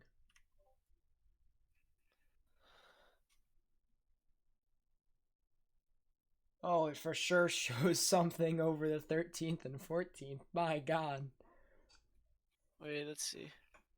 Oh yeah, that dry line. Pivotal update because it's a little slow right now. 90 Kinda less knots of a maximum in sounding. some spots there. What time of day is that? Oh, there could be another threat. That could be another threat for Illinois. Oh yeah, Illinois. What day? 14th, 13th, and 14th. I mean, the model trends are still showing some sort of severe weather activity on the 8th and the 14th, or like the 13th and 4th, like 7th and 8th, 13th and 14th. Yeah. But once again, you know, stuff could always change. Yeah, there's a mean trough coming in for the 13th and 14th event. Do I hear a guitar? Polar vortex. Oh yeah. What's the temperature? Are you restringing? I'm playing Steel. If you don't know what steel guitar is, look it up. Jeez, that's a mean little trough for Arizona. I actually wouldn't be surprised if there could be some severe weather in Arizona and New Mexico. It's bullish. Arizona is always like dry usually for like severe weather. Well, yeah, that's true, but like it could also like the trough is literally right in the area of California, so it could All I'm theoretically saying pull up is stuff. I never put any faith into anything greater than 72 hours. That's the truth right there. But I'm trying to get used to the model trends and stuff like that. Like past 100, yeah, you might kind of get ideas of overall conceptual patterns, but as far as weather details, no, you're really not getting hardly anything. I mean, I just look at most of that stuff for laughs. But like just getting an idea of like weather patterns, that's typically what You I know do. what would be cool? What? For somebody to have some kind of spreadsheet where we detail, like on this day, the model said at this initialization time that this wind speed was going to be at this area at this time of this model. And then the closer you move to that actual day, what was the difference and which one? You know, just basically keep a track record of what the models are predicting and what actually turns out to happen. Heard, yeah, that'd be pretty cool.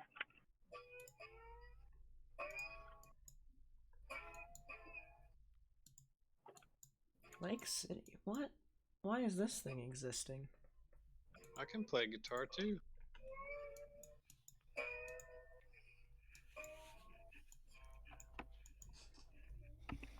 What the heck? Wait, one sec. Give me 1 second.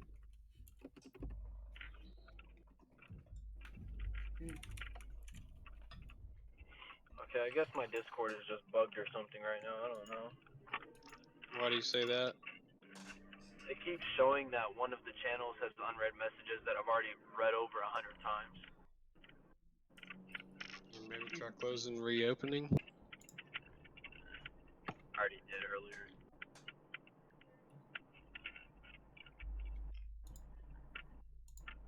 I'm so uncomfortable. Gotta love Texas drivers. Yikes.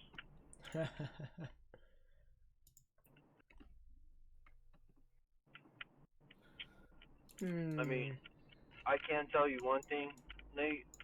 As long as I have my car back by the end of this week, like the mechanic who's working on it said he would have, because the guy that's working on my car said he would have it back for me by this Friday. And as long as that's the truth, then next week, whenever the initial severe weather threat becomes more apparent, I guess is the wording I'm looking for, then I'll be more apparent or I'm more realized. Yeah. Here, go look in general. Once the threat becomes more apparent or more like possible, I guess, then I'll let you know if I'll be out chasing or not, and then maybe we can get in the voice chat and you can stream and whatnot. Well, even then, I mean, I'm sure you'll be streaming regardless, but you get what I'm saying. yeah. And even then, my plan, hopefully, is to try and get out there. Either it's in Texas, Oklahoma, Kansas, stuff like that, even Nebraska, by, like, probably mid to late May. That's my plan.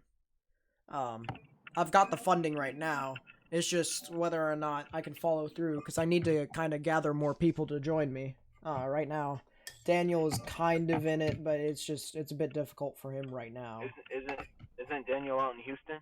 Yeah, he's out in Houston. He's gonna try and drive up. You guys are going. What are you guys chasing or something? Or you guys chasing or something? Possibly, yeah. We're talking about it, yes. I don't know. I don't know if we were gonna go like whenever there was that slight risk here, but they were thinking about cutting off travel for a week here in Kansas, so we weren't for sure. We didn't want to like get stuck out in Missouri because they cut off travel. I mean, they can't. What part of Kansas do you live? Like the what you call it, Metro. Dude, I'm awesome. I might be coming out there soon. So Nate, the thing is with Daniel being in Houston, that's like a 2.5, 3-hour drive for me. So I mean, I could always swing by and grab him and then shoot north, and we could all meet up. Yeah, we could do that. We could all meet up in Kansas or something, and that wouldn't be a problem. Like I would not have a problem with that. I'm actually looking for chase partners because the group that I have been planning to go with for the last 6 months, they keep backing out on me and stuff, and they keep coming up with excuses and whatnot, and I just don't have time for that. Like, but I know that everybody here in the Discord will be reliable. I know that you all carry the same sort of passion as me, and like, we all are here for the one common goal of seeing and reporting the weather and making sure people stay safe and whatnot. So like, because the group of friends and whatnot and coworkers that I have that are also quote unquote interested in this kind of stuff, they back out and they make excuses a lot and say they don't want to anymore, and just random stuff like that. I don't have time for that. I would rather have a group that I can rely on. Well, yeah, I mean, the thing about it is, though, is that we also have to figure out what the government's going to do with this whole entire coronavirus situation, because, you know, even though the airports are kind of open right now, they may, like, completely close everything. Yeah, that's true. I mean, but there's also there's Probably also will, the thing. actually. Here, give me 2 seconds, actually. so I'm not sure like who all's still here, but No, I'm still here. I'm listening. I read a tweet. I read a tweet earlier saying that essentially the number of cases is rapidly decreasing in the coronavirus. Models are trending more downward than upward in terms of new cases, and so it is looking like the U.S. is getting a handle of the virus and whatnot. And they're getting more like the number of deaths related to the coronavirus every day, as well as the newly impacted, the newly discovered cases are dropping as well. So, I mean, it's showing a downward trend in a good way, though. Yeah, I mean, I'm hopeful that I can come out. See it being an issue for too much longer, honestly. You know what I could do actually? I can always fly out to Houston itself, and then you can pick both Daniel and me, so that we wouldn't have to deal with multiple cars. That's true too. I mean, that would probably be the smartest way to do it. Honestly, I can meet you guys in Houston. You can fly straight to Houston. Yeah. And then share gas prices. That way we all can move as one unit and then decide all we want to do. Just got canceled to early May. Yeah. Well, we'll probably after that, because I have a driver's license, so both Matt and I, I'm sure, could like switch every now and then if we get tired. And same with Daniel too. So we can all take like different shifts and stuff, but we'd probably end up heading up further north than the Red River, I'd say. Just probably up into Oklahoma and to Kansas and stuff like that. But it would have to depend on how the models treat us as well as the outlooks and stuff like that. So, but I'm hopeful that I can at least come out, because that's my plan. I've wanted to do this for so long, and this is really just all the funding that I have right here going into probably an entire week, if not two. Yeah, no, I mean, like I said, man, that's definitely something I'd be interested in doing. I've been trying to find a reliable group of chasing partners that want to actually go and not say they want to go, and then when it comes down to it, they're like, I don't want to go anymore. I have stuff I want to do, or some other lies or whatever. Like, Oh yeah. I don't have time for that. Yeah, no, I'll definitely. As I said before, that is my plan. My plan is to come out at the mid to end part of May, and to just try and chase whatsoever. I've already talked to Daniel, so if Daniel can get his act together, or I can probably help him compensate for him coming out, something like that. But still, if he can come out, that would be great. Otherwise, stuff still plan to come out.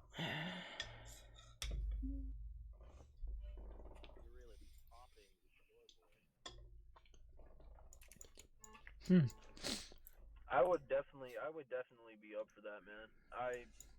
If we're talking about taking a week-long sort of chase trip, though, then I would have to get that okay through my job, because we weren't shut down because of this virus thing. We're still open because my job's considered essential. So yeah, I would have to get it okayed. I really don't see it being an issue, especially with how I overwork myself for this company and whatnot, and I tend to be one of the hardest working people there. So I definitely don't see it being an issue, but I would just need to.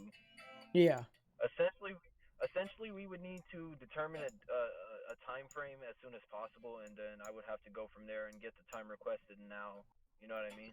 Oh yeah. That way, when it comes time to it, there's already a plan, and then my job can come up with who's gonna go in my place, and that definitely would not be an issue, though. Mm-hmm. Yeah, and it's always better to overplan than underplan. Yeah. You'd be like asked for like 5 days off, but you could only go like 3 of those 5 days, and then into the weekend or whatever. We'll see. For the Madison. Oops, sorry.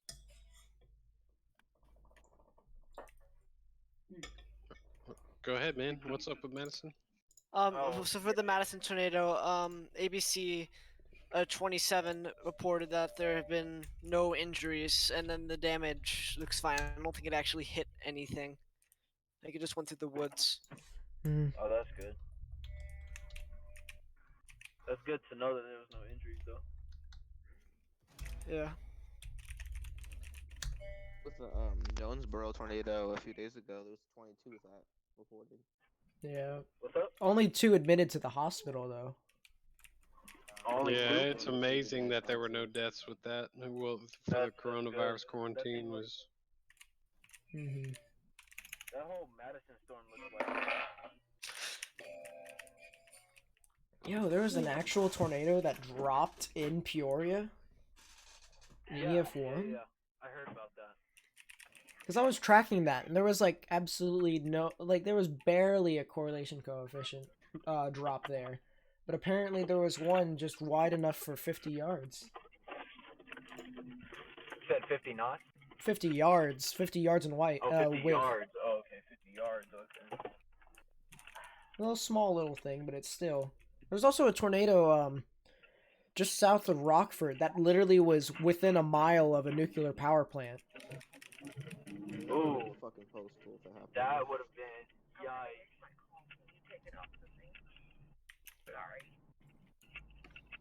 I'll be back in a little bit, y'all. I'm sorry. All right.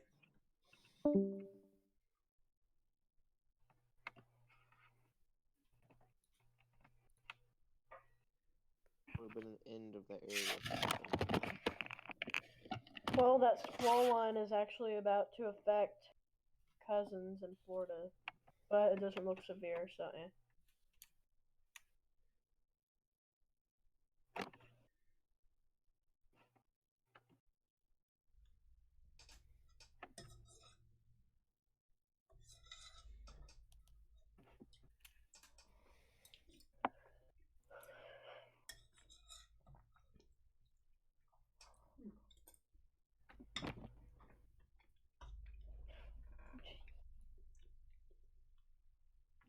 Oh yeah, there's ABC right there. This is along I-10.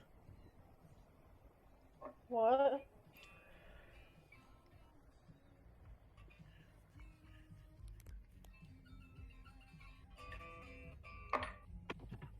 Yeah, this was along I-10, all right. Good God. Hey, do you guys have like a place file for road signs? I mean, the only thing that I could see when it comes to like roads is just like interstates, state routes, and county routes. That's it. Sounds good to me. And you would just hover over the road with your mouse, and it would tell you at the bottom left-hand side. Okay.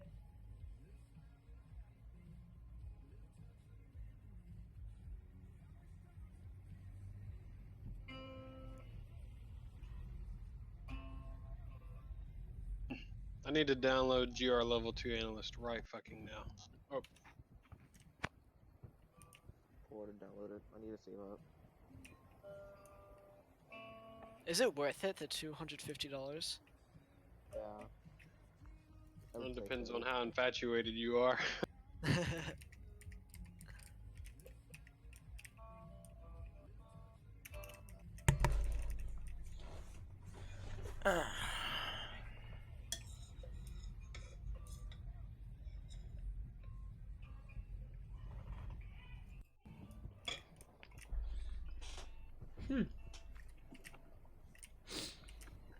Alright, well, chat, I'm gonna be completely honest.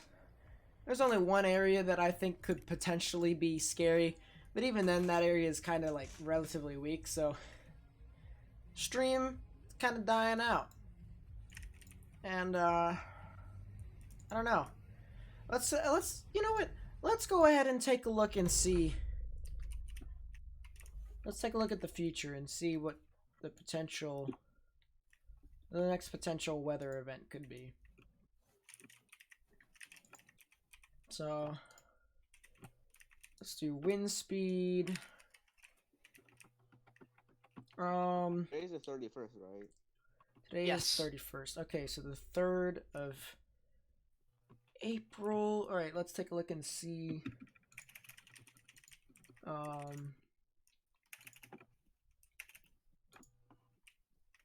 Let's take a look and see what Theta E is over there on the 4th and the 3rd. The 3rd and the 4th. Not bad. Could be better, could be worse. Hey, do you think that any parts of like KMLB will be affected by the Florida storms? KNLB? Where in the world? Oh, Melbourne. Yeah. Not too much. It'll probably be like general thunderstorms, but it won't be anything that's severe. Or at least I don't think it will be. I have family in that area. Okay. Jeez, this thing is fast moving.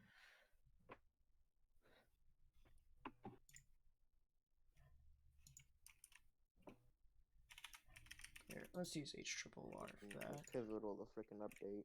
So look at the sounding. Gee. Let's use Pivotal GFS. Oh, isn't updated yet. Regional, continental, North America. Let's go down to surface base Cape. This will be 3rd into the 4th. No, nothing really. Alright, well then, let's take a look at 500 millibar wind. And there could potentially be some severe weather in Kansas. Friday evening. A slight risk, I would say. Yeah, slight. Maybe. Yeah, slight at max, I'd say. Would there be anything for Northwest Iowa in the next like 2 weeks? Probably. No, well, there could potentially be in the next 2 weeks. Just if you guys remember these days, the 7th and the 8th, and the 13th and the 14th, those are the days where my friends and I are thinking that there could potentially be some severe weather, possibly in the Central Plains into the Mississippi Valley.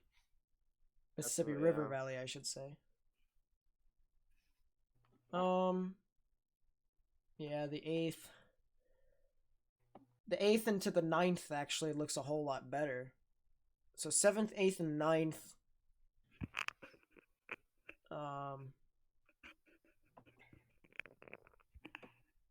And then obviously... My pivotal isn't updated all the way yet. I'm just using the model model scan previous. Okay, let me see.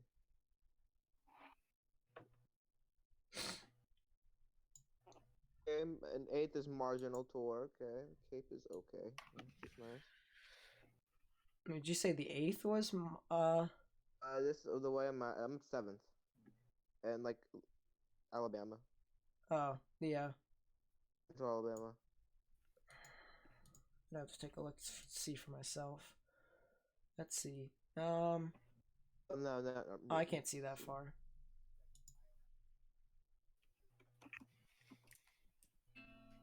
I mean, it's setting up for a trough, so it could very well happen on the 8th and 9th. You go to regional. I'm at the whole United States, and it's kind of hard. That's actually a pretty nice polar vortex that's pulling right in. Yeah, so 8th and 9th, Central Plains and Mississippi River Valley would probably be it.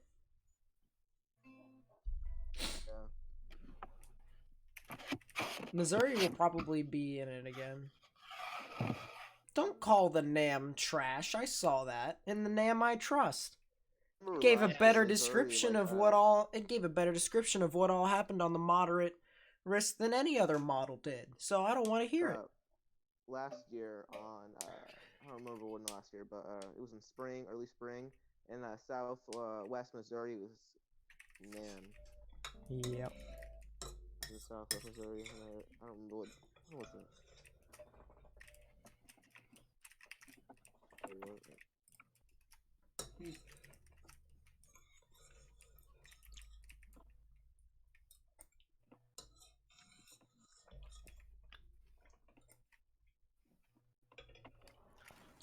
GFS is every now and then.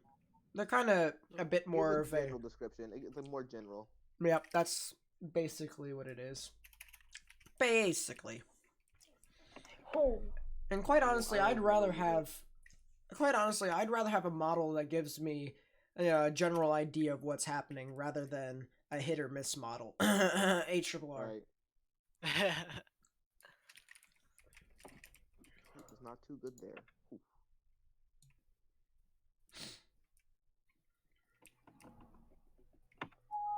Oof.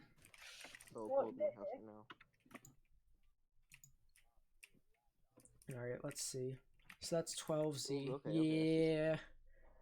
It's starting to set up. I'd say shear values would probably be in the mid to upper 80 knot shear when it comes to it over the plains. That would be my prediction when it comes to what the next scan of the GFS would be.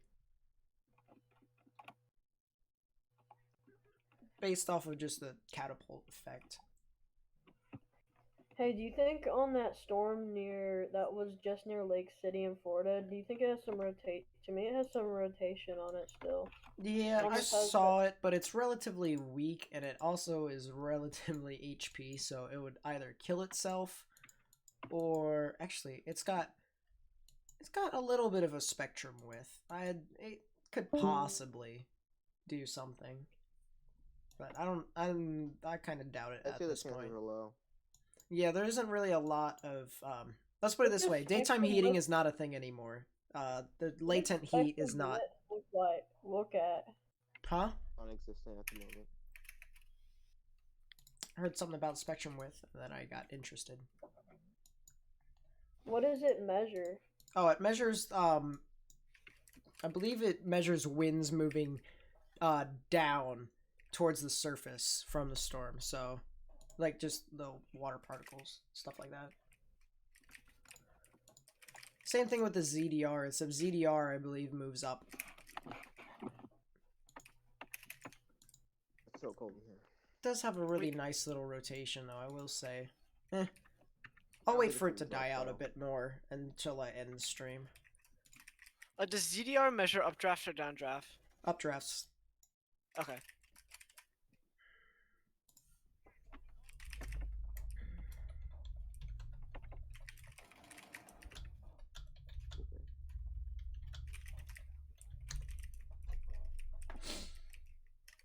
Yeah, you can actually find a ZDR column, which is just mainly just the giant updraft. So if you can find it within the same, just like multiple tilts of the same area, you've got your ZDR column.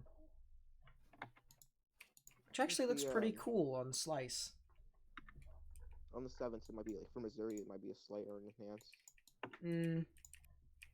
And according to Pivotal, I'm just I haven't got all the scans yet. Oh yeah. It's on hour 174, and it's already kind of forming. No, I'm about to go on 1 hour. Oh yeah, okay, yeah, I'm seeing that now. Yep. So as I'm saying the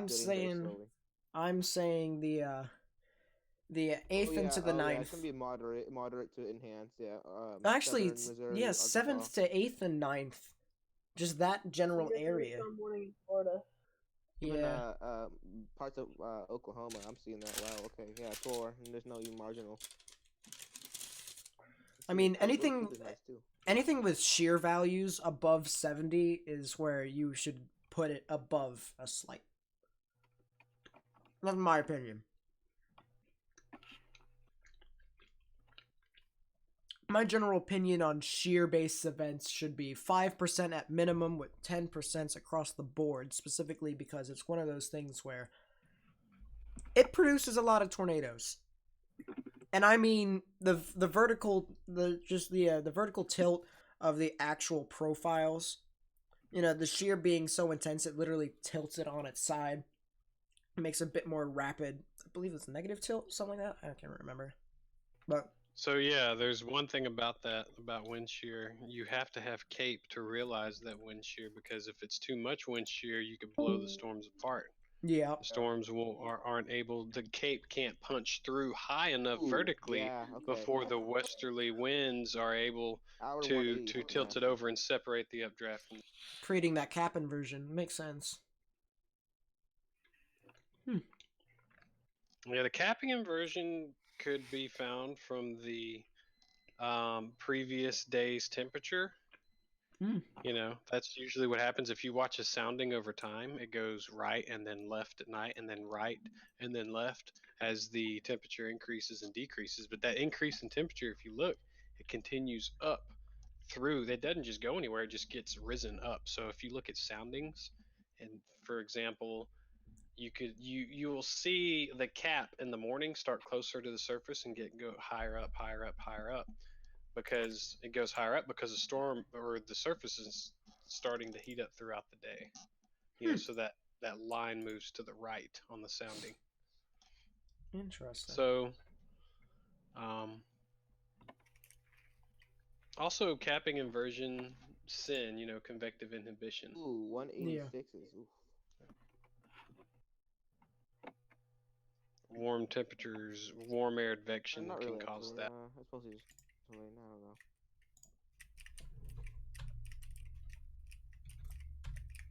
Typically find warm air advection at 850 millibars.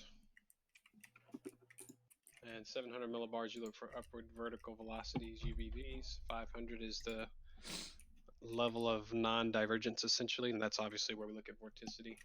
Mm-hmm.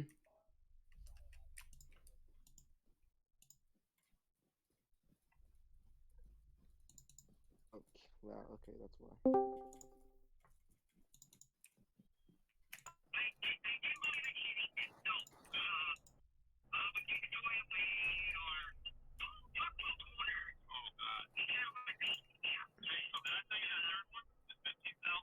There we are.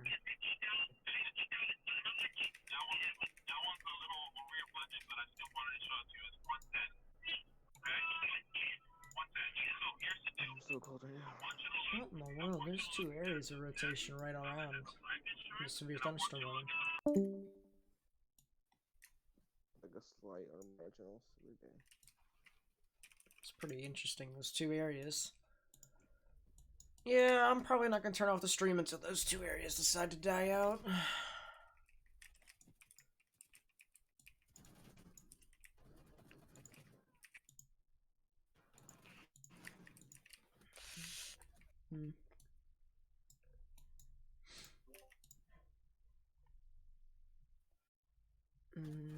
Twitter. Tornado. You know, let's just look up tornado damage. Because that's exactly what we're looking for. George County, Mississippi. What? Not what I needed. Eufaulu?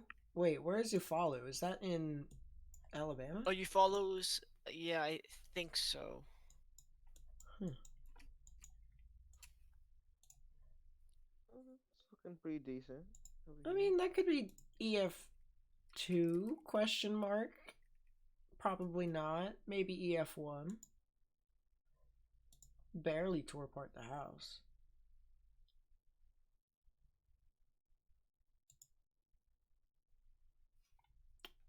See, that's kind of a poorly structured.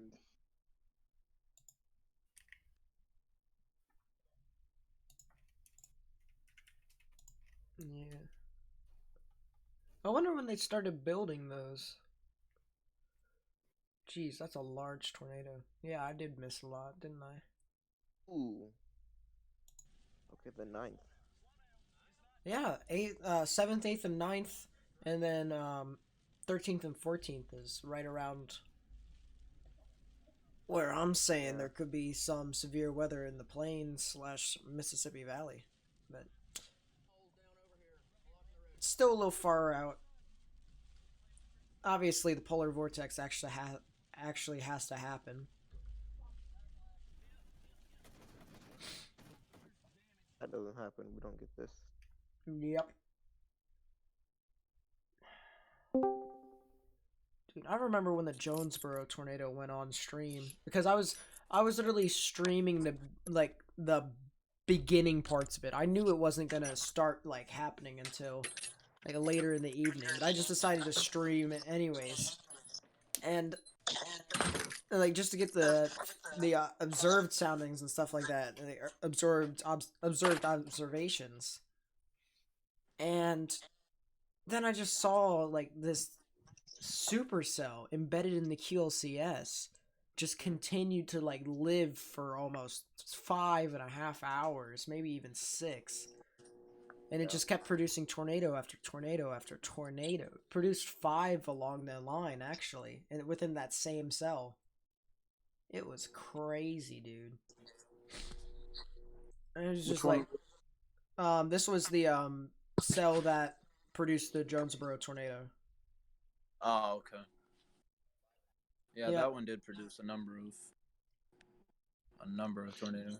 Man, it's interesting how like we were in the slight down here, but I did notice something when I was looking at the models that day. I noticed that a strong low-level jet, I think at about 700 millibars, strengthening to maybe about 50 knots. I was like, wow, and you know that's something I said. Well, that could really make things intense for us, and it was right over north central Arkansas, and so the right entrance region of that mini jet right there is where that tornado occurred, or where that supercell occurred. So it probably just rode that jet. Yeah, I would say, because the supercell literally just went in parallel of that jet, I should say. Yeah, and you see how fast that sucker was moving, man. I mean, that thing Dude, was that was crazy. The horizontal vertices on it was just Yeah, I saw that, man. That was crazy.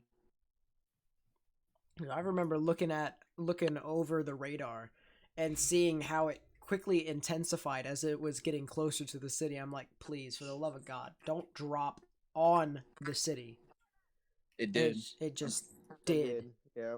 It did. That was the unfortunate part to it, man. It literally dropped in downtown Jonesboro. Started off as a little rope in within literally a minute wedged, and I was like, oh, all right, this is gonna be something major. I mean, it's crazy. You could literally watch it on the KAIT news on the 8s or something like that. In Arkansas, you could see it on the stream for their downtown cam. It literally showed the entire thing touch down and then turn into a wedge as it moved. Like before it even got from left to right, before it fully went off the screen, it was a wedge already. And I was just like, oh, dude, I don't even know how he kept his composure the entire time. Like, my God. I don't know either. Like he that's a strong man, because I would have been scared out of my mind. Like that's my town. Yeah. And then to just watch the development of it that quickly was just that. I think the last time I saw a tornado develop that quickly was El Reno.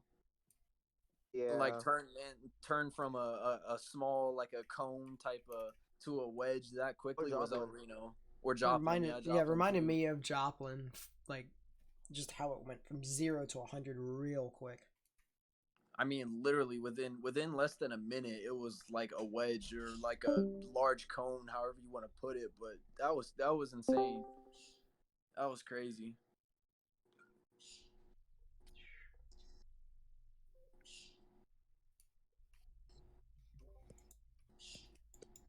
Definitely. I mean, there are definitely still 2 areas of rotation here in this line. That's the reason why I haven't turned the stream off, because these 2 areas still are relatively prominent within the line. Now, the one is obviously more stronger than another, but like, still. I wonder how this year's hurricane season is gonna go. It's supposed to be more according to AccuWeather, but AccuWeather isn't always accurate. Yeah. True. Yeah. I'm not the only one saying it too. I haven't taken a look at the satellite over the Gulf. Is the dry air fully sucked out yet, or is there still some lingering? I haven't checked.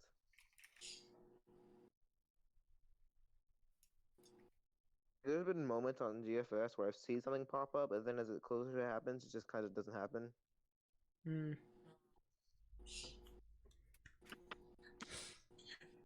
Basically, tropical tidbits, but that shouldn't be like on tropical tidbits. It's not really reliable.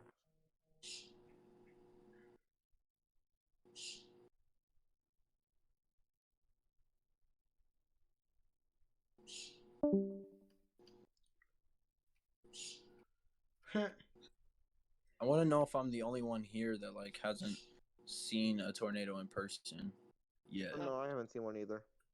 Oh, okay, cool. Good to know. Good to know. So, way back when, before I moved to Pennsylvania, I moved to Pennsylvania in like the latter part of summer last year. But way before I lived in West Virginia, and we didn't. There was no such thing as weather. How except for this one storm that I will put in historical. This was the only storm I've ever really storm chased. I've storm chased other storms. Whenever we had like low cape, high shear events. Um, but this thing was a monster, dude. The only tornado I've ever seen in my life came from this storm that came through West Virginia.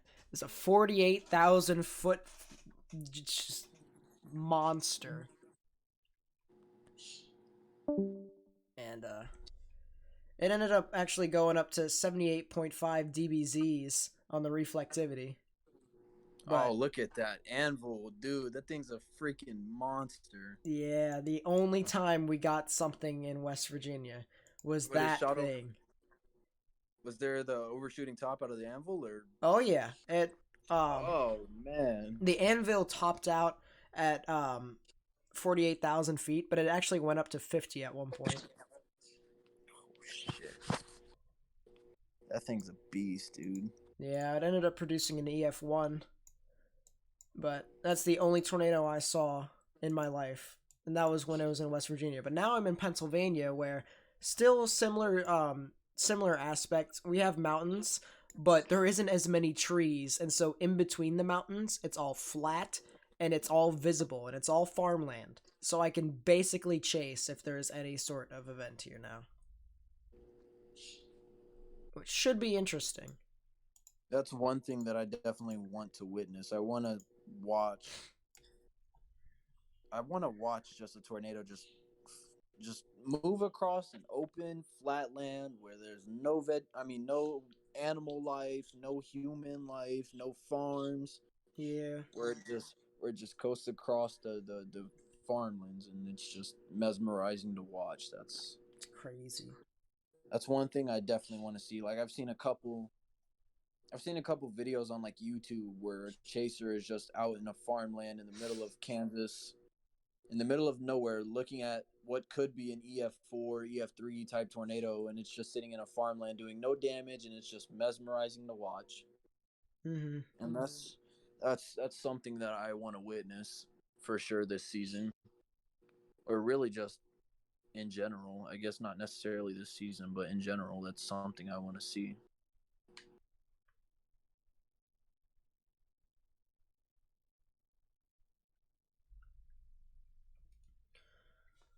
I mean, I hope to see some of that whenever I go out in May, because usually that's when the weather patterns are the most intense and stuff like that. And speaking of intense, yeah, this rotation now is starting to become really scary. So people over if you guys are still paying attention over here, you thought the weather was done. We thought, but now it's not. So US 301, people over near Highland, Lottie, and Hugh, you might want to get underground. I'm not gonna lie. Where are we looking at? This is just south of Interstate I-10. Discord said nope on me. I'm looking at it. I'm looking at just south of McClenny. Yep, that's exactly. And there's actually one right over, or just a little bit to the north of McClenny, but that's one that I'm not really too concerned about, honestly. Yeah, I'm looking at the one south of McClenny, and it looks like there's some sort of hook on the backside of that. Yep. 67 knot delta velocity, so it could very well decide to produce. However, as I said before, latent heat is not really doing anything for it, because there isn't any heat in it anymore. Yeah, but the thing is, this rotation is intensifying. I just saw the latest scan is showing 72 knot delta velocity on my scan. Oh yeah. See, it's intensifying, and there is actually a spotter in McClenny right now. He's probably looking at the northern rotation then, the one that's relatively broad. Or that may not even be a rotation. I'm not even paying attention to that one because that one doesn't even look to have a threat to me, to be honest. I would not be surprised if this storm gets tornado warned in the next couple minutes, though. It might. If it continues intensifying at the rate that it is, it will, for sure. But if it just, moves in a slow trend, then I don't see it. But type of if it continues are to... we dealing with here? Okay, so this is mainly farm, but then once it... Hugh is actually not that big of a town. Highland is not really that big of a town either. Lottie is, though, so... How big... What's the population looking like for Lottie? Give me a second as I pull it up. I just did a satellite view over all of them. Lottie, Florida. Let's take a look. Population, according to 2017, it's 723 people. So it's not all too much, but it's still... That's not that big of a town, but it is still... It's a relatively bigger town for that area. Where are we looking at? We're looking at the potential threats for this rotation. Yeah. I see. Oh, okay. Yeah, south of McClenny, northwest of Lottie. That might drop something. Let's place a marker right there. Yeah, 71 knot delta velocity, so it's flatlining out at 71. Around there, yeah. Which is... I'm trying to think in terms of... miles per hour. That's around 75, 76. Like, I was gonna say around 76 or something. So it's definitely got a hook on the backside of it, which is kind of weird. That RFD's... Oh, this looks kind of interesting. I'm looking at reflectivity. It's actually kind of cool to look at. Yeah. That's what I'm looking at right now. Let's get dual panels going up so that you guys can see exactly. See, I don't know. Oh, this is Ronnie. Okay. All right, buddy. If you got, you're the closest to have a chance to seeing the storm. If you want to see it drop south, buddy. He's like the only chance of confirming anything. Well, I mean, there is this other chaser just outside of the warning. To the east of Stark. He could probably jump up north and catch the backside of it. Although I don't know if that'd be too smart, but...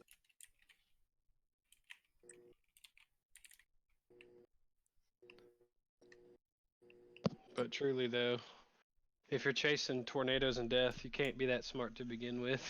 Yeah. True. I'm just kidding. I'm just kidding. Fair. That's fair, though. That's fair. That's fair, though. But you have to be really knowledgeable, though, like, of course, because there is a lot. There's a lot to it. Yeah, obviously you can't just go run straight into the hook of a storm, and obviously there's more that goes into it. Oh yeah, and dude, finding out what a hook of a storm is, knowing where to go, knowing what products to look at, knowing the parameters to look at, velocity, all this, dude, that takes enough to learn in and of itself. Not to mention the logistics of getting there. Exactly.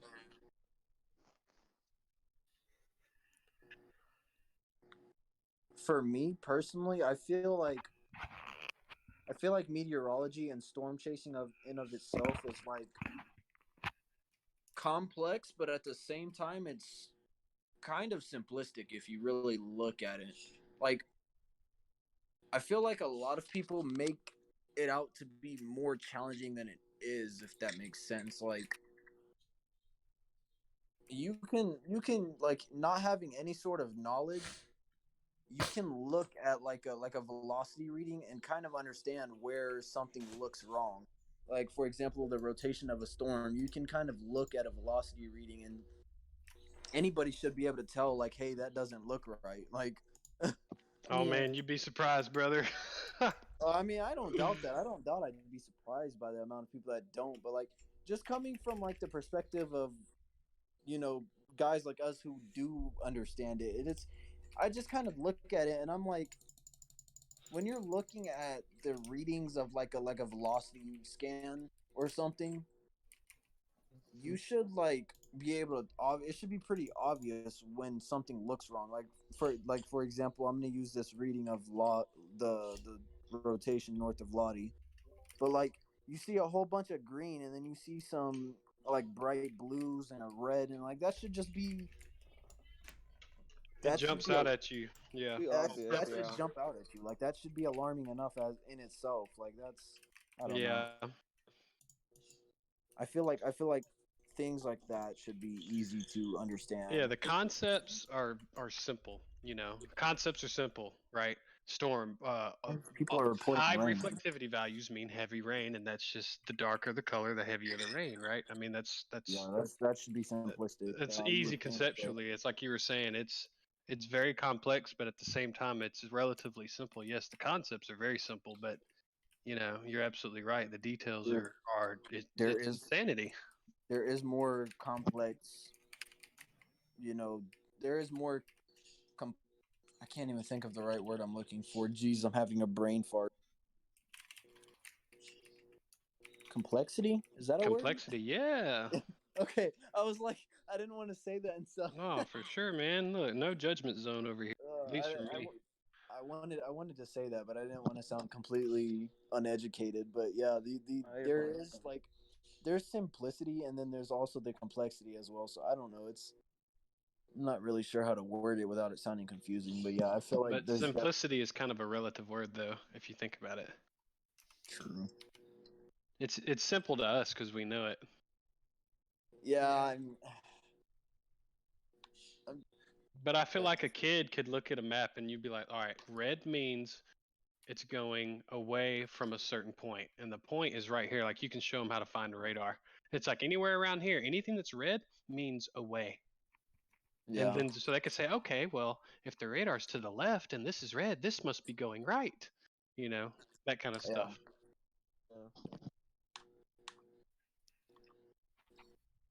Has anybody here watched Reed Timmer's Tornado Chaser series from back in the? I've watched the whole thing like 20 times. Yeah, I haven't yet. This is crazy, man. Because like before I ever joined like this Discord server, I never imagined like I would meet people similar to me. But I literally watch it all the time. Yeah, that's crazy. what I was thinking. Crazy. Like, especially since let me paint the picture for you, or at least in my perspective, for you guys. At the time, I lived in West Virginia. All right, and based off by my name, you can already assume that I at least like ice hockey, and let alone I play it as I thought well. You absolutely hated it. Yeah. So okay, I just want to point out. I don't mean to cut you off, Nate, but the couplet north of Lottie is tightening. Yeah. If you look at the storm relative, yeah, it is like tightening. Warning just got extended. But anyways, so being a person from West Virginia who likes the weather and plays ice hockey is kind of as strange as you can get as a West Virginian. You'd think that there'd typically be, you know, football, stuff like that. So I didn't really think that there would be people. All right, see you later. Yes, yeah. All right, man. You know, I didn't really think that I would find anybody else who would enjoy the weather. This is really interesting, actually. Heck yeah, I really appreciate everybody who made the Discord and make all this happen. You know, that's a commonplace ground for us. Mm-hmm.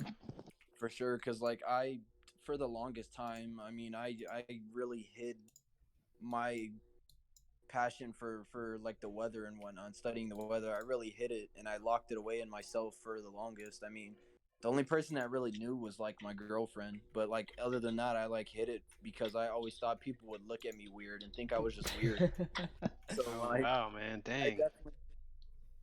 I don't know, man, because people where I live, people are like extremely judgmental, and if you're not like trying to pursue one of the basic, like if you're not trying to pursue a professional athlete career, or you're not trying to be a doctor, or you're not trying to be a lawyer, or just the basic, everyday learning as a kid what you should be growing up. Like if you're not growing up to be something like that, you get judged here where I live at. So like I don't know, I just always try to hide it. Absolutely, and I think some of that's society's fault too, because society pushes you, get a degree, do this, make a lot of money, blah blah blah. They don't tell you, what really drives you. If you could watch a movie about anything, what would it be? What do you want to learn about? What would you do without getting paid? Instead they're just shoving all this crap down your throat. Yeah. Jeez, this couplet is so tight. Holy. What kind of weather porn did I walk in on? The only one. So You it don't want looks to know. like It's called WX, baby. I still wanted to do that. WXXX. Yeah, I was about to say that. I was about to say that. How's everybody doing? XXWXX. Doing good. Good. Man. So Hey. I'm looking. No, go ahead. Go ahead. I'm sorry. I'm just looking at CC right now for this storm north of Lottie. It looks like there might be a CC drop. Yeah. I'm seeing some greens and yellows. It might be broad though. I'm not really sure. That might be. I don't know. I mean, the rotation is most certainly it's still there, but Could be a lowering, but it not definitely necessarily looks on the ground. But I'm looking at reflectivity too. Is showing a pretty nice hook on the backside of that storm. Oh yeah, it's forming a little mini donut hole with a little lower reflectivity values towards the middle. So definitely some rain being wrapped around that entire area. I'm not really sure. Oh, okay. I guess that's. Oh, I was in the wrong channel. That's. I knew that. Okay. Here, we'll have that be in velocities. We'll have that be in correlation coefficient. And then let's see. Final one, should that be? Should it be spectrum width? Should it be ZDR? Wow, Nate.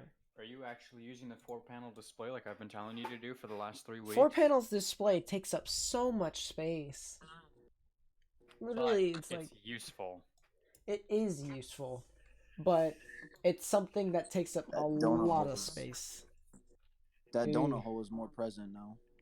Man, I'm about to download this freaking GR level 2. Yeah, GR2 Analyst is great. God, dude. Like I said, I bought it before, but the email that I had to purchase was.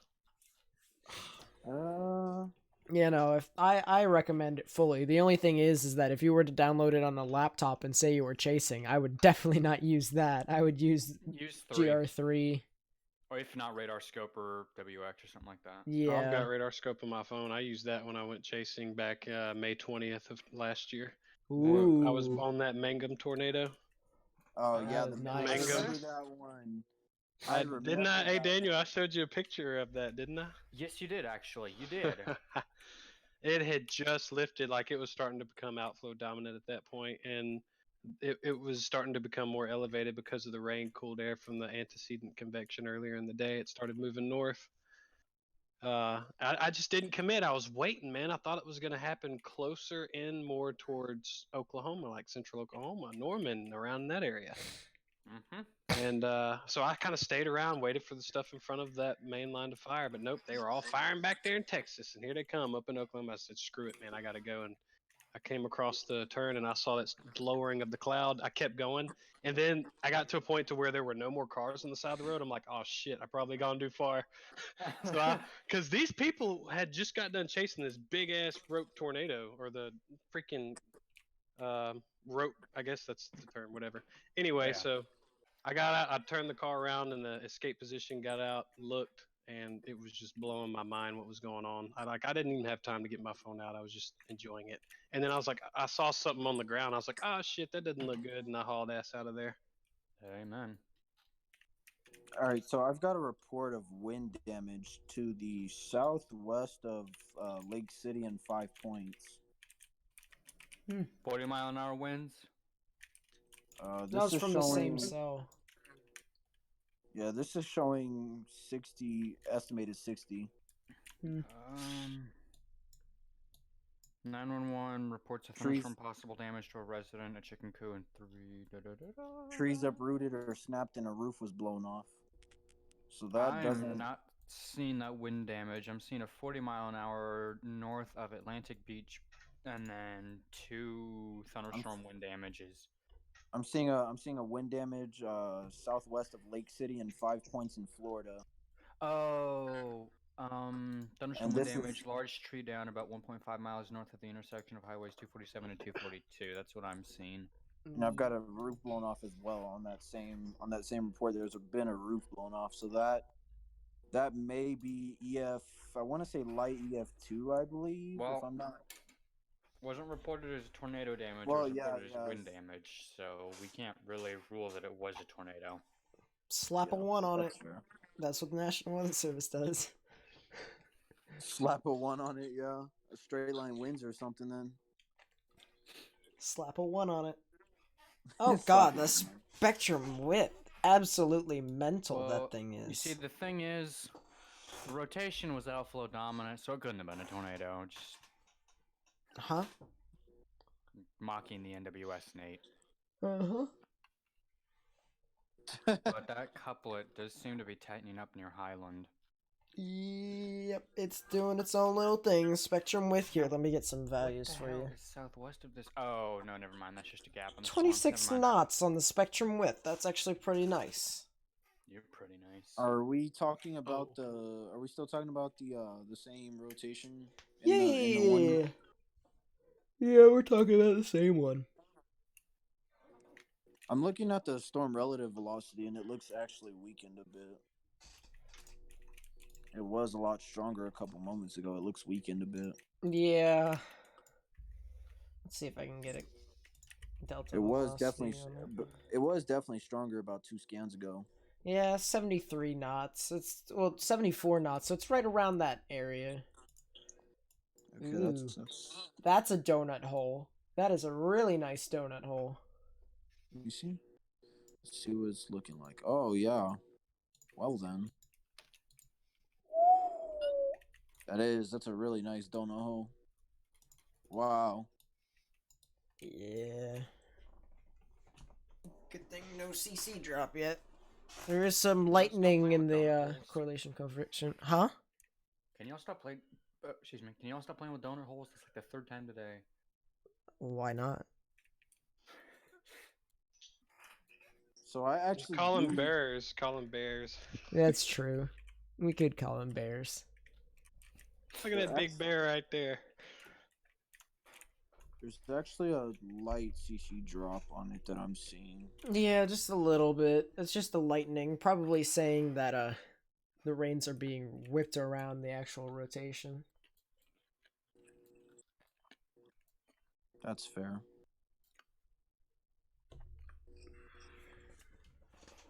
I just like the structure of that on the reflectivity. Yeah. I'm so used to seeing the classic hook echo on the southwest side of it or whatever. I'm so used to seeing that, and seeing this like on the back side is just, I don't know, it's kind of new and it looks cool. There's more reports of wind damage. Northeast of Beverly Hills, and then south of Ocala. I gotta go. I'll see y'all later. All right.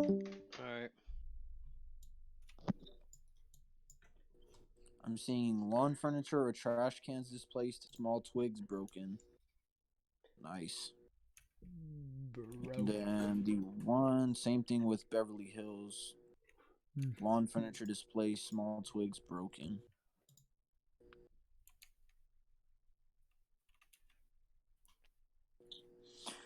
A lot of rain in Charleston. That's about it.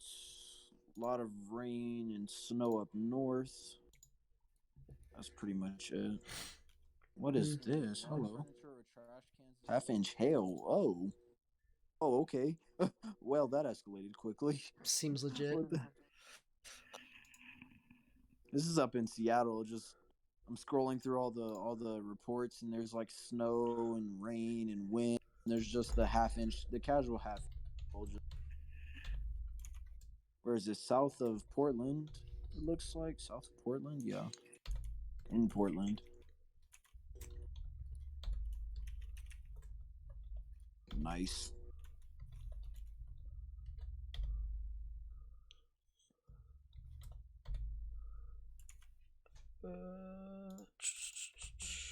FL.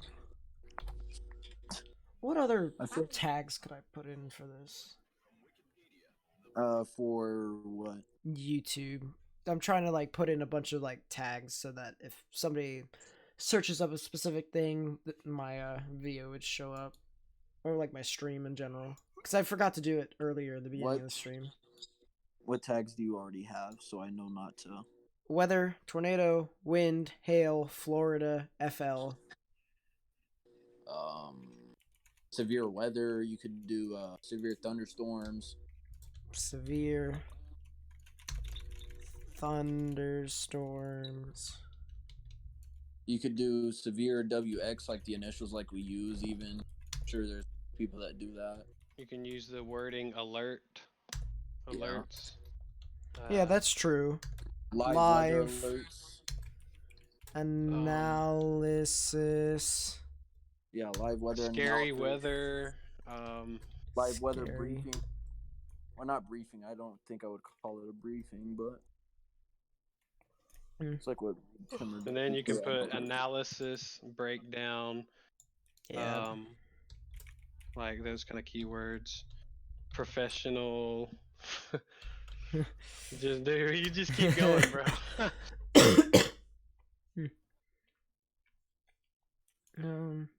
I'd put as many as I can. You could even go so far as putting like meteorology, I guess. I don't know. That's what it is, yeah. Do you know why they call it meteorology? Honestly, I'm still trying to figure that out myself. Nate? Nope. Not really. All right. All right. I'm gonna help you. I'm not gonna give you the answer. I'm gonna make you work for it. Think about the word meteorologist. Does that translate like atmosphere in like another language? No. Think about the word and what they mean. Break down a word. Isn't it like hydrometeor or something to do with like hydrometeors, like some form of precipitation? I think it's like something to do with that. I'm not sure though. Yes, he knows. It's right.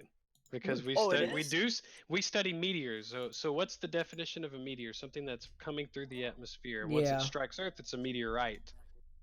And it's a meteoroid if it's not in our atmosphere. So anything that's fallen in our atmosphere technically is a meteor. And everything from quote meteorology is made from hydrometeors. Everything in the sky is some form of water vapor. That's fair. Air is either sinking, rising, moving left and right, so on and so forth. If I have an editor ever, can I have someone that puts in the reading rainbow thing, the more you know? Or, like, just insert that scene right now. The more you know. Yeah. Hell yeah. So we're called meteorologists because we study hydrometeors. That's pretty informative, actually. That's hashtag. Yeah, ask me any questions y'all got about the weather, man. I'm actually honestly impressed at the level of knowledge that you guys have for not having actually been in school. I mean, I know some of you guys are in classes. I'm about to go into school in August. Yeah, I'm going back soon. I had actually just enrolled into classes, but I was only doing my general studies first before I transfer out into a bigger university to try to save some money. But yeah, most of my knowledge is like self-taught. I taught myself. Yeah. Just because I never had like friends around that were interested in the same stuff. But I've been interested in this kind of stuff for a while, so I taught myself most of it just sitting at home in bed on YouTube, watching tutorial videos of how to break down a thunderstorm and things like that, and just I taught myself for the most part. But I am going to school soon. I'm hoping to be in actual meteorology classes within the next like 2 years or so. But that's good, man. Keep at it, pursue it. Basic studies are a pain. Got to get those out the way first. I went to community college to get those done. It's like 13th grade. That's what I'm doing. It's like, do I have to take algebra? Like, for real? I have to Again, take yeah. algebra? Advanced Again. algebra? What? I took calculus in high school. I took algebras 1, 2, and 3, and then I took rotation on this storm. It's kind of all right. It's lost a bit of its strong rotation, but it's still there. We're still talking about the warning with the donut hole? Yep. Oh. Yeah.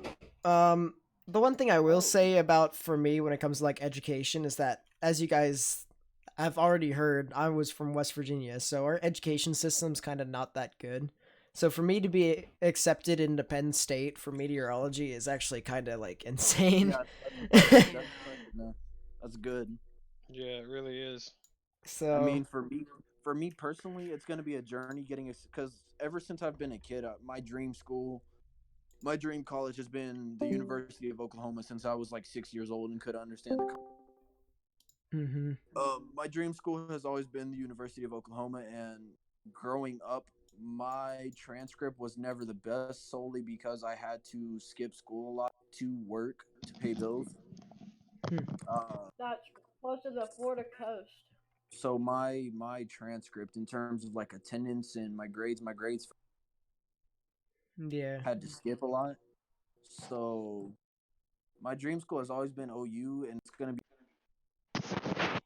up as long as I can keep my grades up and stuff while I'm in like the community college I'm going to, and like if I can make my transcript look a little better, then I should be able to get in over there. Yeah. That's just my The one thing for me though, for my education, is that I kind of don't want to come out of college with all too much debt, so I'm doing a relatively cheap route of my meteorological program. So my plan is to do 2 years at a sub campus and then another 2 at main campus, and yeah, that's fair.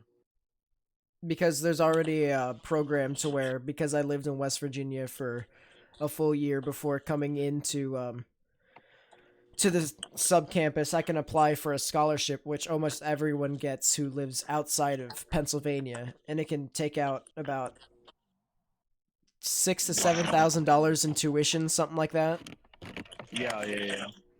And so it basically makes it to where you get in-state residency for the years that you go there, as long as you live in West Virginia. But now I live in Pennsylvania, so hopefully I can get in-state residency through that as well. That's also true. This rotation is actually pretty significant. I'm surprised there is no warning. The college for my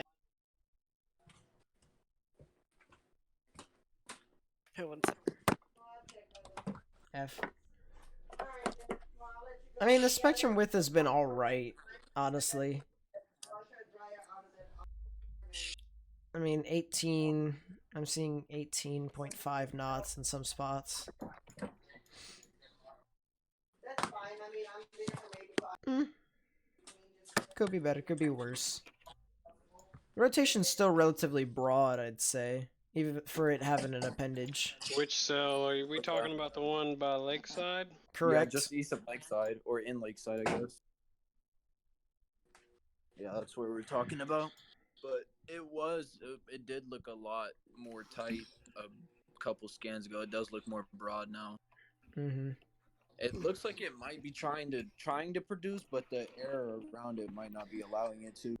Yeah, because it's the evening, there's not really such a thing as latent heat. Yeah, there's not much. There is there's probably a very small amount, but there's probably not cool air. It's probably suffocating. Well, you can get latent heat without the sun. Well, yeah, that's true. Advection. Yeah, advection, which is the main reason why the moderate risk didn't exist.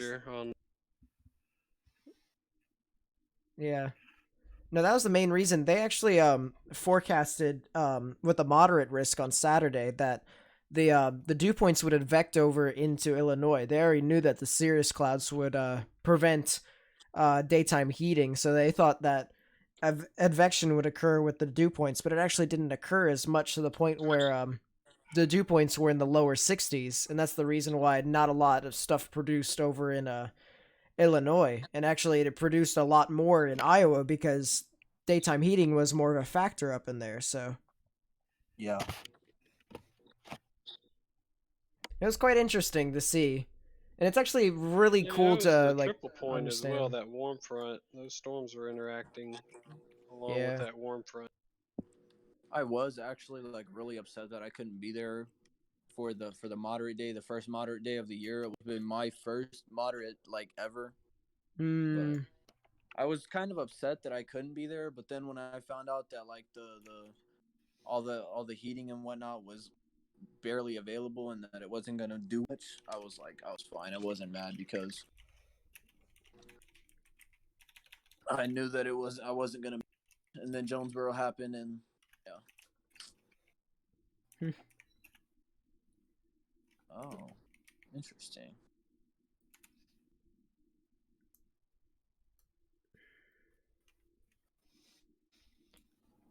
Oh yeah, definitely interesting. Latest velocity scan. Yeah, that's what I'm looking at right now as well. Is it just me, or does anybody else ever like sometimes watch like videos of like just videos of tornadoes from the past? Do y'all do that too, or is it Yeah. just me? Yeah. What I'm trying to do with what I'm trying to do with the visit program is I'm trying to like recreate those situations and try and better understand what all actually happened, so that my plan when I become a meteorologist is to fully dissect the supercell and try and figure out what it's doing based off of the materials that I have, and which is you. If you guys couldn't already tell by how I conduct my stream, I basically want to like dissect the storm completely and try to figure out what is going Yeah. on and stuff like that. So Yeah. I want to try and interpret that and do research based off of what all happens in previous events and what all can I learn from that, so that whenever the similar situations occur, I can try and pinpoint out what all could potentially happen. You need to put yourself in a dowel and get out there in the field. Yeah, for sure. Yeah, man, or that Dominator 3, Dominator 4 type.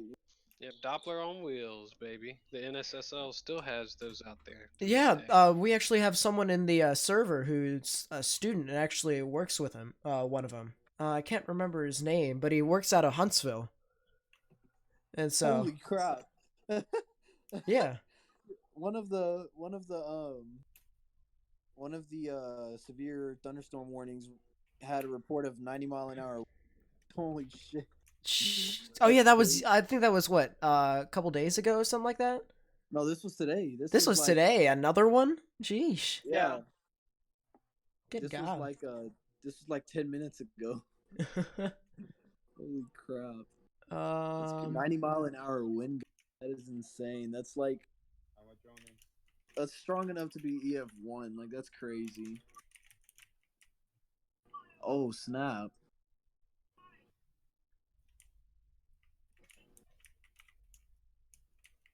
I'm watching this video right now of a tornado that hit northeast of Fowler, Kansas last year.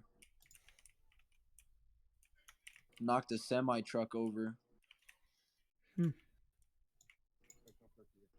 My question is, why are people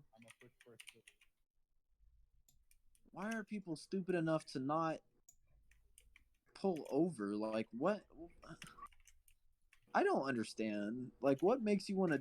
You see an area of rotation moving towards the road of dust and debris, and you decide to keep driving. Why? Yeah. Because you're ignorant. Simple as that.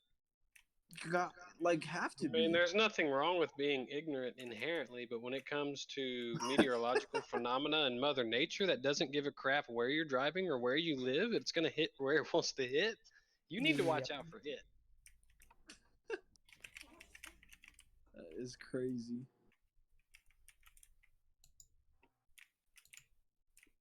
They say ignorance is bliss. Well, if you're ignorant of your weather conditions and it kills you, you're dead, and I guess living in eternal bliss. So I guess that pans. Trying to find the dude. Jeez.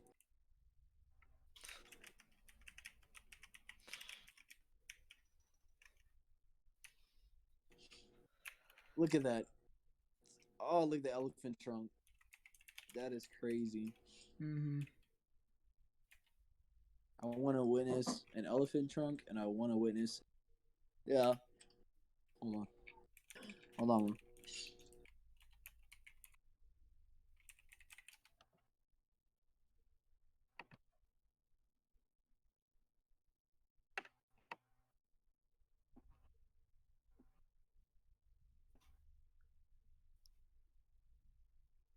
Yeah, there's the tornado warning.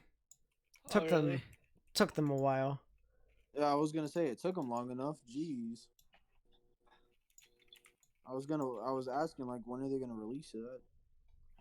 That's fine, man. I'll figure out if I'm gonna have some or not. Of course, it's right along the coast when they do it. Of course. Do I want to install the GR Analyst on a drive that has a lot of free space, or can I decide where to store a lot of the other stuff? I believe you can store it wherever you please. I'm not quite too sure. It works as a regular application, so. Yeah, I've got 4 different drives to choose to install it. I've got 3 solid states and 1 hard disk. I'm trying to find the one dude that has the Doppler on wheels that works for NSSL. Can't quite find his username at the moment. But I know he's in here. I talk to him every now and then. That's a freaking monster, dude. Wikipedia says that Josh Warman is a geologist. Seems legit. Oh my gosh. Yeah, I can't find him. Oh well. This velocity couplet is pretty I don't know, it's kind of questionable. Yeah. I wonder why they waited so long to do this. I'm not really sure, man. I was wondering the same thing. It took them long enough.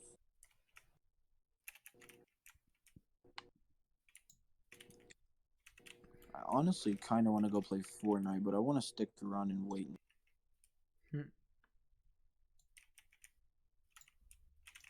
I mean, as soon as this thing exits the warning, that's when everything dies out, so, this is practically the last thing. The last event of the night. Yeah, this is the end of the severe weather threat, for sure.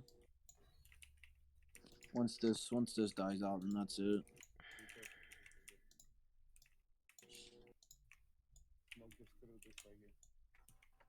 I'm gonna feel really stupid if we like jinx ourselves and. No, even still, man, that rotation is very, very broad. Yeah. They're doing this on account of it tightens up and drops something for a quick second. I mean, storm relative is just, it's meager. It's too broad. I'm looking at it right now. It was a lot tighter a few moments ago. They should have released it like 10 minutes ago. If I remember correctly, when Ruff was doing his radar presentation thing, I believe like the qualifications for the National Weather Service issuing my fault. I believe when Ruff was doing his presentation on radar interpretation, was the National Weather Service, when it comes to qualifications for issuing a tornado warning, was like upwards of 85 knots to like 105 knots or something like that. And so I guess it didn't really fully meet those requirements, especially with it being that relatively high up, although it's that close to the radar. So I've got no clue. Fair enough.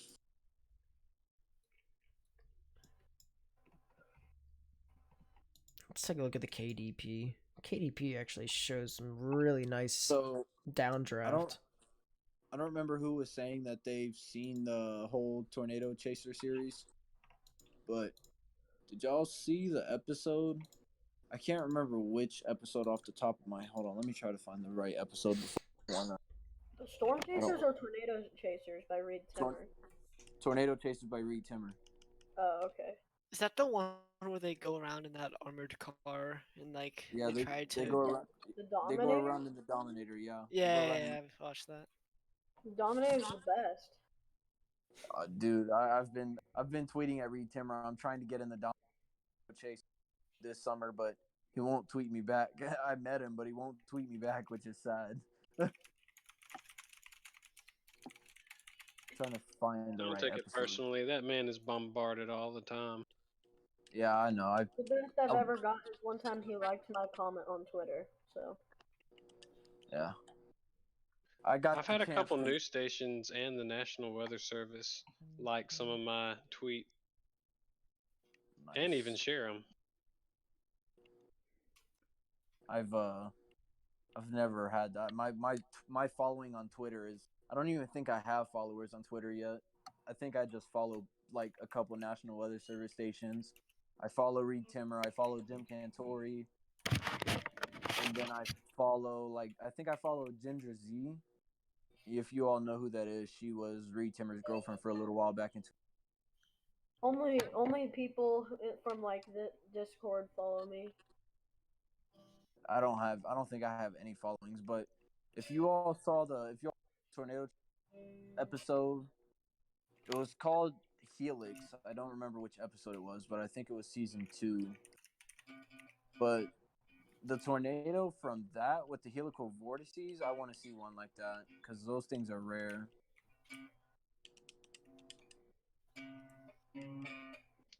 Yeah, you're probably gonna have to more than likely chasing the planes to really get a good visual of those. I mean, Dixie Alley, man, there's only a couple places around here, and that's closest to the Mississippi River where you really get the plane. Chasing in Dixie Alley is a nightmare. Oh yeah, man, I live in Dixie Alley, bro. I live basically in Memphis. I would not dare right now with me as uneducated as I am in terms of storm chasing. I've only ever been on. Especially with Dixie Alley being the area. Like with Dixie Alley being the main place where you see the high precipitation. I wouldn't. It would be too chaotic for me. Yeah, almost everything today has been high precipitation. In fact, I think almost all the cells have been HP. Yeah, kind of annoying, but it's fine. It is what it is. That's just how the Dixie Alley layout is. It's just most a lot of moisture, man, right here by the coast. Yeah, most of them will be. Yeah, and we don't get that really pronounced EML that comes in from the southwest desert like it does in Oklahoma, where you get that southwesterly wind at about 700, 600 millibars, and that dry air really steepens the lapse rates and increases the cape. But because, see, down here in the south, if you got a southwesterly wind, well, it's kind of, more maritime air. It's not necessarily dry continental air like it is from the southwest. So that's why these plain storms have HP supercells. Has anybody ever seen a tornado with a helical vortices, though? That's what I want to know. Have y'all seen one in person? Not me, and they just canceled the tornado and severe warning. Nice. I've seen a tornado, but not one with multiple vortices. No, not a multiple vortice, a helical vortices. You're talking about the horizontal vortices? I'm talking about the helical. It's like you'd have to look one, but it's essentially just at the bottom when the is on the or the vortex is on the ground. It's like kind of like a spiraling vortice. Kind of it spirals a little. It's kind of hard to explain. I'm trying to think of the easiest way to explain it. Here. But they're Little like extreme. satellite vortexes. I'll show you what I'm talking Oh, about. like it's like here. I'll post a picture of one in chat. I know what he's talking about. I'm pretty sure I know what you're talking about. Alright, I'm gonna head out. I'll post All one right, in. take care, man. Right, you too. Bye. All right, man. Take care. Well, chat, it seems to be it. That seems to be it of the risk today. I would not doubt it. Hey, whoever was talking about the helical vortice, do you mean this? Yeah, the helical where it like spirals around. Yeah. Oh. Yeah. I've never seen that. Like the full condensation funnel dances around. Interesting. Yeah, it's like a full. They call it the helical vortices. It's like it like spirals around and it dances around and it's extremely violent. Like Reed Timmer has a video of it. It's Tornado Chasers, season 2, episode 3. That's the TVN weather picture. Well, the TVN weather was their partnership during the series. So they were chasing for TVN and ETT as well. All right, well, outro time, chat. You know the drill. The beginning of the stream and the end of the stream, we have to self-promote full-blown hell, so... Because we can't do it during the middle of the stream, or else... Like, let's put it this way. I always say this at the end of the stream. I'm not going to self-promote in the middle when there's a giant tornado. Like saying, oh, there's a tornado with 150 knot delta velocity. By the way, subscribe to the channel and like for more content. No, that's not what it is. It is, we're going to do it at the beginning, and we're going to do it at the end. So that's the reason why I kind of live stream relatively earlier than the actual outbreak. That and the surface and the observations analysis, stuff like that. But anyways, you guys know the drill. Subscribe and click the bell for just my content appearing in general. Helps with YouTube algorithm. Liking the video also does that too. It's just all of this stuff is YouTube's algorithm. And then share the video. My plan, whether or not this will work, I've got no clue. I wanted this since I believe it was the middle part of February, but the sub goal was to get to 400 subscribers by the end of April.